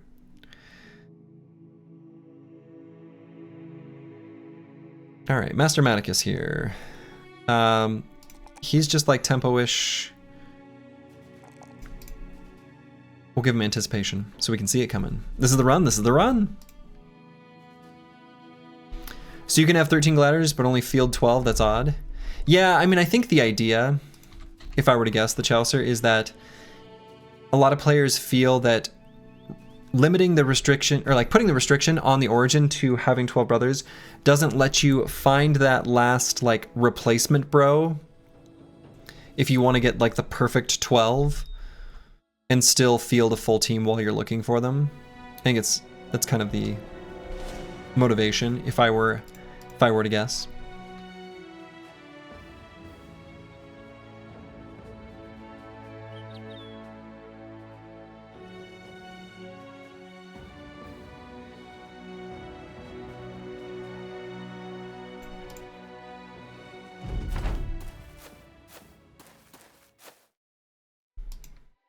Okay. 13 is indeed odd. True.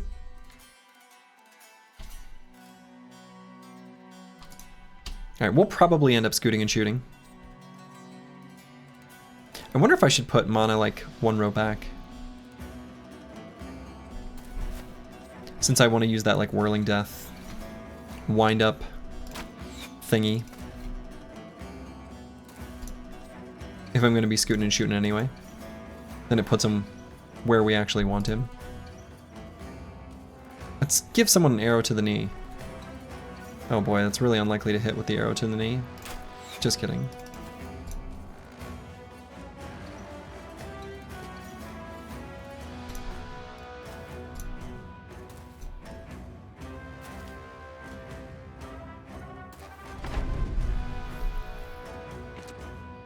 Okay.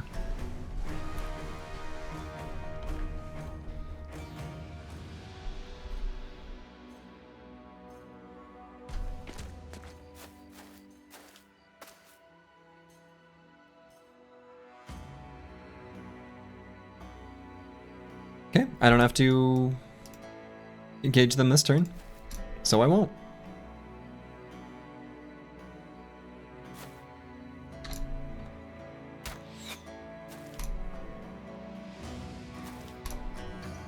We're just gonna keep scooting and shooting.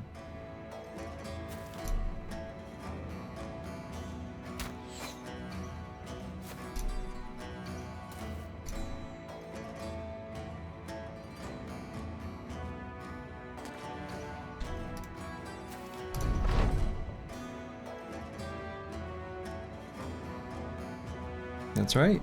We're just gonna keep waiting.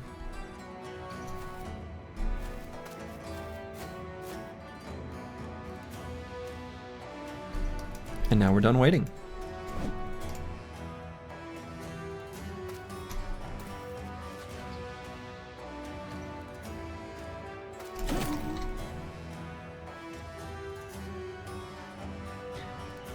All right, so if I'm curious about this shield other or cover ally, so I'm gonna look at this. Hold on.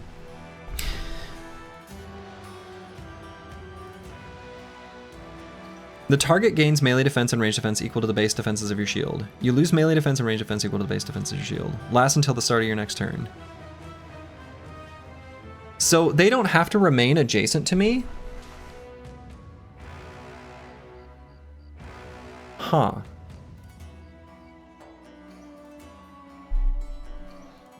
So I want to see something. So I'm gonna use this cover ally. At the top it says adjacent. I know, but it says cover an adjacent ally. But what if I lose adjacency?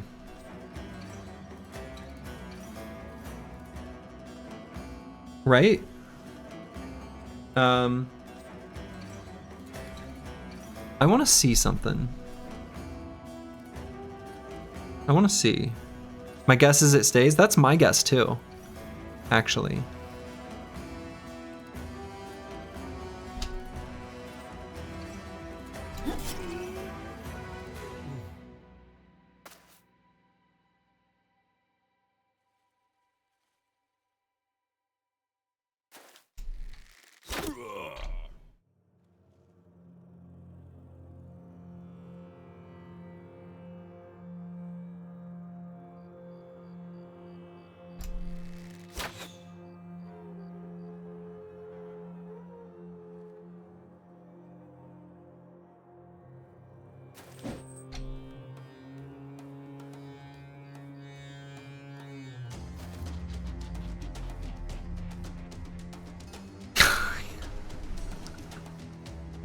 Damn it, I can't see.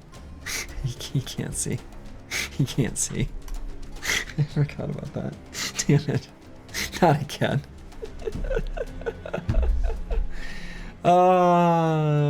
This injury actually is such a problem. My Mech Commander streams inspired you to buy the Battletech Tabletop Beginner box set. I hope it'll be a fun one. Oh man. Let me know how that goes, because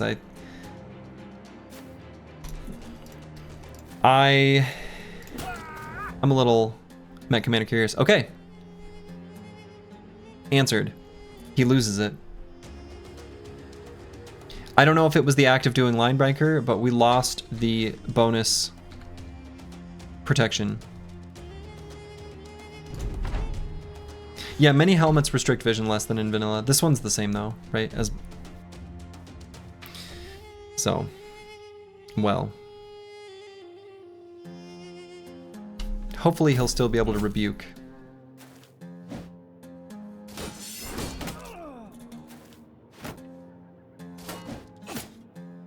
No, not as effectively as we otherwise would have been able to.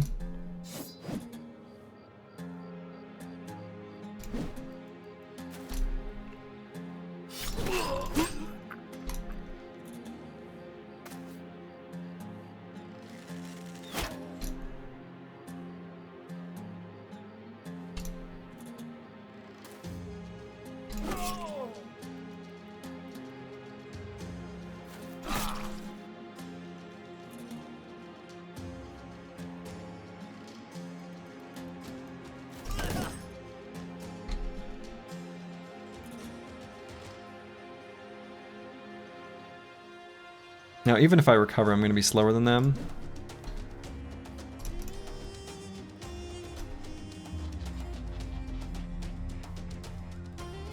Let's go here.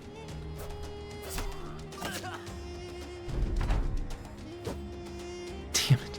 Oh, no, I should have... I keep forgetting about the adrenaline. Shit.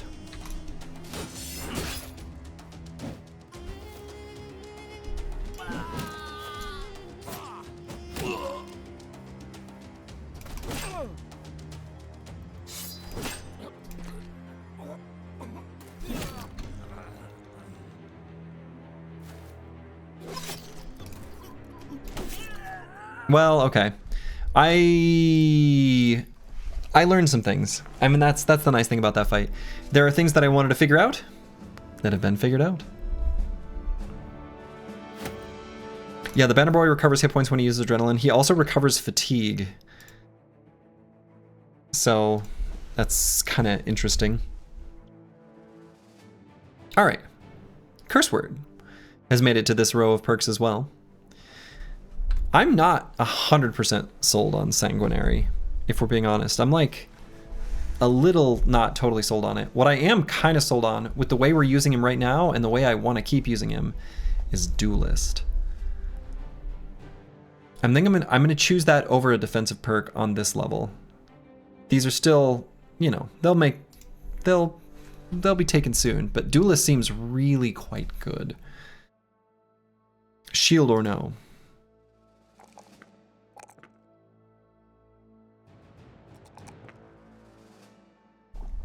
Okay. St. Jigs. Let's do...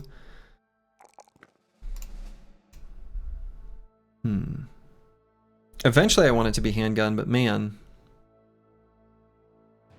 Alright, so we're going to do Battle Fervor. Since we can never be confident, let's at least be better when we are steady.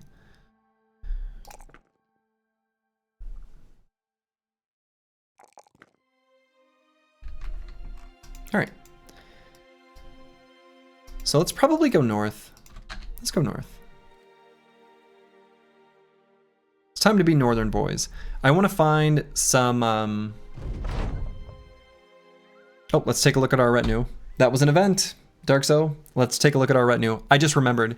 We've actually seen let's take a look at our retinue many times. I kind of forgot about that counting as an event with just an obscenely high score. So...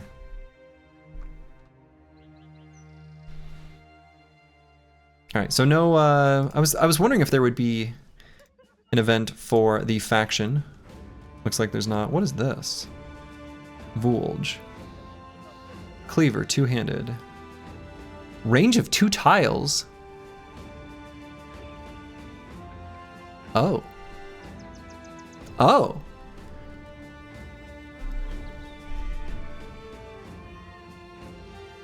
Okay. Right. I see. It is the The polearm version of the cleaver. It's the reach weapon version of the cleaver. All right. You haven't got any non-retinue events though? Yeah, I mean, they're all in the same pool though. It's just that let's take a look at our retinue, our like insanely high score. That's my, pretty sure that's the case anyway. The Exorciser. The retinue event is not supposed to replace an event anymore under Hardened? Oh, okay. Well, never mind. Throw that out. I said nothing. That's a good change, because that one is kind of... It's overwhelming, and I just don't have enough money. Alright, so we're going to buy tools. They're pretty cheap here. I kind of want to buy a lot of tools.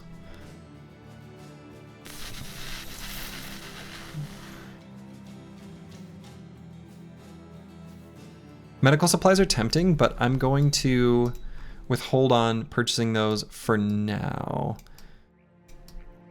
I want to get up to a larger town.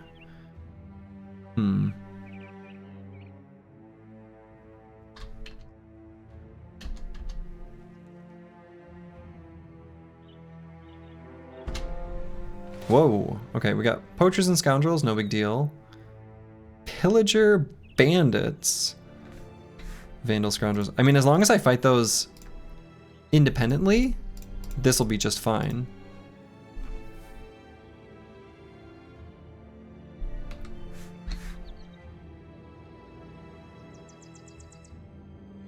I think that happened.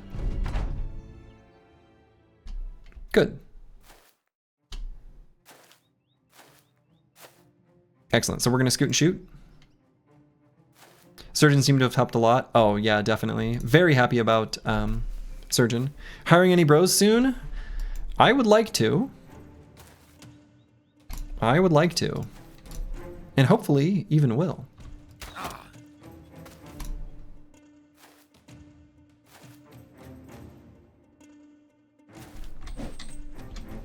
Yeah, we're going to charge up. Do I want to give anyone an arrow to the knee? No, I didn't even want to.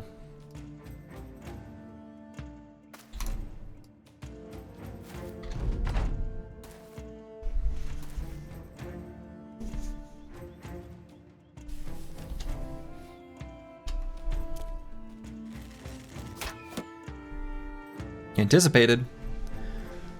Let's see. Do I push mana up? Let's wait. Let's see where that guy goes.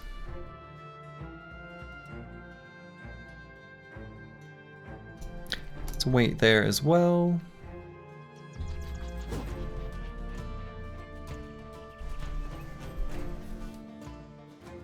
Probably push Corvus Corac up. I think that's okay. Nah, we can wait till the end of the round to do it.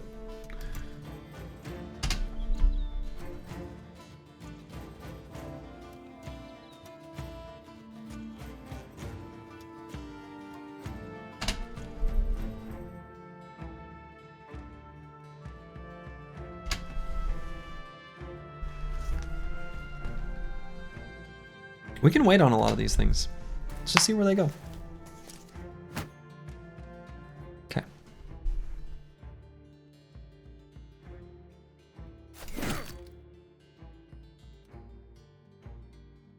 Gave this guy an injury. He is doomed.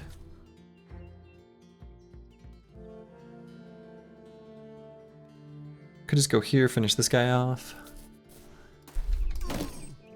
Ooh, so close. Got him.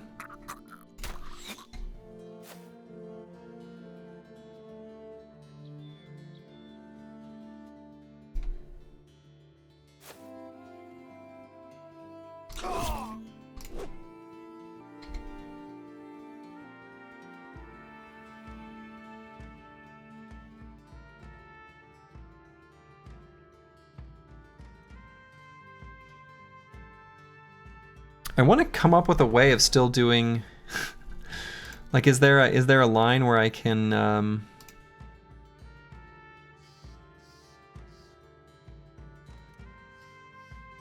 give him cover ally and then go to where his destination will be?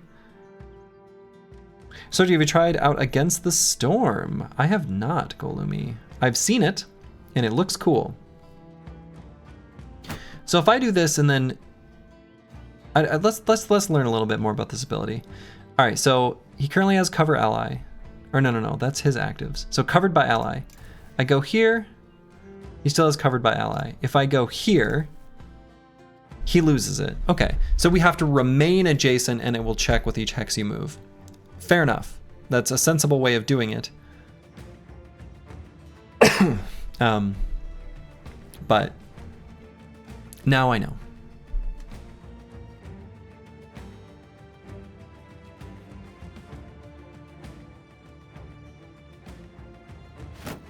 So I guess I'll just do that.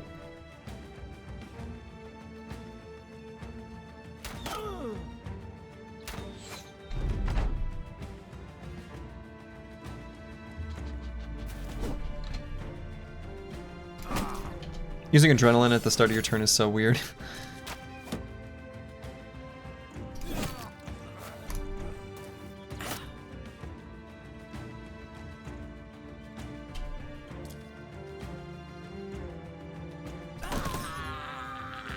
Got him.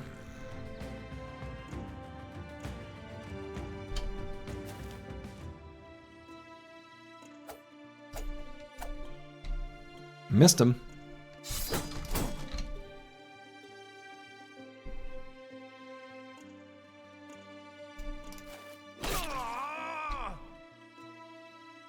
Okay.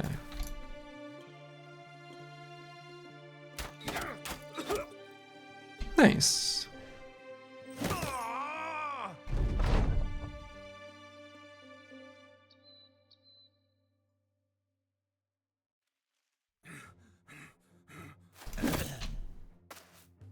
No, don't you run from me. Get right back here. That was pretty cool. The bonus AP from that cleaver skill got us in range.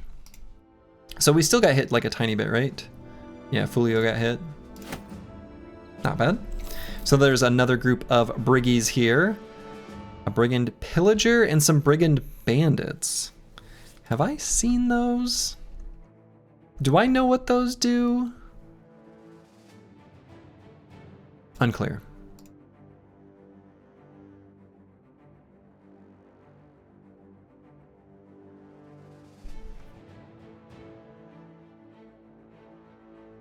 Not getting very good use out of entrenched on everyone. If I put him here. Battle Brothers versus Brigand Bandits. We shall see which Battle of the Bees. Okay, this guy's got a Spetum and throwing axes. He's got Ghost-like. Okay, we saw that. That was on the nachos. He has Through the Gaps from the Spear skill tree. All right. Otherwise has Dodge, Bully. Okay.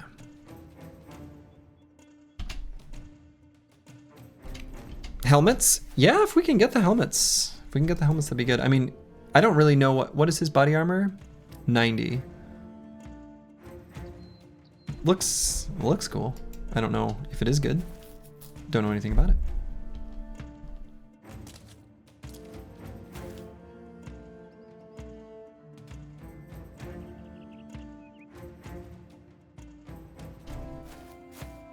Well, this guy's got Pillager. He's got okay. Bully Steelbrow. I see. Okay, that's one way to live your life.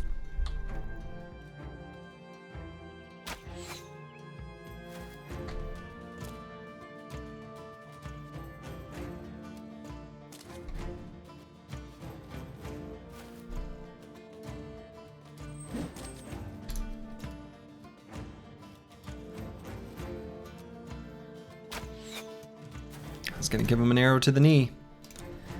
Did not succeed.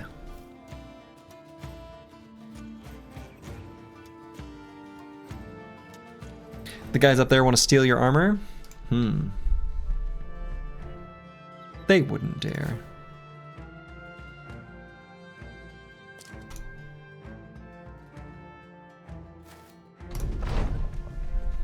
They wouldn't dare.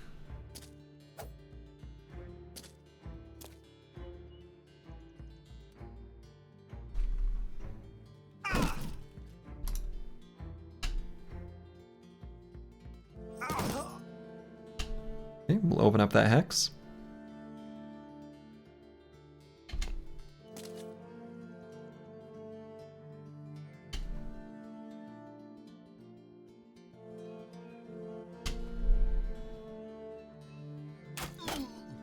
Got him. Got him in the knee.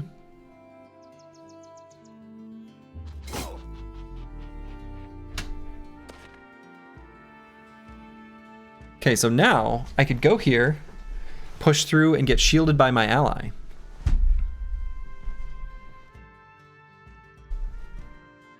Which is kind of interesting.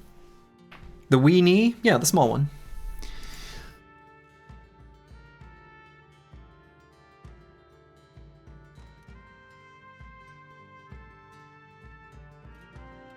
Or I could go here and just knock back, but the knockback isn't guaranteed. So let's disrupt their formation. Let's do this. Line breaker. Hinge turn.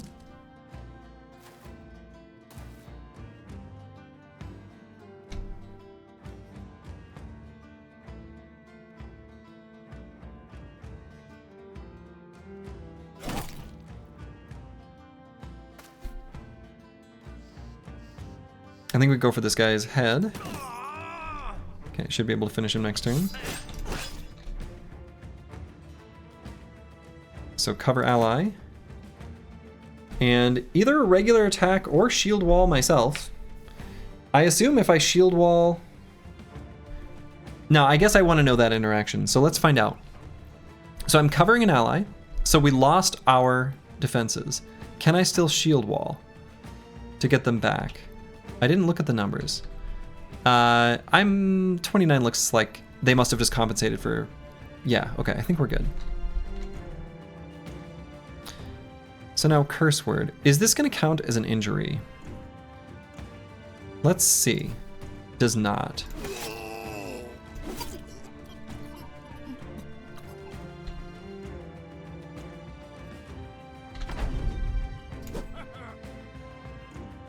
I should use adrenaline first. Gets rid of this deep chest cut. God.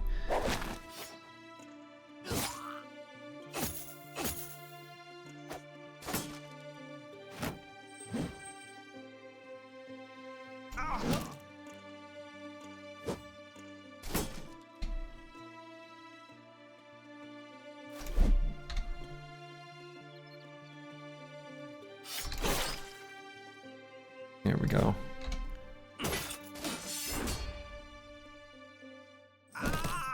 We are not rebuking.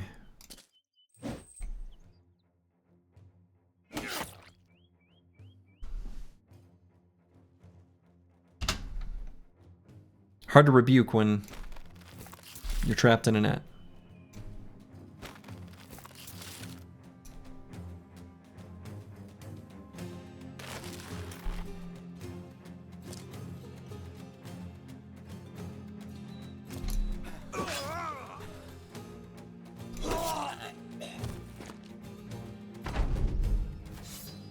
Okay, that guy just ran away.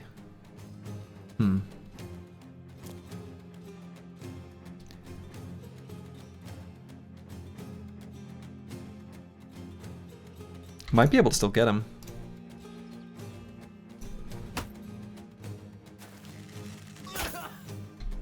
Excellent. Very glad we got that guy fleeing. That's wonderful.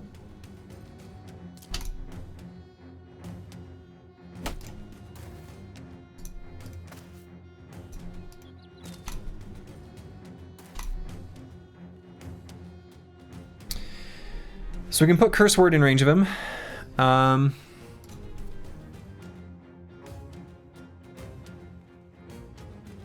Yeah, I think we just do that.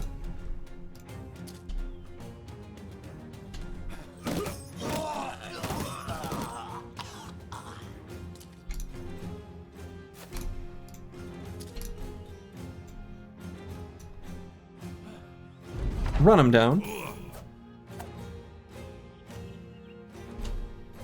Could try to dagger him down. Let's see what this armor he's got. Let's see what it's all about.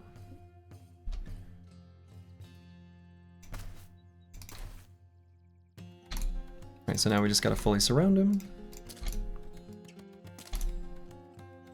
And we're golden.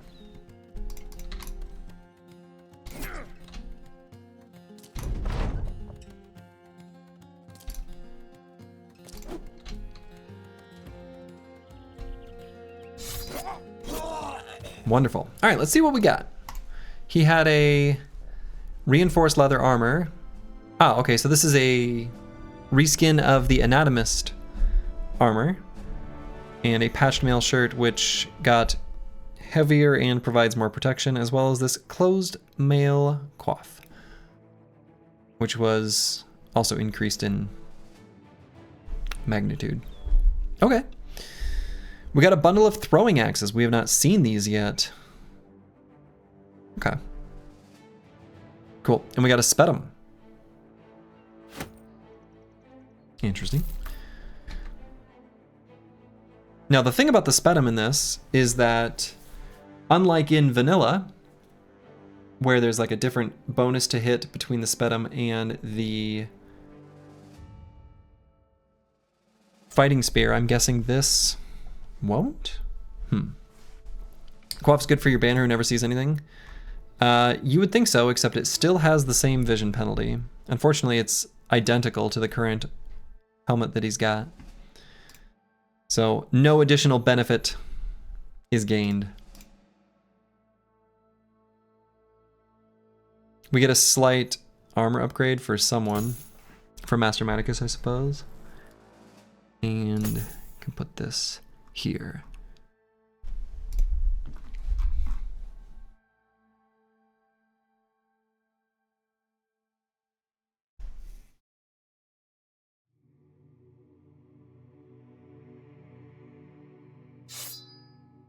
Replace a hooked blade. Cool. And then we'll make our way north as we were doing. And so now here, let's just see what's to the left here. I'm curious. Wheat fields. So we're near a town. Thal. But it looks like a dead end. All right. They've got a taxidermist. Oh, it shows all the recipes that like we have a piece of. Honestly, kind of nice. No reason for it not to be that way.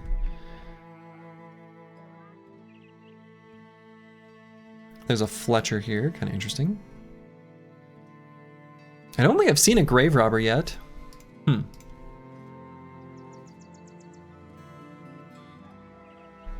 All right, tools here will be cheap once we get rid of the disappearing villagers. So let's see what this contract is.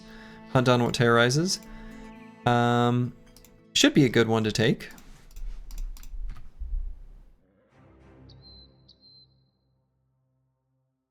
We can try to find the bandit camp. That's true. We could have gone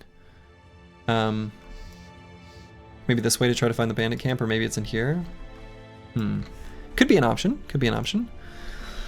Given this is a, you know, keep away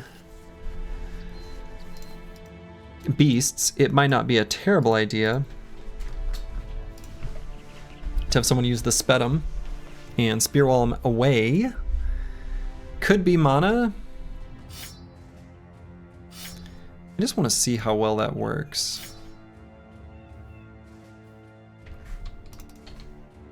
I'm still going to put the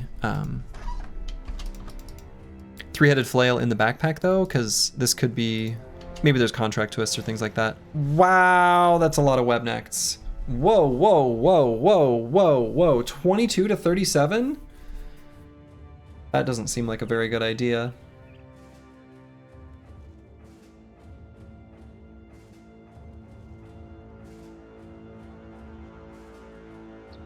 That seems like way too many.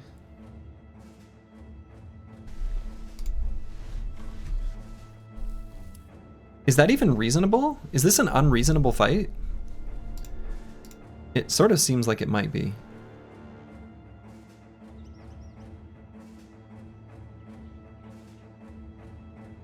Yeah, sorry, village. Guess you're staying terrorized. I mean, I'm curious about how well I can hold them off with spear walls. I'm gonna be honest. Maybe it's counting eggs as well. That's what I'm wondering. That number seems off to me. And look, we're not gonna know unless we take the fight, right? We don't know this version of the game. I'm quite curious.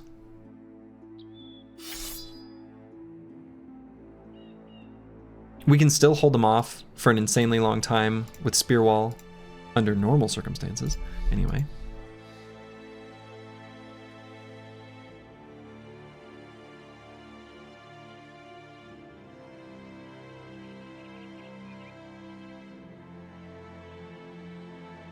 I'm really curious. This could end up being like really bad. That seems quite plausible, in fact, but I still want to know. So let's see what happens. Third party time? Nah.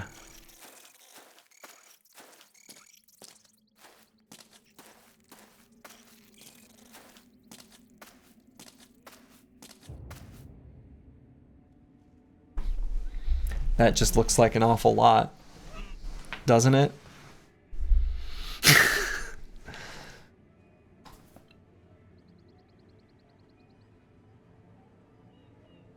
Yeah, it wasn't 26 though, because what, we have 5 here, but it could be that they're just right out of range, right?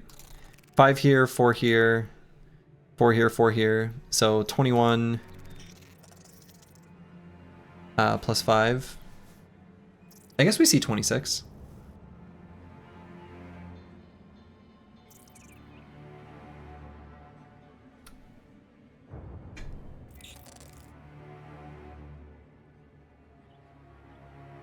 So this spear wall is 6. So I guess we scoot and shoot when we back up 1 hex. You see 22? Isn't it 5 plus 4 plus 4 plus 4? Oh no, you're right. We're at 20. I see 21.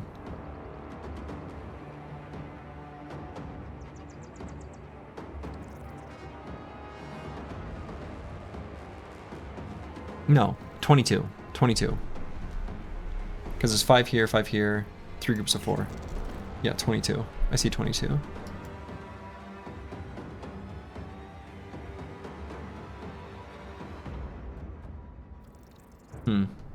I mean, like, well.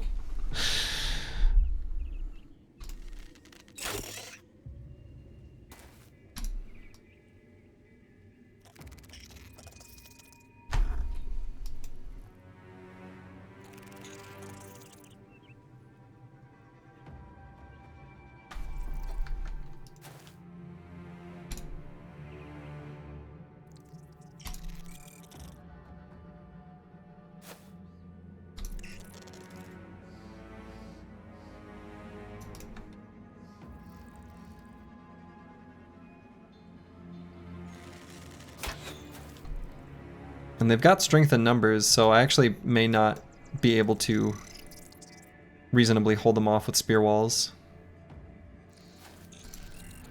So like, this very well could just be campaign wipe.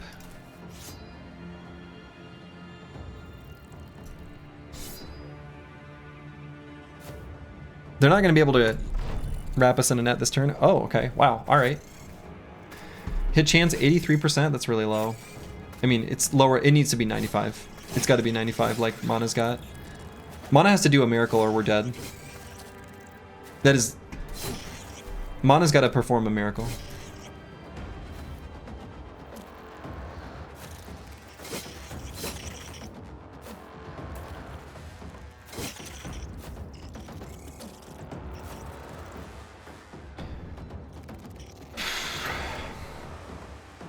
So we somehow have to get Curse Word to be able to spear wall again, which means we have to push and or eliminate like too many targets.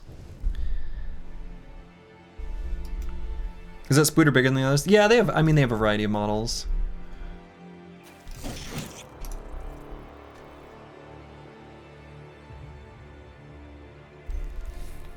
So I assume we can shield push here.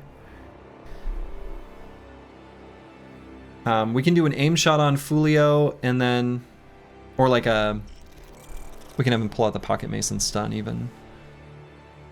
No, probably shouldn't stun. Probably do a regular attack. And St. Jigs can come down and go for one. I mean, that's, I don't know what other options we could possibly have. If we're super desperate, we can pull Master Maticus forward. So we'll go for this.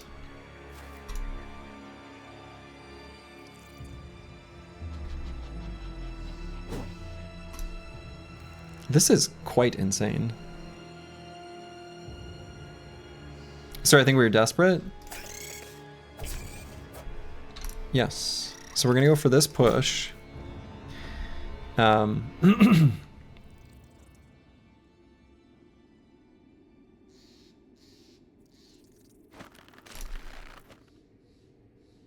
We can soften him up with one regular attack for St. Jigs to finish him off. Or maybe we do it the other way around. Walk back and spear wall. Could try to walk back and spear wall. Maybe that is the play. Oh wait, we should be able to see. So Dark Soul mentioned if you're moving out of zone of control, you can somehow see. Oh! Wonderful. So 21%. This is good. I like this quality of life. This is really nice. I mean, that's probably the play.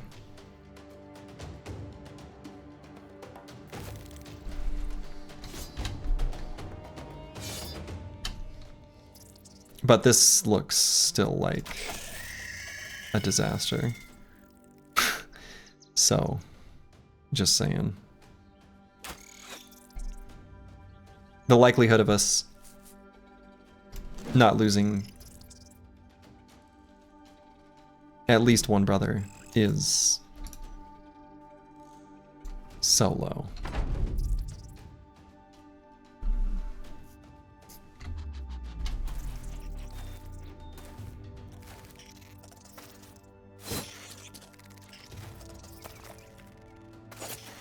Probably the whole team. Like, this is just way too many. Yeah, that was...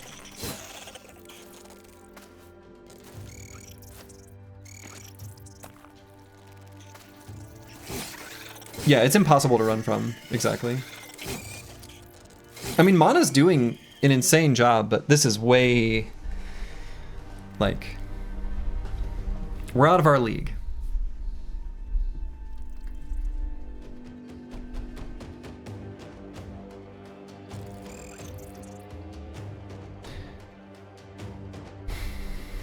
So if we can get Curse Word to here, he can re-spear wall up there. How much good does that do us? Unclear.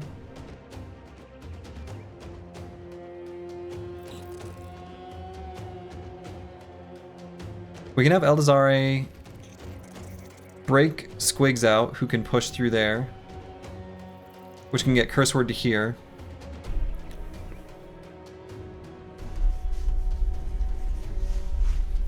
Is that the play? Is that the line? Lost Guardian probably tries to break himself free. It's a low enough % chance. We just are going to do this twice. Yeah. Fulio might be able to get this kill, actually. It's not too unreasonable. Master Maticus is just straight dead. Why not just kill the spider next to the spear? I mean, we could try that too, but I'm kind of thinking, based on where they're standing right now, I'd kind of rather...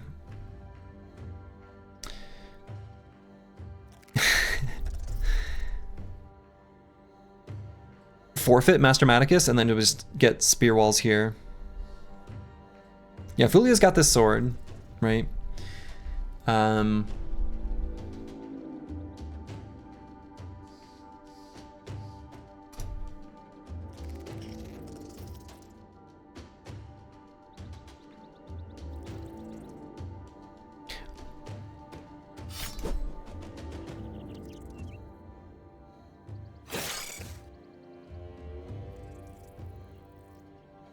So let's break Squigs free. There's only 1 or 2 more spitters that can contact the spear, so it's not the most dire situation going on. I mean, it's pretty bad. All right, so we have a shield push.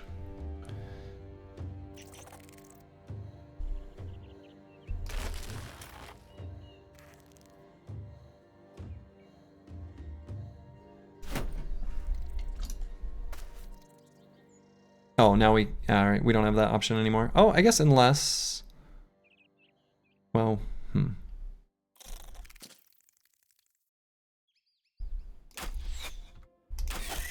Okay.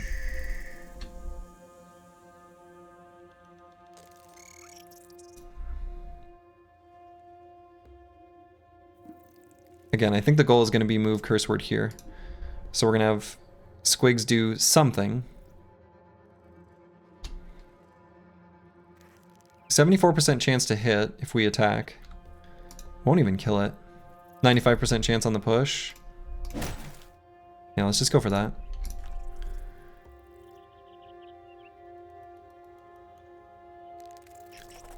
I guess I still spear wall here.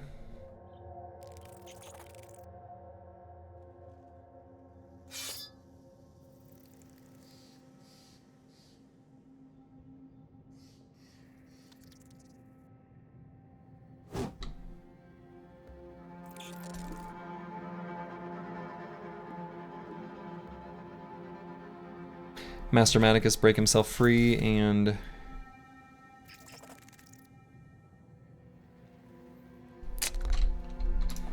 well, good luck.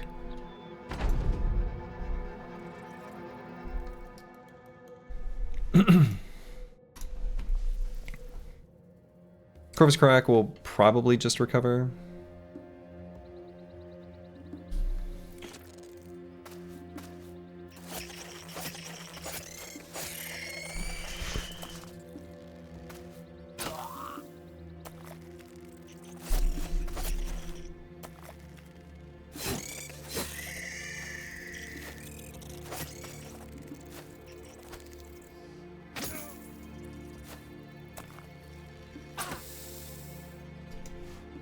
Okay, St. Jags will have attacked this guy. Not too bad.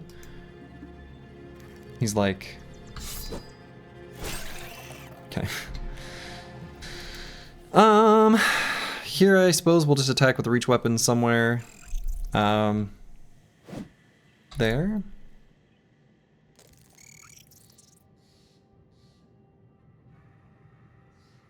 Fulio. You know, I'm going to be honest, we're going to have Master Maticus probably try to set him free, and he's going to go up here, because we want to try to keep him alive, if possible.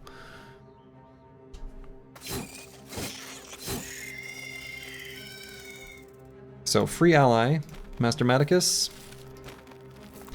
you're a hero. Okay, some fancy footwork there.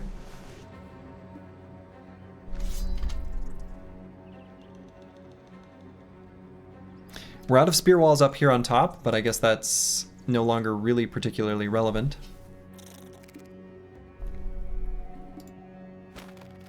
Free ally.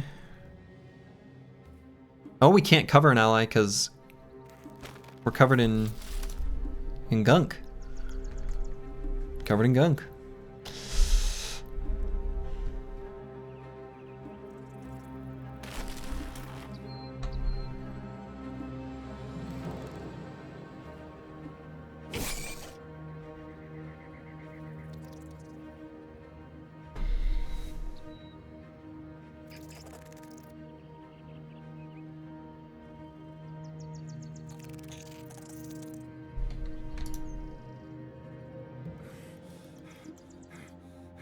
So we're going to try to get the kill here.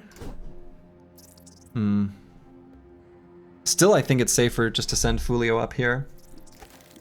Yeah. More spiders patching. Holy buckets. This is nuts.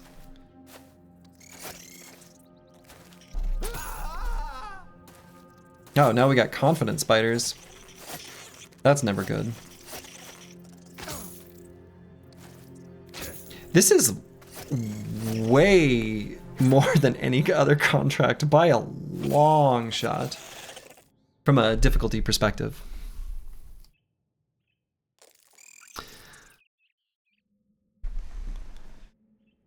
Probably just 2 attacks here. 1 attack here. This is a 4 skull contract? 2! It was 2! It was hard because your renown is so high. I did see that that affected contract difficulty, which does seem a little weird to me, but...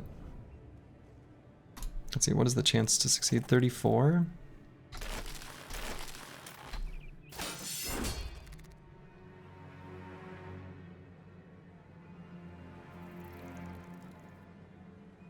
Adrenaline so we can hit something. And let's try to get a kill.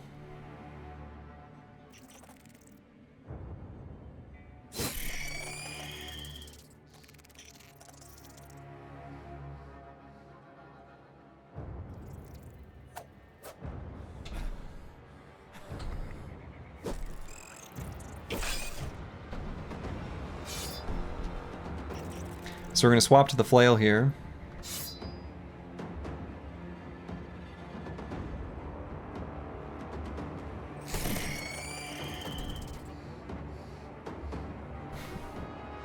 Do I recover or just do a regular attack? Maybe just a regular attack.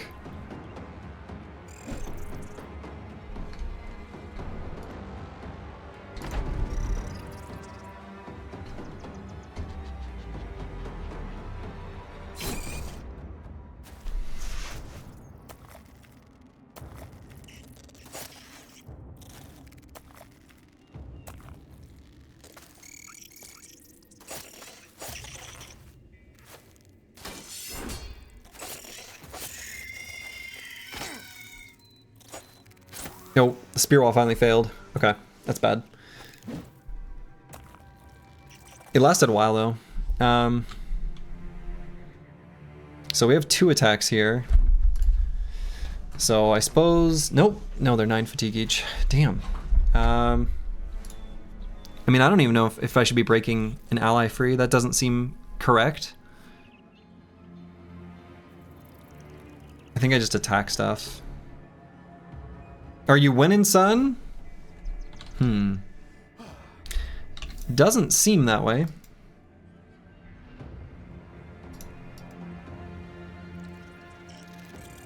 Maybe I try to break free here.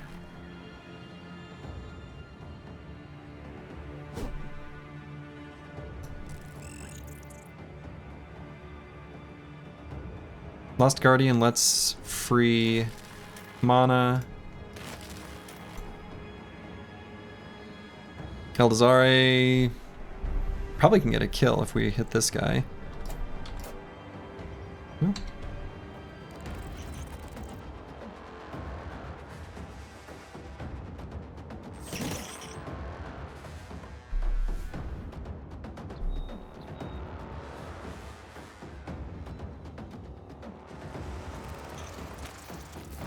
I guess we'll break free and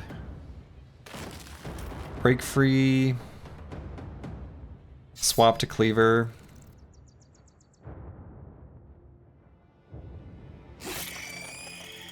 Gain kill.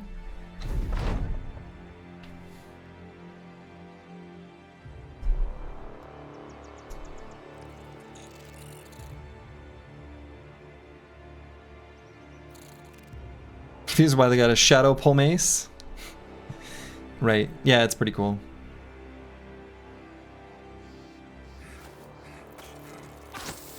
"21 enemies, yeah, I think there's just no way. There's just no way. There's just simply too many spooters, way too many spooters. I would say that fight even went fairly well, if we're being honest. Like, fairly well, like numerically. I mean, obviously it's not going well.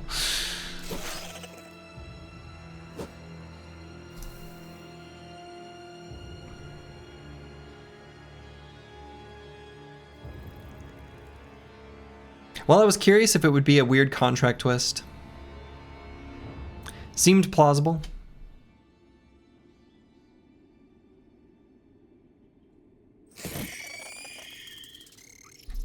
It was not.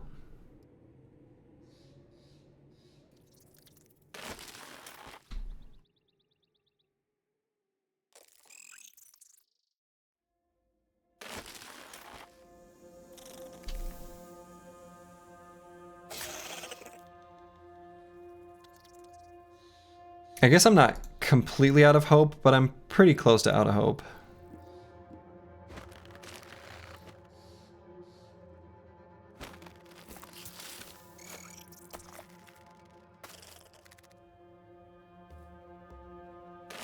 Can't believe that spider still had a move.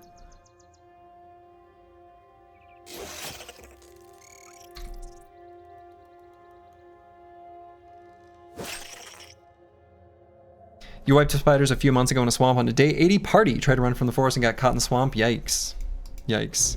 This is tactical brain damage farming, except that there are more spiders that keep on coming.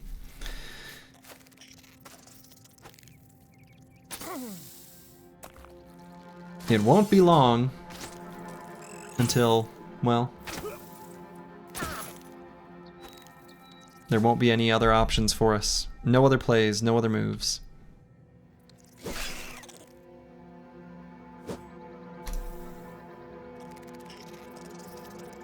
So I can adrenaline and break free 2 allies. That's probably better. Or nobody. That could happen.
At what point will the spiders run away?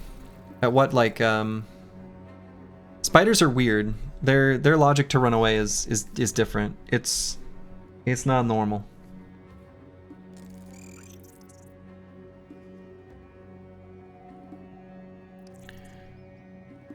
You know, so we just gotta focus on freeing the allies that can actually do the real fighting.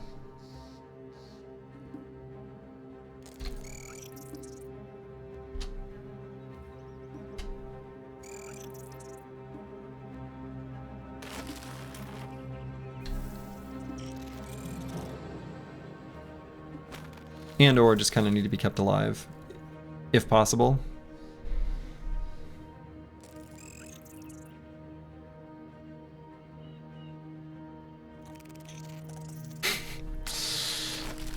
Not looking good. Chance 94, rolled 99. Not what you want to see. Not what you want to see.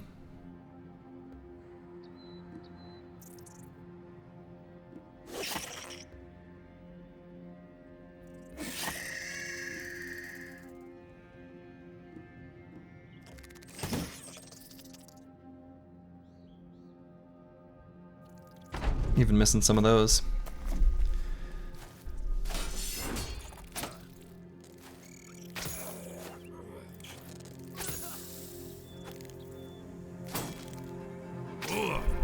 Got it to 14.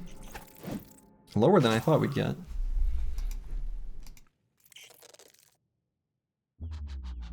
Adrenaline free ally. I think that's the play. Come on. There we go. Free ally to try to get squigs. Still fighting. I guess? I mean, maybe he can withstand a little bit more.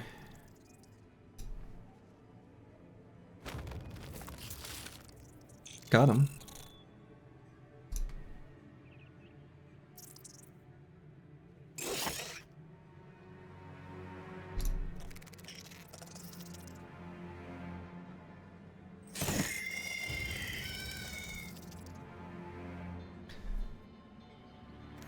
If we were to swap to the dagger, we could do 1 stab, probably. I wonder if that was an option to us all along. Because we're doing 12 fatigue plus 6. No, maybe not. Would recover be useful on curse word with all that AP he has?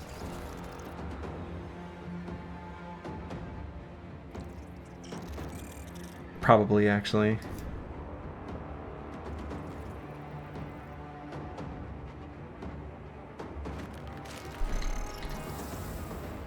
Recover would be useful on most bros here.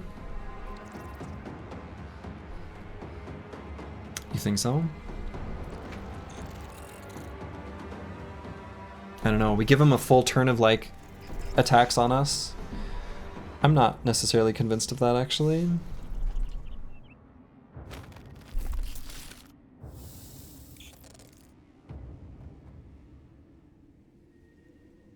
Oh, it's so close to a kill. I guess it will be when he bleeds. No?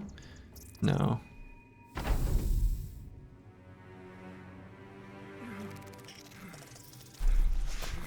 Spiders are scary now. I mean, this number of spiders would be scary in vanilla. This number of spiders is unreasonable for the contract. It seems to me. I mean, we got pretty lucky with their hits there.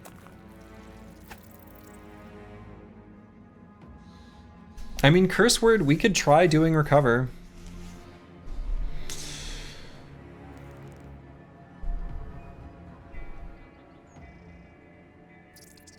He's at least got a little while of, he's got a little more fight in him. But we're gonna lose all our action points. Right, so we lose all our extra AP. Yeah, I think we just break others free still. Now Eldazara, I think we have to finish off this guy. Yeah. Here we actually might free ally here. Squig's is just gonna have to somehow make it. Mana's not gonna have any way of breaking free this turn. He can recover. He's got a lot of fatigue, a lot of spare fatigue. So let's do that.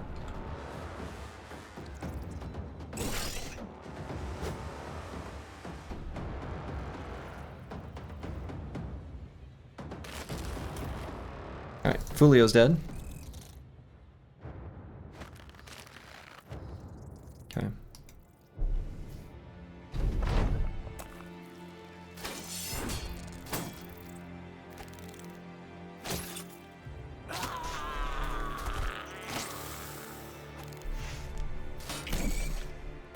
Rebuked.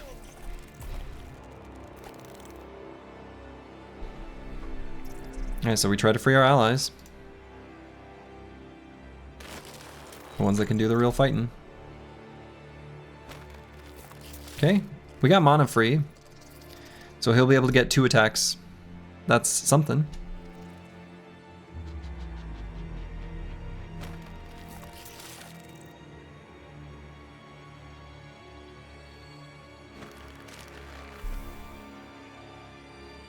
So we're gonna swap to the 3-headed flail.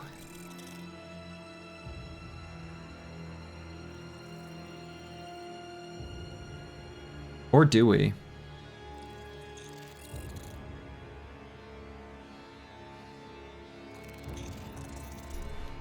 No, I think we do.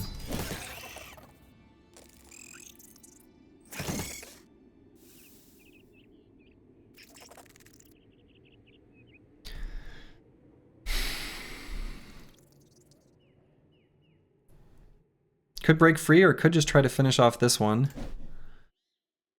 Yeah, I think that was worth trying. Okay. We've missed a lot of 95s.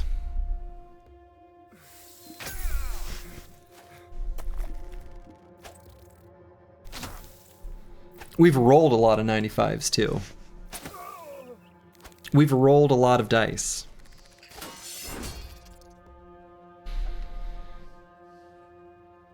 Someone's gonna have to set mana free.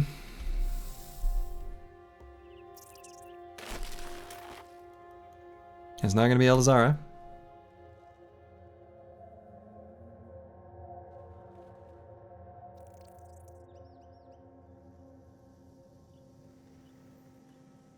free self, I think. Dang.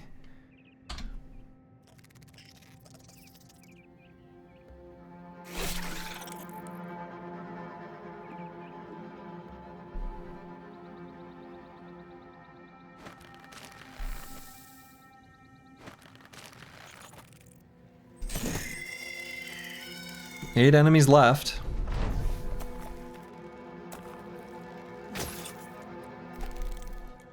Blessed by a head hit there.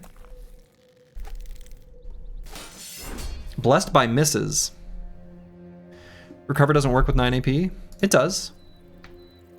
Oh, you have to... Yeah, I see what you're saying. No. Yeah, if we attack here, we can't recover? I don't think so. I guess I actually...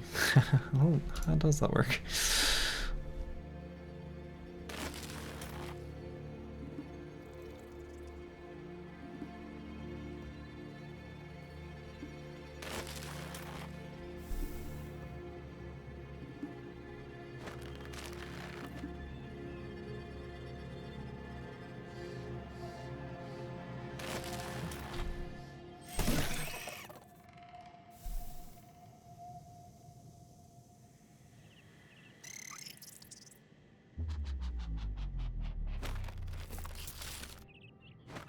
Come on.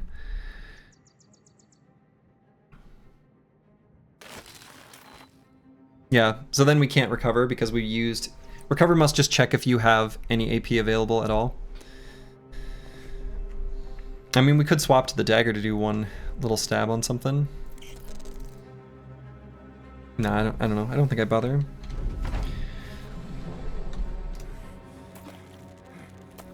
Read the recover tooltip. Yeah, hold on, let's just see what happens here. Blessed by another head hit.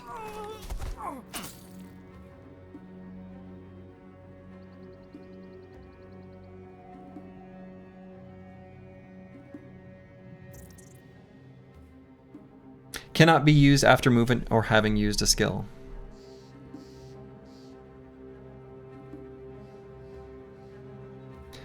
So, the likelihood that I'm able to save mana is low.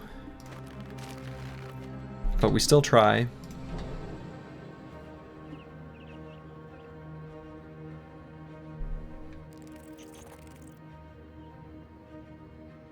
We're not going to be able to kill anyone with an attack.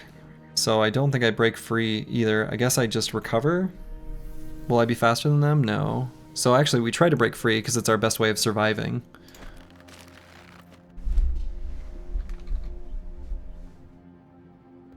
I've seen jigs break someone free. We'll see who it ends up being.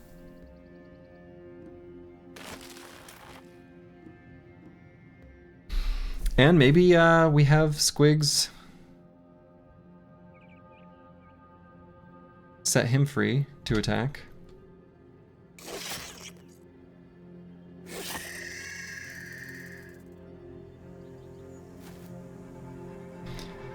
Help is on the way, but I think we're just barely not going to be able to do it.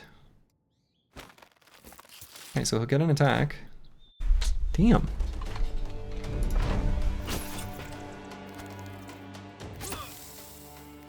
Here's the 9 lives proc.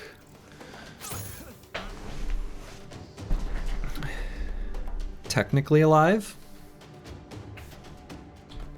We have 2 attacks here. No.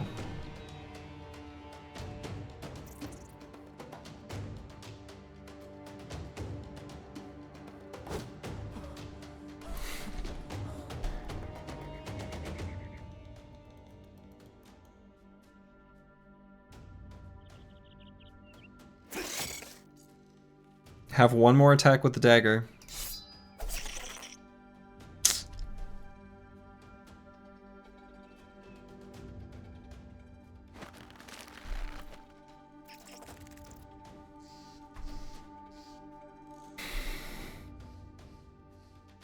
This guy is gonna bleed out. I'm assuming those injuries will make him bleed out. Go for kill here.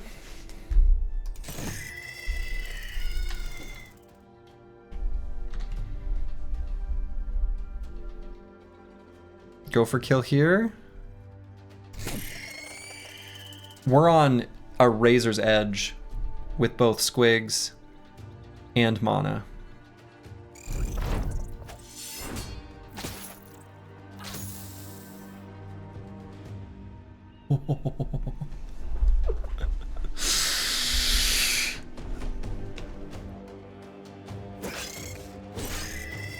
Okay. We're gonna let this guy run.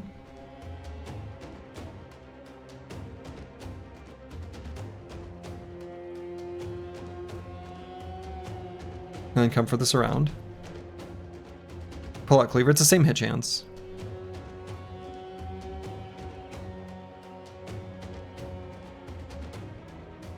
I think we go here.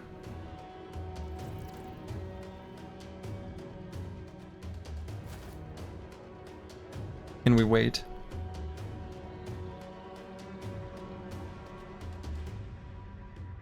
We soften up this guy for the Cleaver to finish. And end turn. Squigs, I think we have attack. Okay, so if we go here, we cannot cleave, but we can still stab with the dagger. We can thrust with a spear as well. There is a chance that the stab doesn't kill. Actually, hold up. We're gonna gain AP if we go here. Does that change the calculus? Oh no, because we didn't have the cleaver equipped. Oh, weird. Isn't cleave 9 fatigue? No, 11. At least according to the tooltip. Is that gonna get reduced because of cleaver mastery? I don't remember. I mean, some of these numbers have all changed.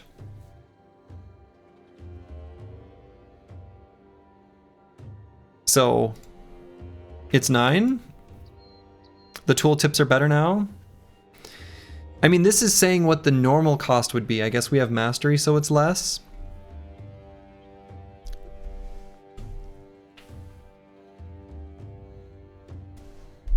I mean, this attack does 18 to 31 damage. It's enough.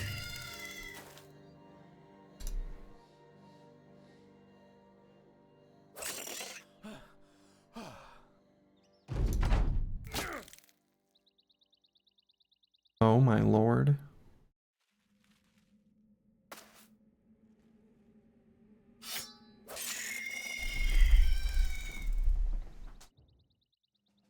Whoa. Nobody died? Oh, we have the surgeon.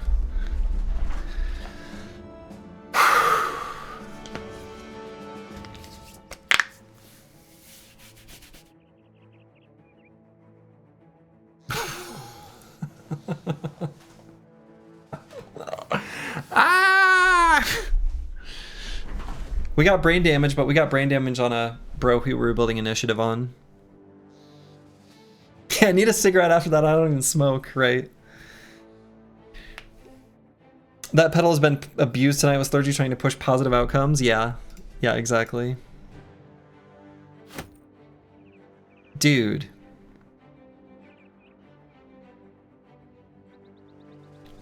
Dude. Dude. Yeah, so we were building initiative on this brother.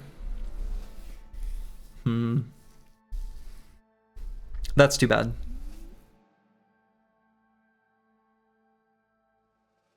Zero tools. -6. Let's see, and then what are the other permanent injuries? All right, so we got... These boys all lived. Traumatized. Corvus Corac is traumatized. That's sensible. I would be too. St. Jigs didn't fall. Fulio broke his knee. I guess we don't really care that much about that.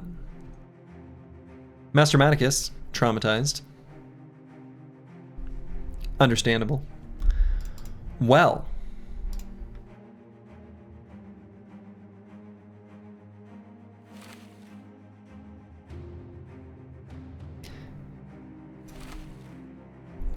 That was something.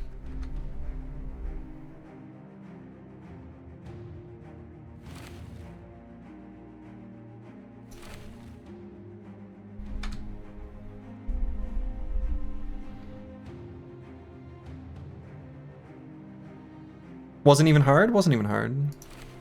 The question now becomes, do we retire or keep them before replacing? We keep them before replacing. I mean, they still have value to us. They still provide utility. That contract was unreasonable, though. I mean, that was nuts. I thought there would be a twist. As soon as we went to fight the spiders, they'd be like, haha, just kidding. This is a bunch of, like, not that.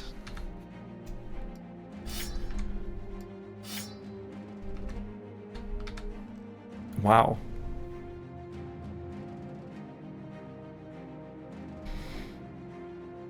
The twist was that there was actually a ton of spiders. Right. Apparently.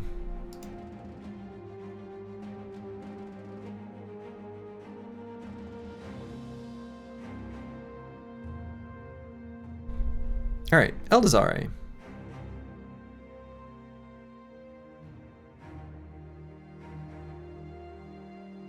What do we take?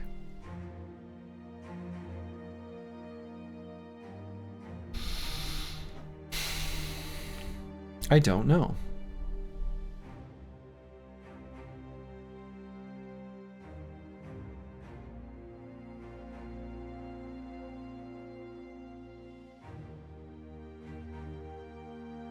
I want Rebuke on more bros. Rebuke is insane.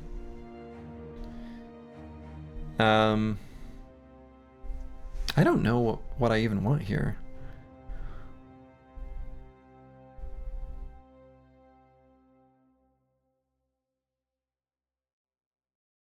Phalanx is kind of interesting. I feel like that's a little bit of an all or nothing. Like you do it with a bunch of bros or not.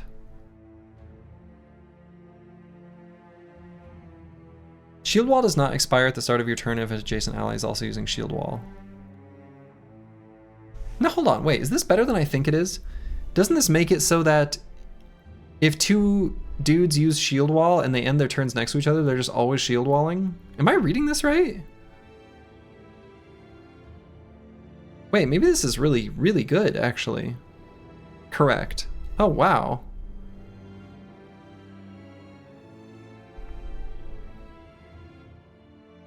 That seems great. I kind of interpreted that as like,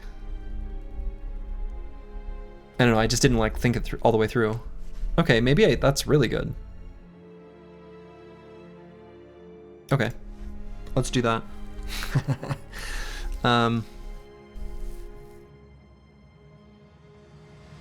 If you're planning to shield wall anyway, it's plus 4 AP and 20 fatigue per turn for free, basically. Right. That's nuts.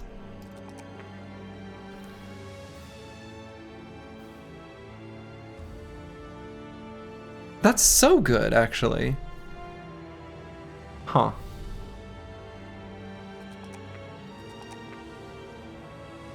Well. Yeah, just 2. But luckily, we've got Squigs here. Right next to Eldazari. They can be like bros who help you, bros helping bros, you know? They can be out here rebuking and stuff together as friends. Seems all right to me.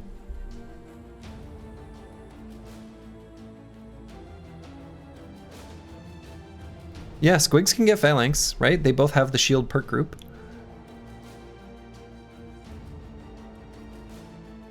Might as well give him Dynamic Duo too. Yeah, where the hell was that? Dynamic Duo, when I read it, it didn't seem as interesting. You and your partner gain the Shuffle skill. So you can just swap places. Hell, I don't know. Maybe that's pretty good. That is pretty good. You and your party gain plus 20 resolve and initiative while you are adjacent to each other and there are no other members of your company adjacent to you. And there are no other members of your company adjacent to you or your partner.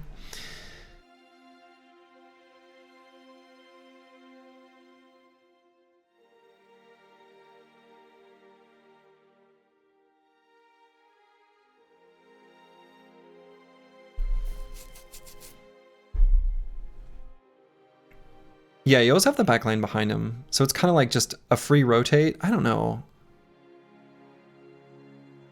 Yeah, it's like a good flank duo perk, right? Right, exactly. You never want to isolate units. I'm not convinced about that one, but I am convinced about phalanx.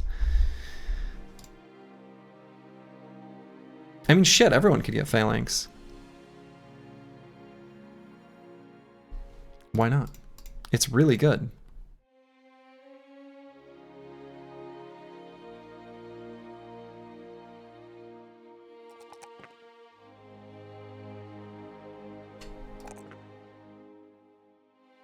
Phalanx over flexible. The hell's flexible? Oh yeah, flexible. Well, we're gonna get flexible. Actually, no, Squigs is not gonna get flexible. Where's this new stuff from? From right here. Could be cool to duo a mace and Catalbro, so you can always daze stun with the mace and then death blow. Yeah, that sounds cool. And make sure the mace bro is always the one that you put in like the dangerous spot. Seems reasonable. Seems good. Let's get a little more melee skill if we're gonna be rebuking, I guess.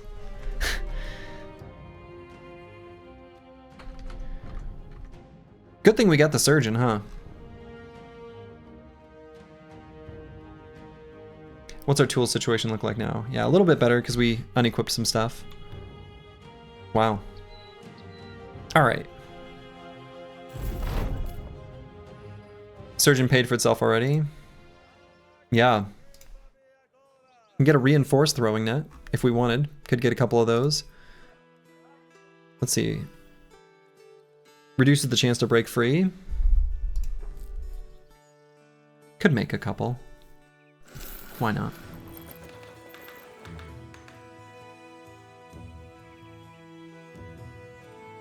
All right. Boy. I don't know how we're gonna do like any contracts. Fighting orcs seems like a bad idea. Was the Reforged surgeon any difference? I mean, I don't know, a lot of things are a little bit... Is the game laggy? It doesn't seem that way. No, I think it's basically the same. Everything about the game seems like it's lagging to you? I don't know. No?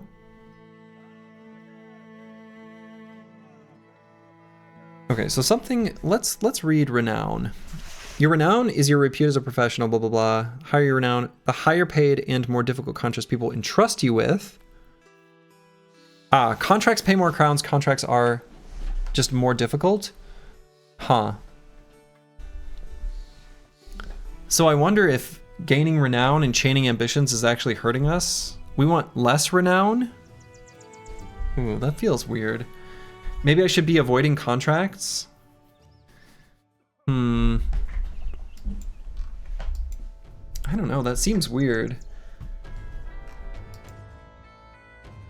More difficult? Oh yeah, it does say more difficult.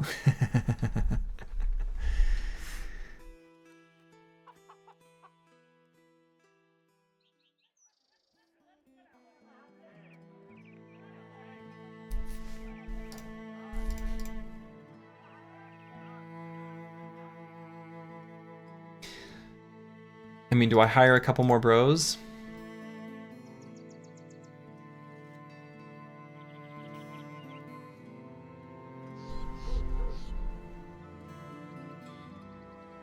If you pay compensation, bros share EXP with the rest of the group. There's a tooltip about that.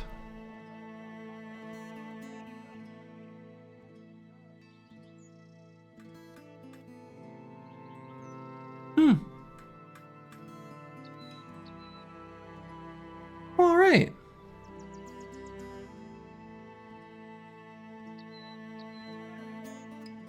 I mean, I think we want to keep these bros. Like, I don't think we want to get rid of anyone. Not yet.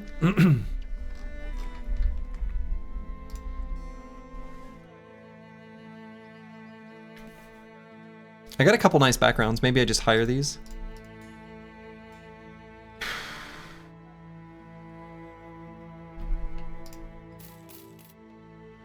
Let's see what we're working with here.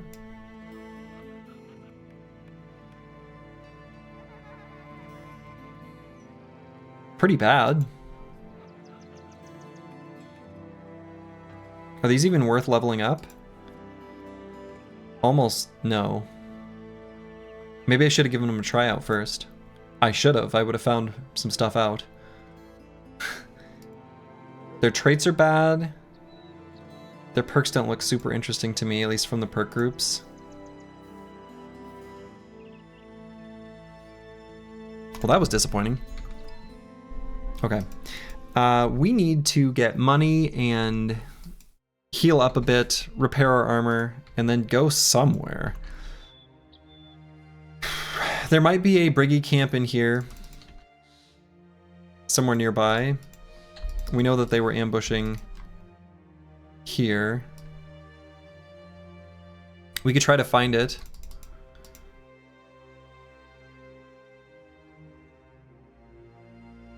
Might take us long enough to find it. We can heal up a bit.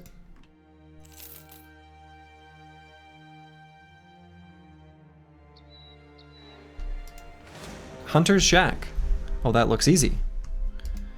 And the Bone Breaker's Cavern. That also looks pretty easy.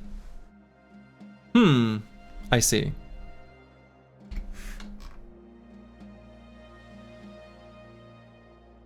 So our inventory is full of stuff, which is annoying.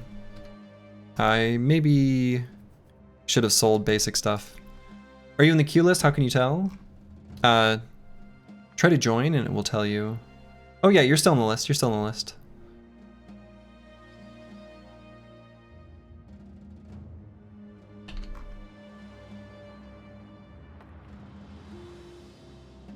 Alright, this fight looks easy. So maybe I avoid contracts for a while and try to level up the old-fashioned way. Maybe that's the play. Go out camp busting. Because, like, this seems fine. I should have paid more attention to the condition of everyone before checking, and also probably want to swap this to the flail. Well, maybe not. Maybe I will just spear wall them out.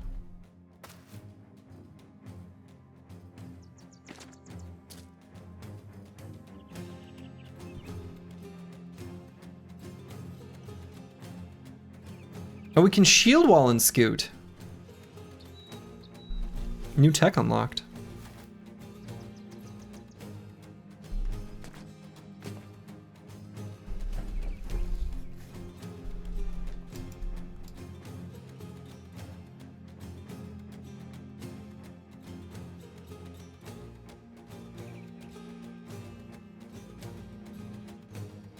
I mean, I can do spear wall shenanigans. Only one has to shield wall, right? No, they both have to. Because the way it reads, shield wall does not expire at the start of your turn if an adjacent ally is also using shield wall. So they both have to do it. Unless I'm misunderstanding something. Certainly possible.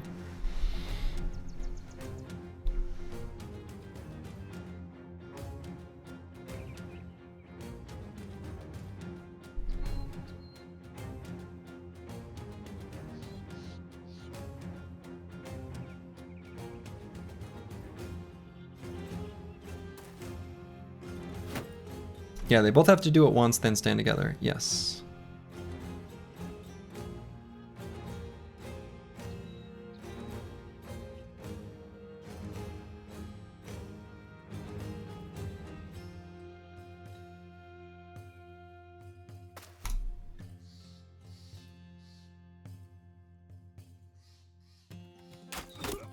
Yep, arrow to the knee.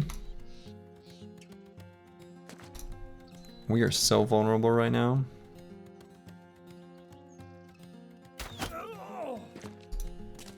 It's a little bit absurd. I'm still gonna try to spear wall here though. Mana's pretty insane.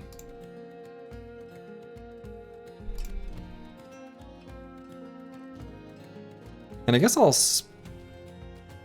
swap to the cleaver there.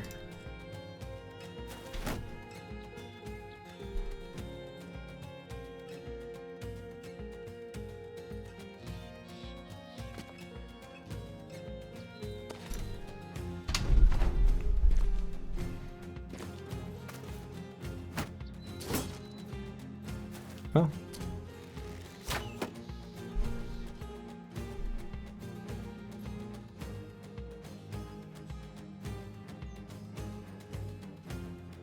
Let's try to get an injury on this guy.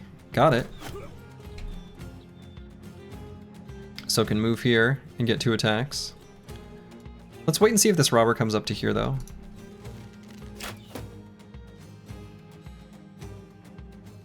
So we'll wait there.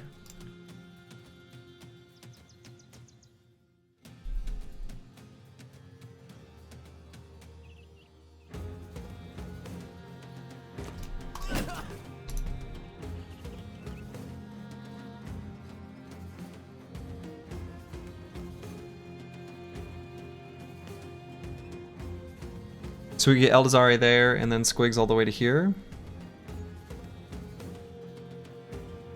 Or maybe I want to make sure that this guy doesn't get in. I guess I don't know that I really care all that much.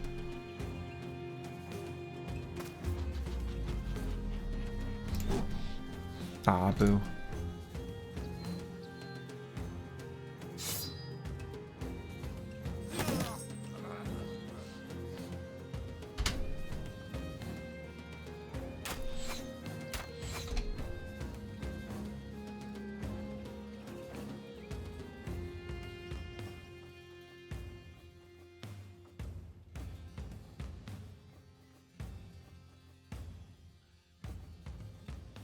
I'd rather have this guy attack Squigs than Mana, so let's go here. That actually also works for me. Oh! That was a choice.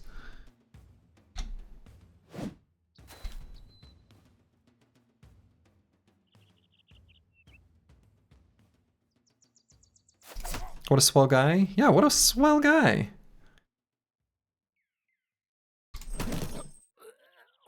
Huh. Alright, Phalanx is insane, and everything that I thought I knew about anything was a lie.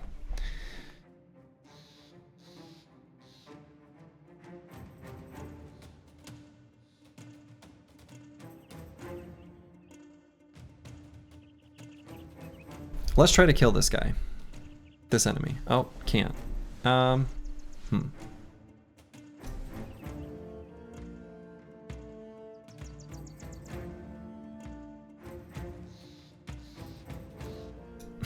Can't do anything. Let's just go there.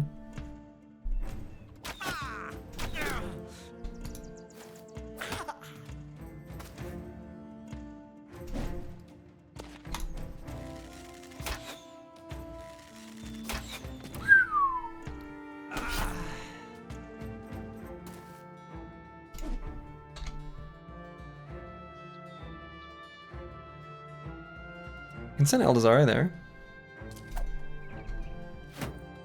He can anticipate.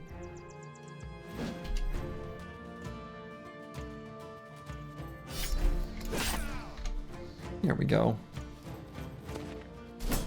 Keep the dynamic duo together.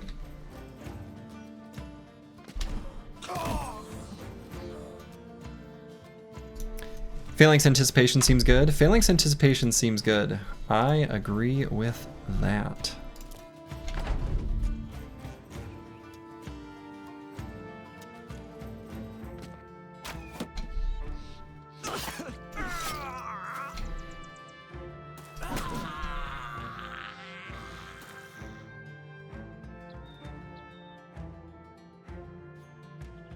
Is he no longer shield walled?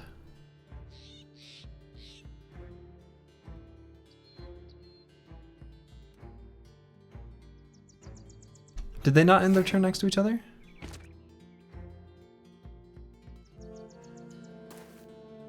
I briefly separated them. Okay. Not on purpose.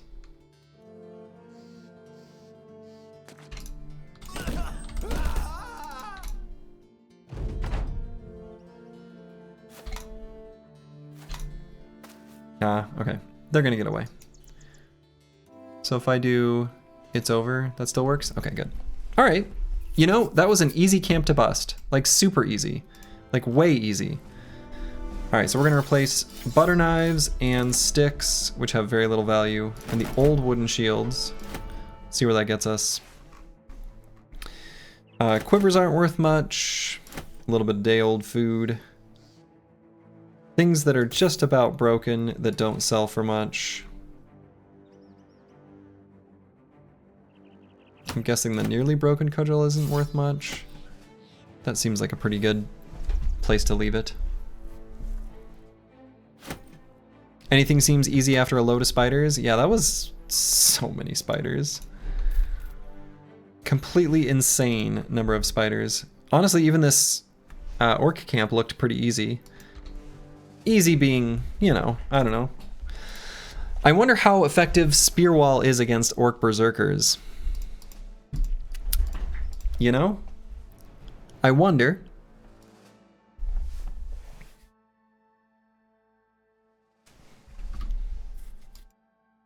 We need to sell stuff anyway. So let's return to somewhere where we can sell things. I haven't seen like a nice big place to sell stuff.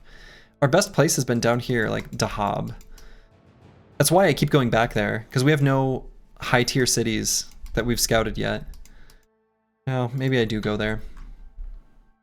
I don't think I want to go to this camp while we're injured. I don't know, maybe it's not that bad. East is a high tier city? I mean, we've got this, right? We have the Stone Citadel. It's okay.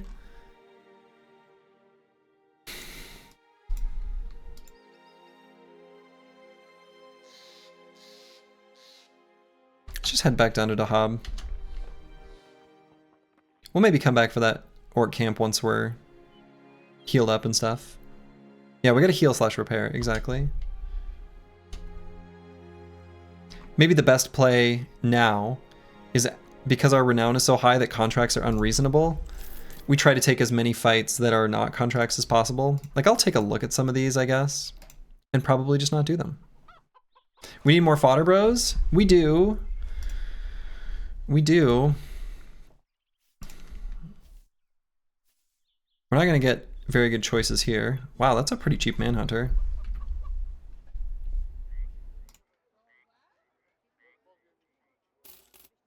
Just hire him. Oh, he just gets the Trapper one. I could try one person with Trapper, I don't know. Arena time? Yeah, we'll take a look. We'll see what's there.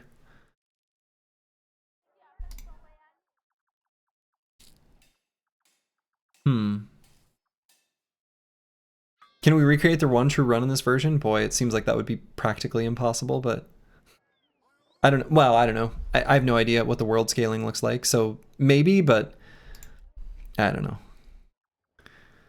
Not something I'm mentally concerning myself with at the moment. God, Phalanx just seems so crazy. Phalanx and Rebuke seems so good. It almost seems like you just always... Why not just build a full front line of shield wallers? Like, I even kind of want to go back and do that on... like these bros, which is still honestly fine. They still could.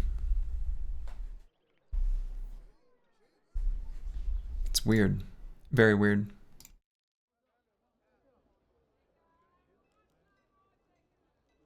You're gonna attempt to rebuke damage, bro? I mean, I think it's... if you get a Chad, right?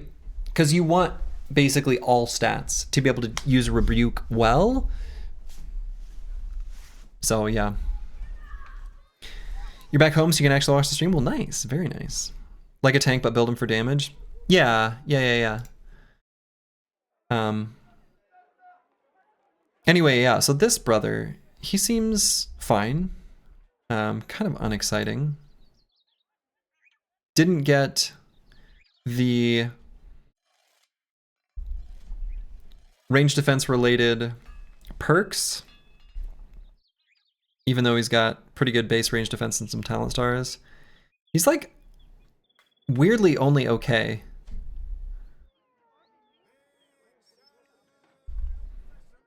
I don't think I care for his perk tree that much.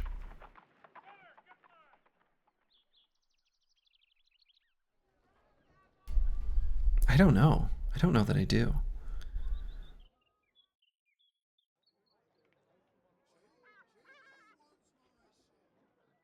I don't want him. I don't want him. I didn't like him. Okay, so I'm gonna sell stuff. We've got a lot of valuables here. So we've got a lot of money. I kind of want to get some premium Brackrown brothers, I think is what I really want. I think that's the true desire here.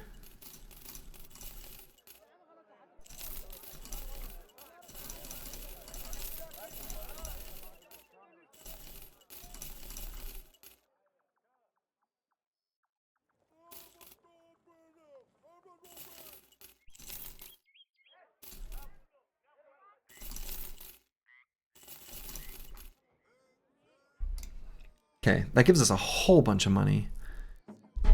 Damn, that's nice. Retired soldiers have a few good perks assigned to them. That would make sense. I think I want to take this money and get like some premium background brothers. Yeah, I just feel like that's what I want to try to find. So I'm either gonna here's my current mindset.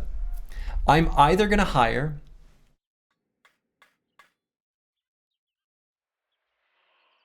beggars and cripples, or the good guys, the fancy ones. I pointed out because you don't have a banner guy. Right, yes. 2 frenzied hyenas. I'll have to think it over. Didn't go well last time. Is that a hard pass? Why am I tempted to do it anyway?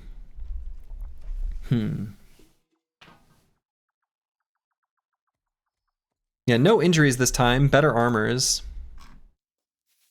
More perks. Higher stats. You're not convinced we need a banner guy in this? That's probably true, but I think there's probably enough things that a banner guy can do. And I think relieving your team of needing much resolve opens up the door for them to take more fatigue and initiative. So I feel like a banner bro is probably still really good. Shield wall phalanx riposte cheese.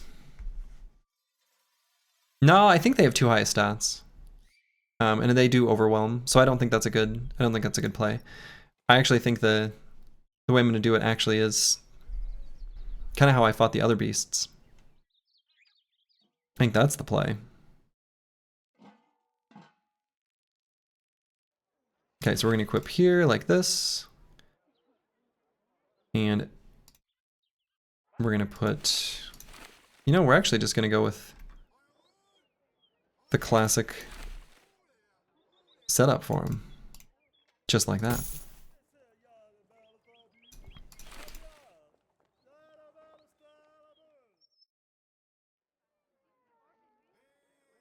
Yeah. Maybe just like this. Except we'll give Squigs a spear as well. Give me your phrase. You're sure you have someone wearing a banner, but you might want to build him around other utility stuff instead of the normal rally. Sure. Like rally itself might be optional. Perhaps. I think knowing the answer to that is more a function of like what you see from the enemy. Yeah, we gotta sped him this time around too, which actually is pretty legit damage perspective to those hyenas. Is our melee skill high enough? I don't know. Do I go like that?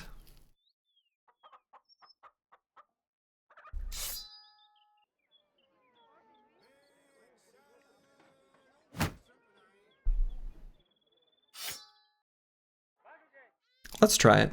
Let's try it. I accept.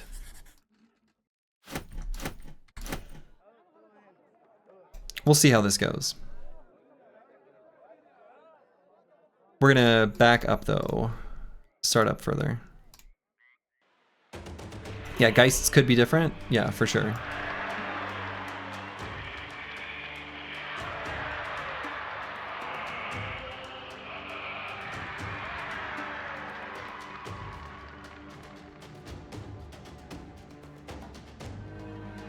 Okay, so I think I go like this. I think that's how I approach this.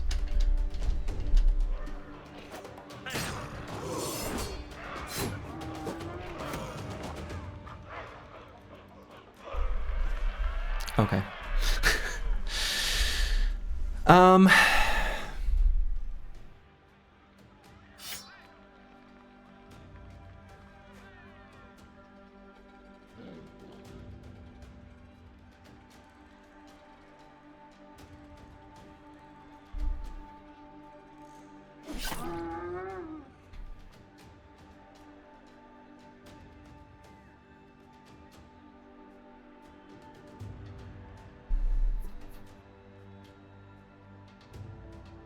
I mean, I probably attack with the three-headed flail.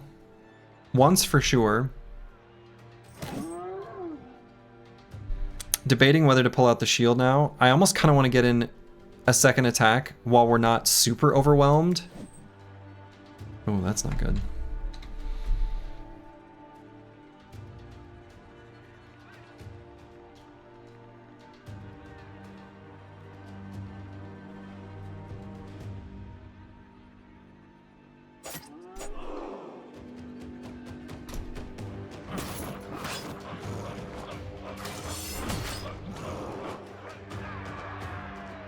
Oh, it's interesting he attacked once.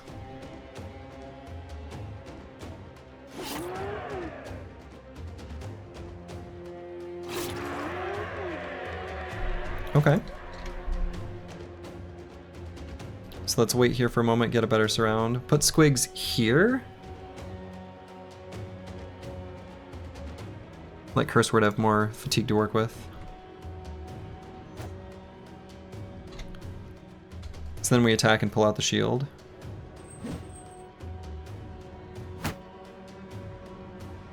Sure.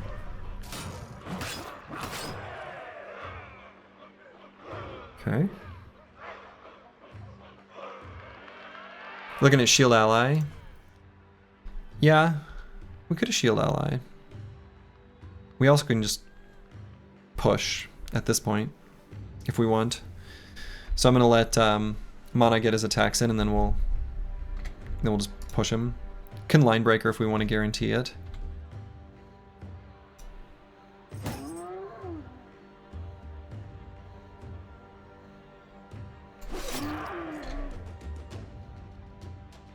Let's just guarantee it.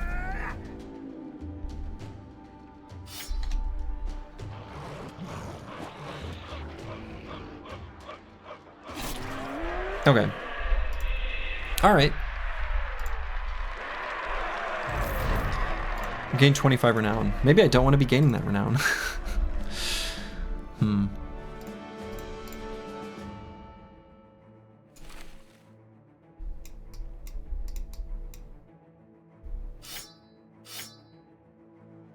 But still, we survive.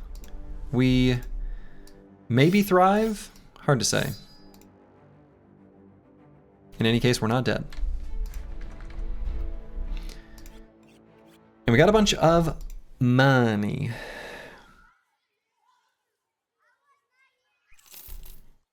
It's burning a hole in my pocket. I want to buy someone fancy. I want to buy someone fancy. Probably not another gladiator. Makes me genuinely tempted to grab the recruiter. Because I can use tryout and look for the bros that have, oh, what's it called? With contracts hard tied to renown, can we come back from a major setback? Probably not. That's a good point, just now. That's a really good point. Okay, so if we do... Just take a caravan, get paid in advance, cancel and attack it. Yeah, to lose renown. Actually, that won't lose us renown. What are ways you can lose renown? Running from fights. So retreating loses you renown. Breaking contracts, probably, right? I'm guessing it loses you renown in addition to... I've not thought about ways to lose renown very much. But we could get recruiter and look for like rising star type of bros. Quitting ambitions. Oh yeah, canceling ambitions. Does that I don't know, does that or does that only ruin mood? The tricky thing is I feel like the overlap between things that lower renown and things that lower mood are probably really high. Negotiating contracts to fail, there we go. That's the kind of thing I'm talking about.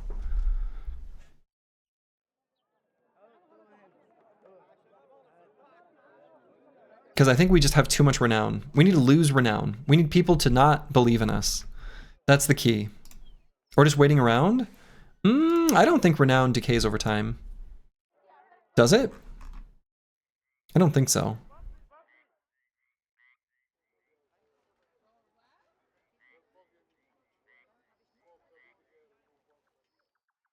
Yeah, contracts in vanilla, yeah, they're only set to type, not difficulty. Okay.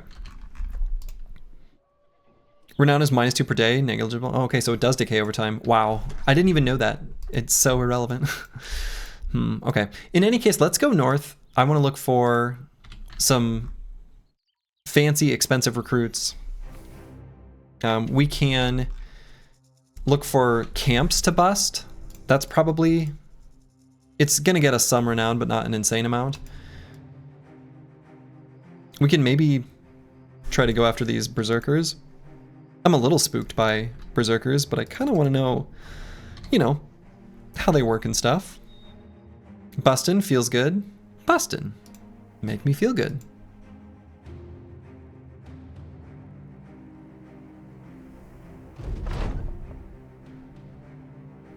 An event. We got a boy who's afraid. Found the fallen star. And does that unlock the cartographer? I think we learned from yeah, from the win streak series, or excuse me, from the whatever. We learned it doesn't. Okay, a few young and a berserker.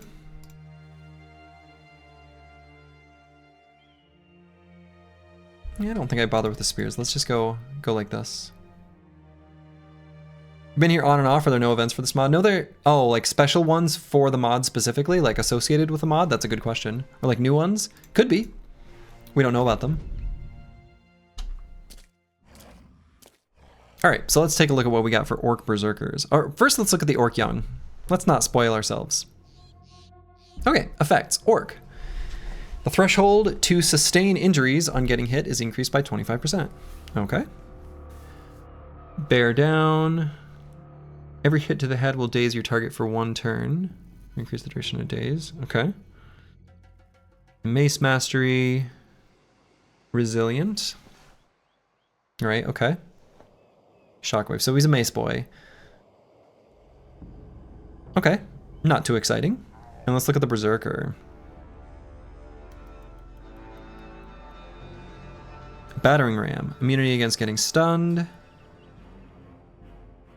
Berserk, Killing Frenzy, Pathfinder, Resilient, Vigorous Assault. Okay, this doesn't look too scary. It doesn't look like too much. He's got a Berserk Chain. We want that.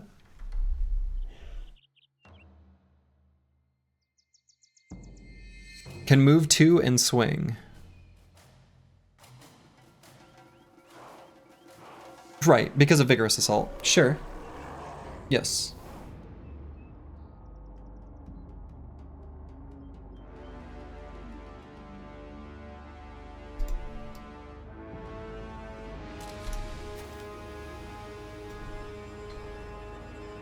Changes how you approach them a lot. Yes, that's true. That's true. Alright, so we want to activate Whirling Death.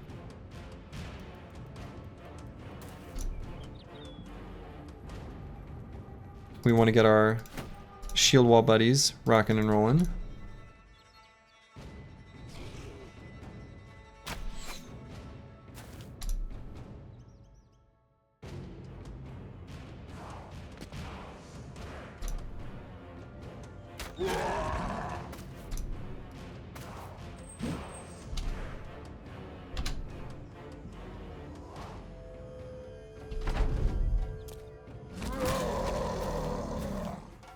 Oh, I suppose he still has the charge, huh?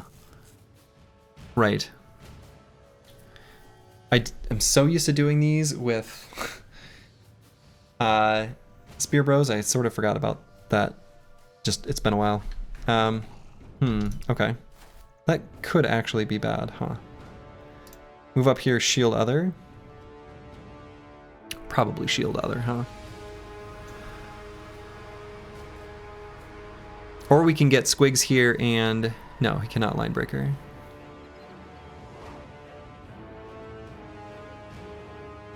We really can't let this Berserker hit us with his Berserk chain. It would be bad.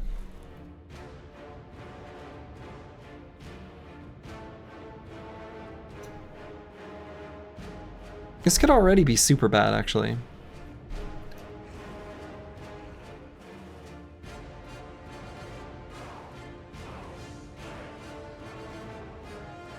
No, I misplayed this really bad. We've set ourselves up in a terrible way.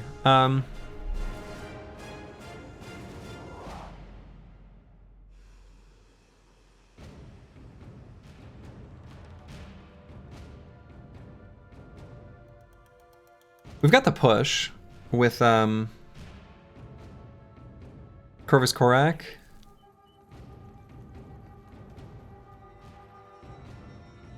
So we could push and then make a gap, like Eldazari to get in there. Eat the first attack with anticipation. We should at least go for it, because we don't want Mono to get hit by that.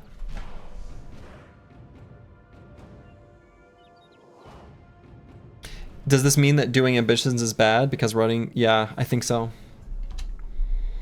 Doing ambitions is weirdly kind of bad.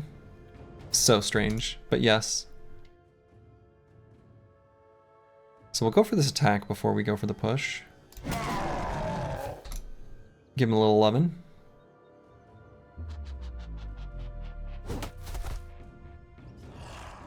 Okay.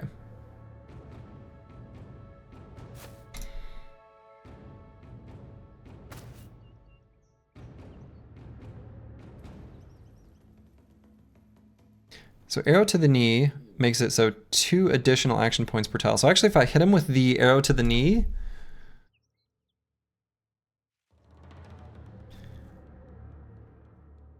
then he'll use 4 AP to move. So actually if I hit him with arrow to the knee, okay. It was worth a try. So now we can get Squigs there.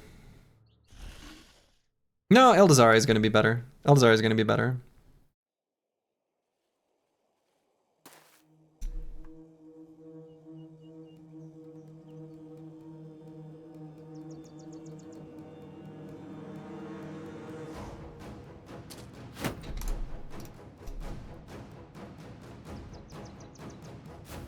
Good luck.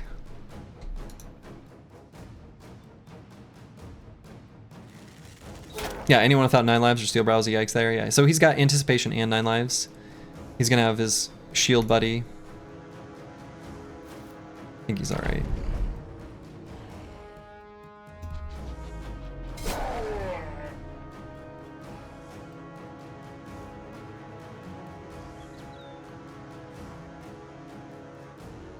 Let's move out of the way.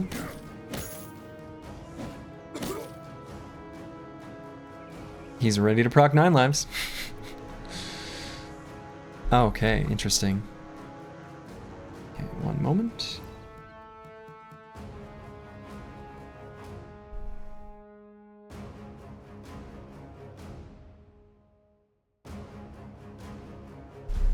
Okay.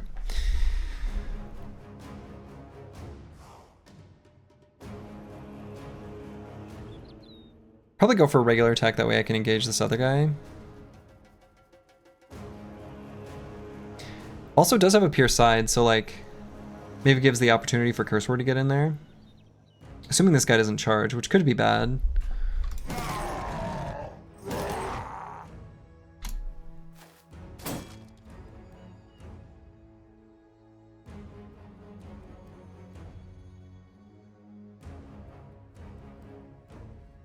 So I'm going to try to do as much damage as we can so we can get Curse Word up to maybe get a second attack in this turn. So we'll go... Ooh, actually maybe the Scimitar. So we can do Line Breaker to push. Have Squigs help his buddy out. And then Eldazar is going to be fine. He's got 9. Still hasn't procced it.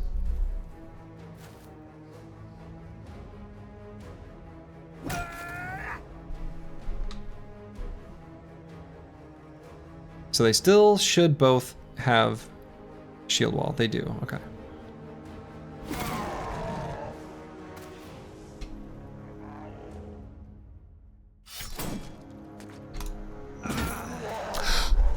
No! I forgot he didn't have 9 lives.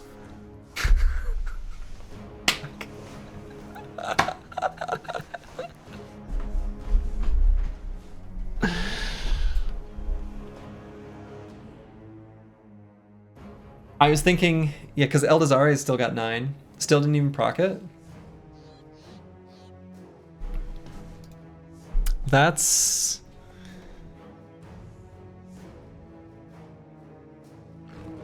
He's struck down. So maybe, just maybe, it'll be naught but brain damage.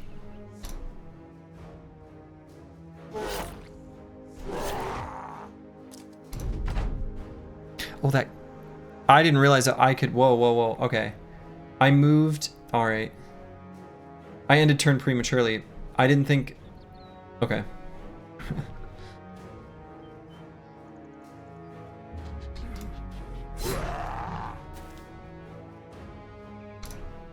So he's still able to attack me.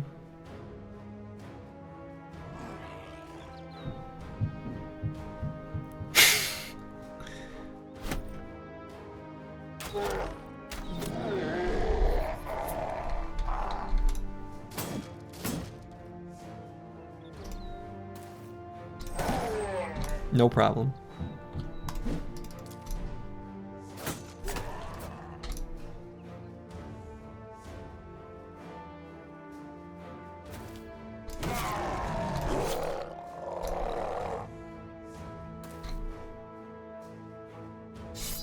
No problem. Broken elbow joint. Oh, that's so bad. That's like one of the worst possible injuries. That is one of the worst injuries in the whole game.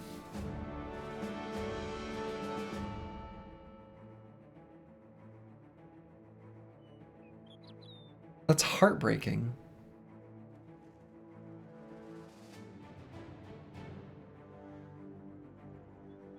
That's heartbreaking.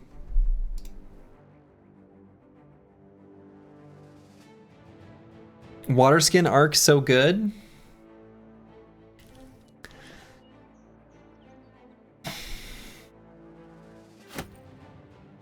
We got a Berserk Chain.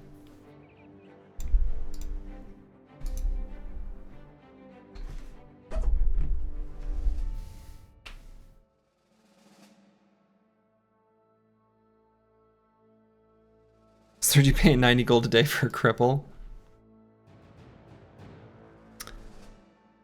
Yeah, that sucks. That's a bad one. I mean, there's no way around it. We'll play with it. But it's not good. I don't think taking the Orc Camp's in the cards anymore. Slurgi misses his Spear Bros, especially for fights like that. Literally was not able to build one though. Like, I would have wanted to just to like see what it would be like, but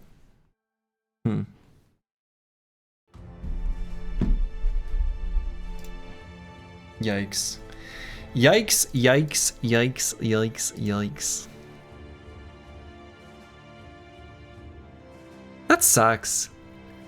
Of all the injuries for it to be...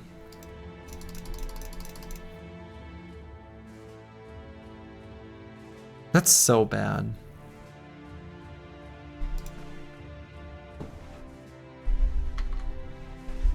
All right, well.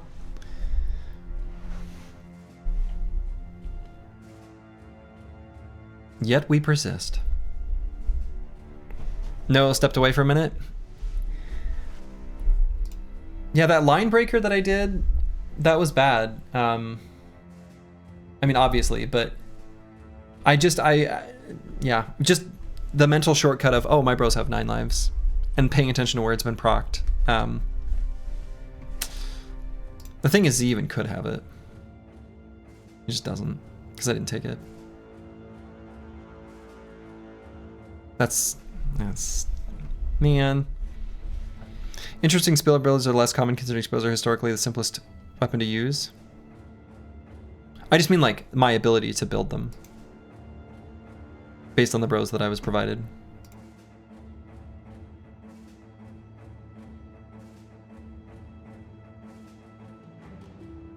Alright, so we're gonna build another tank here.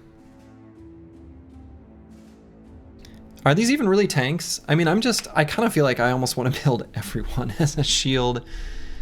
I want basically everyone to have like phalanx and rebuke.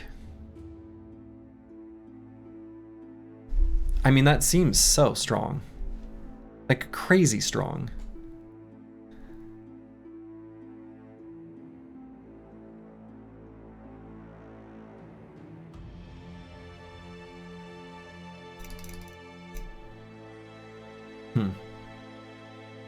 Especially if they have access to like flexible, Battleforge, things like that. Damn.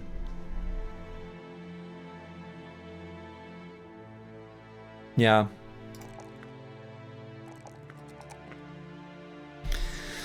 Well, we soldier on.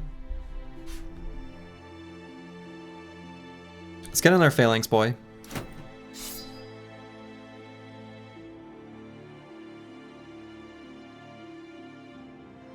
Are there any good two-handed perks? I mean, there was one perk tree, Powerful Strikes, which has a bunch of things for two-handed melee weapons, but like,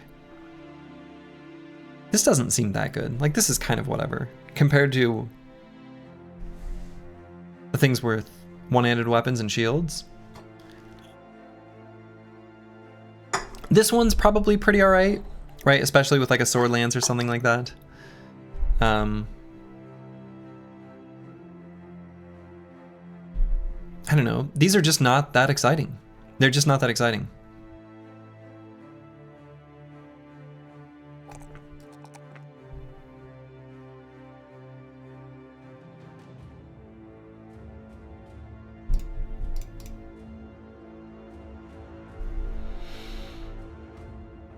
All right, so what should we do with Corvus Korak?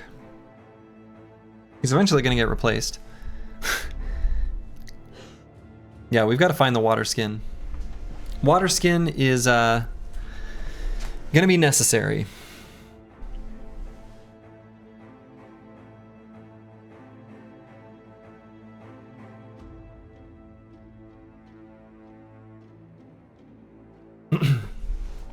Calculated strikes is kind of interesting here with adrenaline.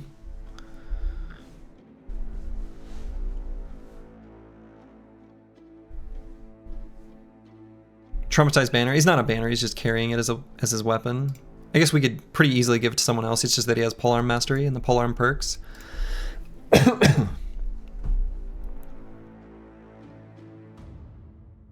don't know, calculated strike seems pretty good for having adrenaline.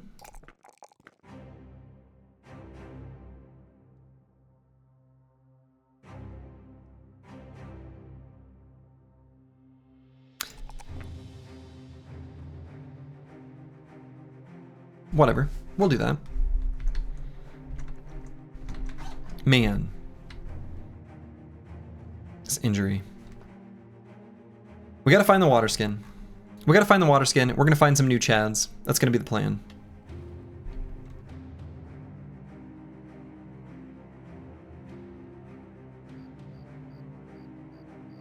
So let's see what we can sell here.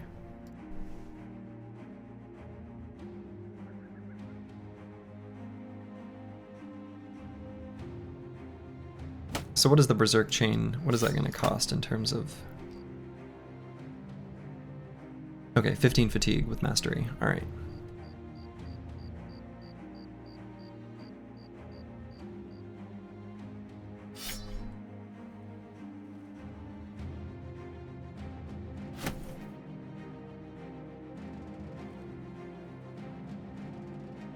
Man, this is making me want to do... Forget Weapon Master. Possibly still use combo. But get like... Again, get Phalanx. Possibly even Duelist. It just seems like there's a number of perks all involving one-handed weapons and shields that if they're able, and they're like together naturally, because a lot of them are here with shield. If you get shield and swift strikes, you have everything you need. Huh.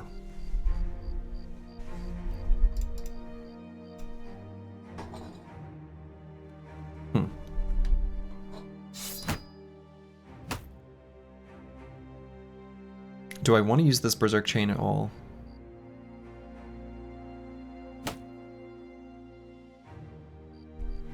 No?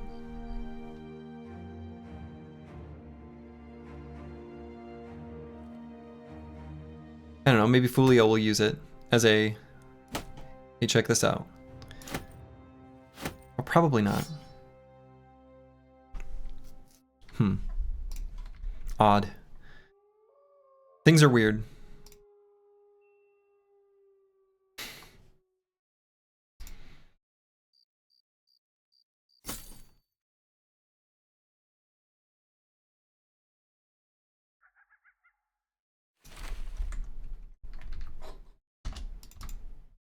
All right, let's just see what's here.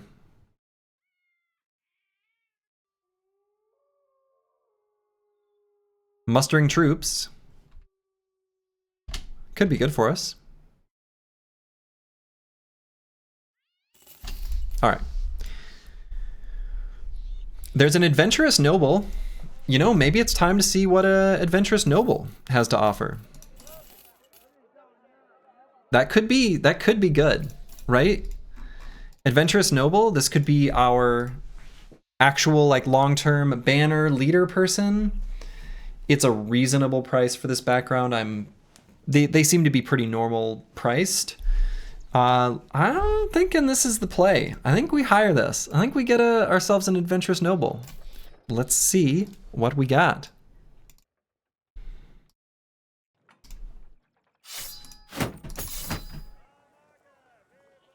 We have Vance Lightning.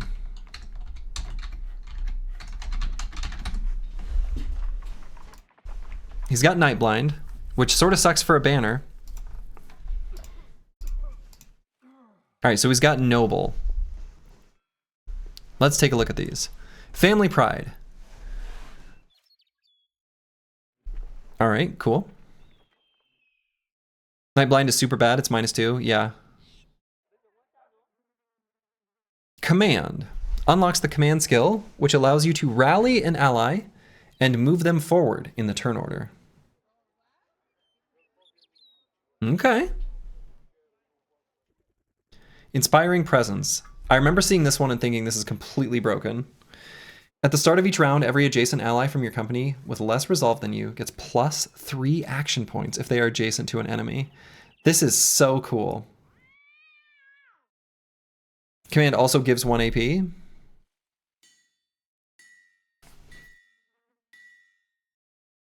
Recovers 1 AP. Oh, interesting.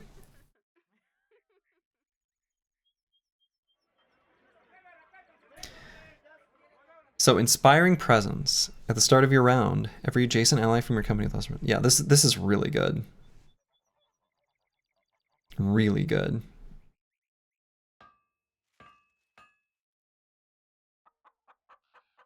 Okay, so he's got Trained. Vicious.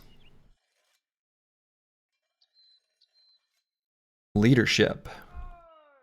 So inspiring presence is just the same.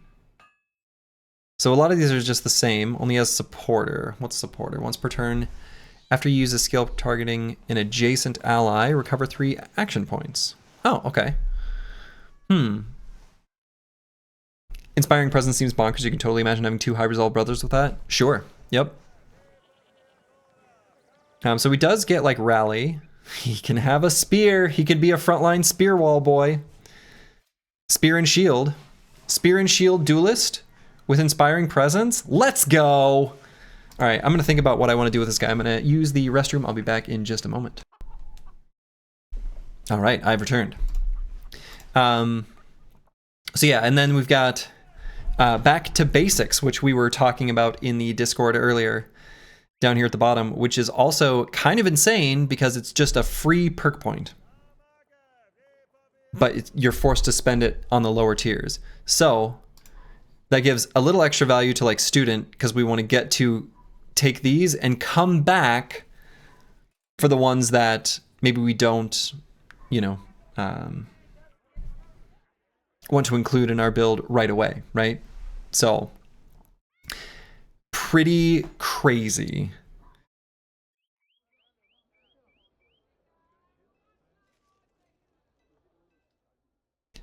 There are a number of ways we could build this brother. This brother is precious. I want to give him 9 lives so bad. His stats are good too. Right, he rolled pretty well. I mean, all things considered. His melee defense is a bit low. Is what it is. Who needs 9 lives when you take student? I mean, that's true. So, my precious, I know. Unfortunately, that means you might get a crossbow bolt to the face. We've got light armor and heavy armor.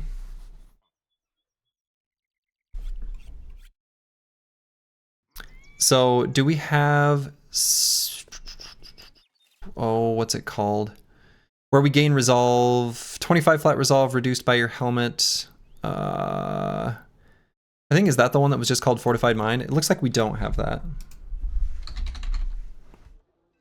Yeah, Fortified Mind is in the Vigorous group. We're not Vigorous. We do have Bulwark. I want to try to make this guy have reasonably high resolve. I guess we can just level it. That's also, of course, reasonably possible. Because of Nightblind, I'm kind of thinking not banner, because then we can't attack with our banner at night because we won't have enough range. I'm looking at a few different ways of doing this. Duelist seems insane with spear and shield. We're like really good, right? Phalanx is just crazy. Another way of doing this could be like two-handed spear. And one of the things that stands out to me is Berserk alongside Spear Flurry. We can do a reach spear attack that we're confident will kill. 95% chance anyway. And then follow it up with a spear wall.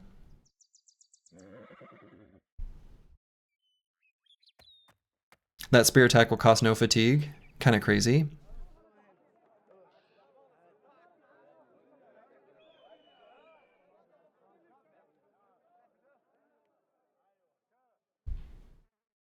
Seems like that might be really good.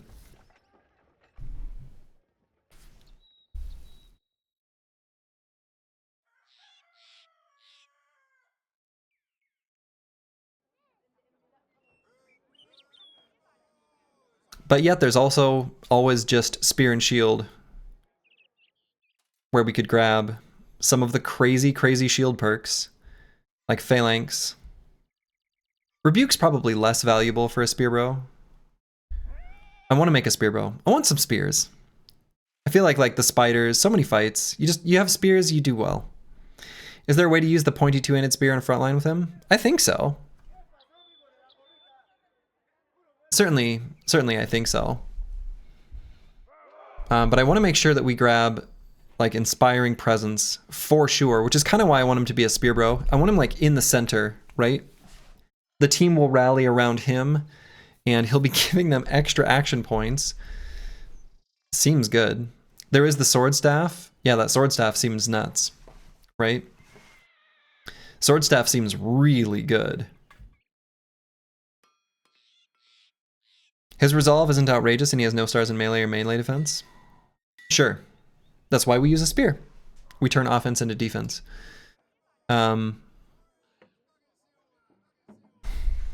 Inspiring spear bro. Inspiring spear. Yeah, and I did see the sword staff, which is just completely nuts. From a you know. Yeah, this is really good. So we probably will end up taking. How can we make ourselves safe against armor penetrating damage? What's the play there? We don't have access to like Man of Steel. We don't have access to medium armor.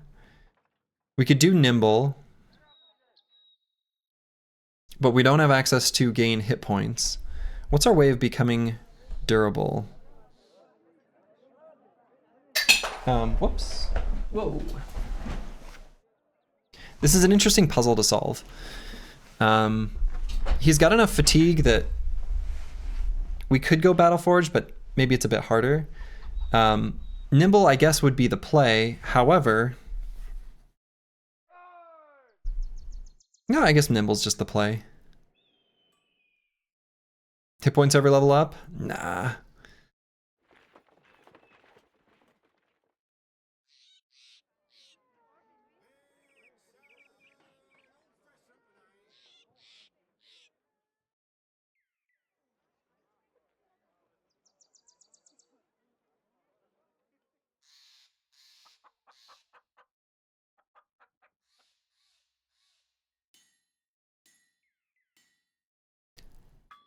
I like command. Command is fun. And so command alongside family pride. Or no, not family pride. Let's see. Where was it? Supporter. So once per turn after you use a skill recovering an adjacent ally, recover 3 action points. And you gain something. Encourage an ally. Encourage an ally, blah, blah, blah. Cannot be used on blah, blah, blah. Okay.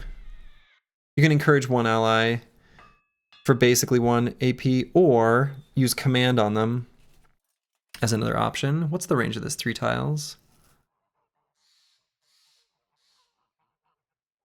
Finesse? Yeah, finesse seems good with those, right?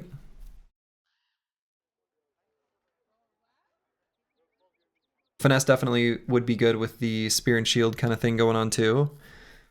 I was looking at wanting to do heavy armor because of bulwark. That's a way of gaining extra resolve. So it's a way of kind of turning fatigue into resolve, essentially.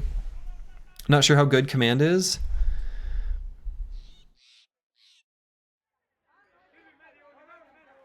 I don't know. I kind of feel like you take this instead of rally the troops. Right? You just get like a pointed rally. Seems like that might be good. I'm not sure.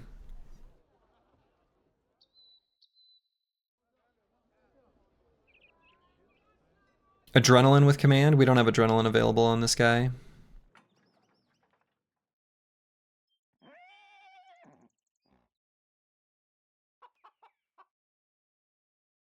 But I love the idea of Berserk with the two-handed spear. Like, that's just so funny. You know, being able to do Spear Flurry where your spear attacks cost no fatigue. That seems like that could be really good, especially with the spear staff. Yeah, we got we got crazy stuff going on here.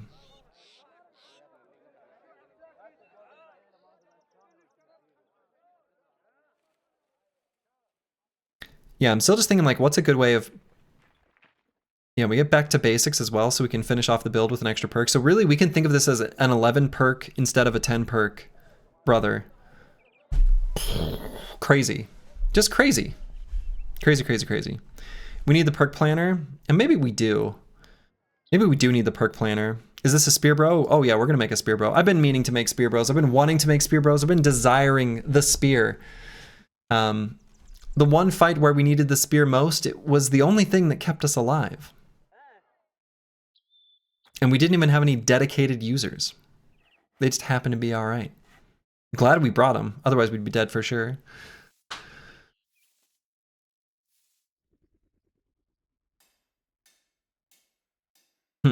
I think my brain is not quite sufficiently tuned to think about this right now. This is going to be the decision points for the start of tomorrow. I think that's going to be the plan. I'm going to call it here. That's a good place for me to be done for the day. I will be back tomorrow.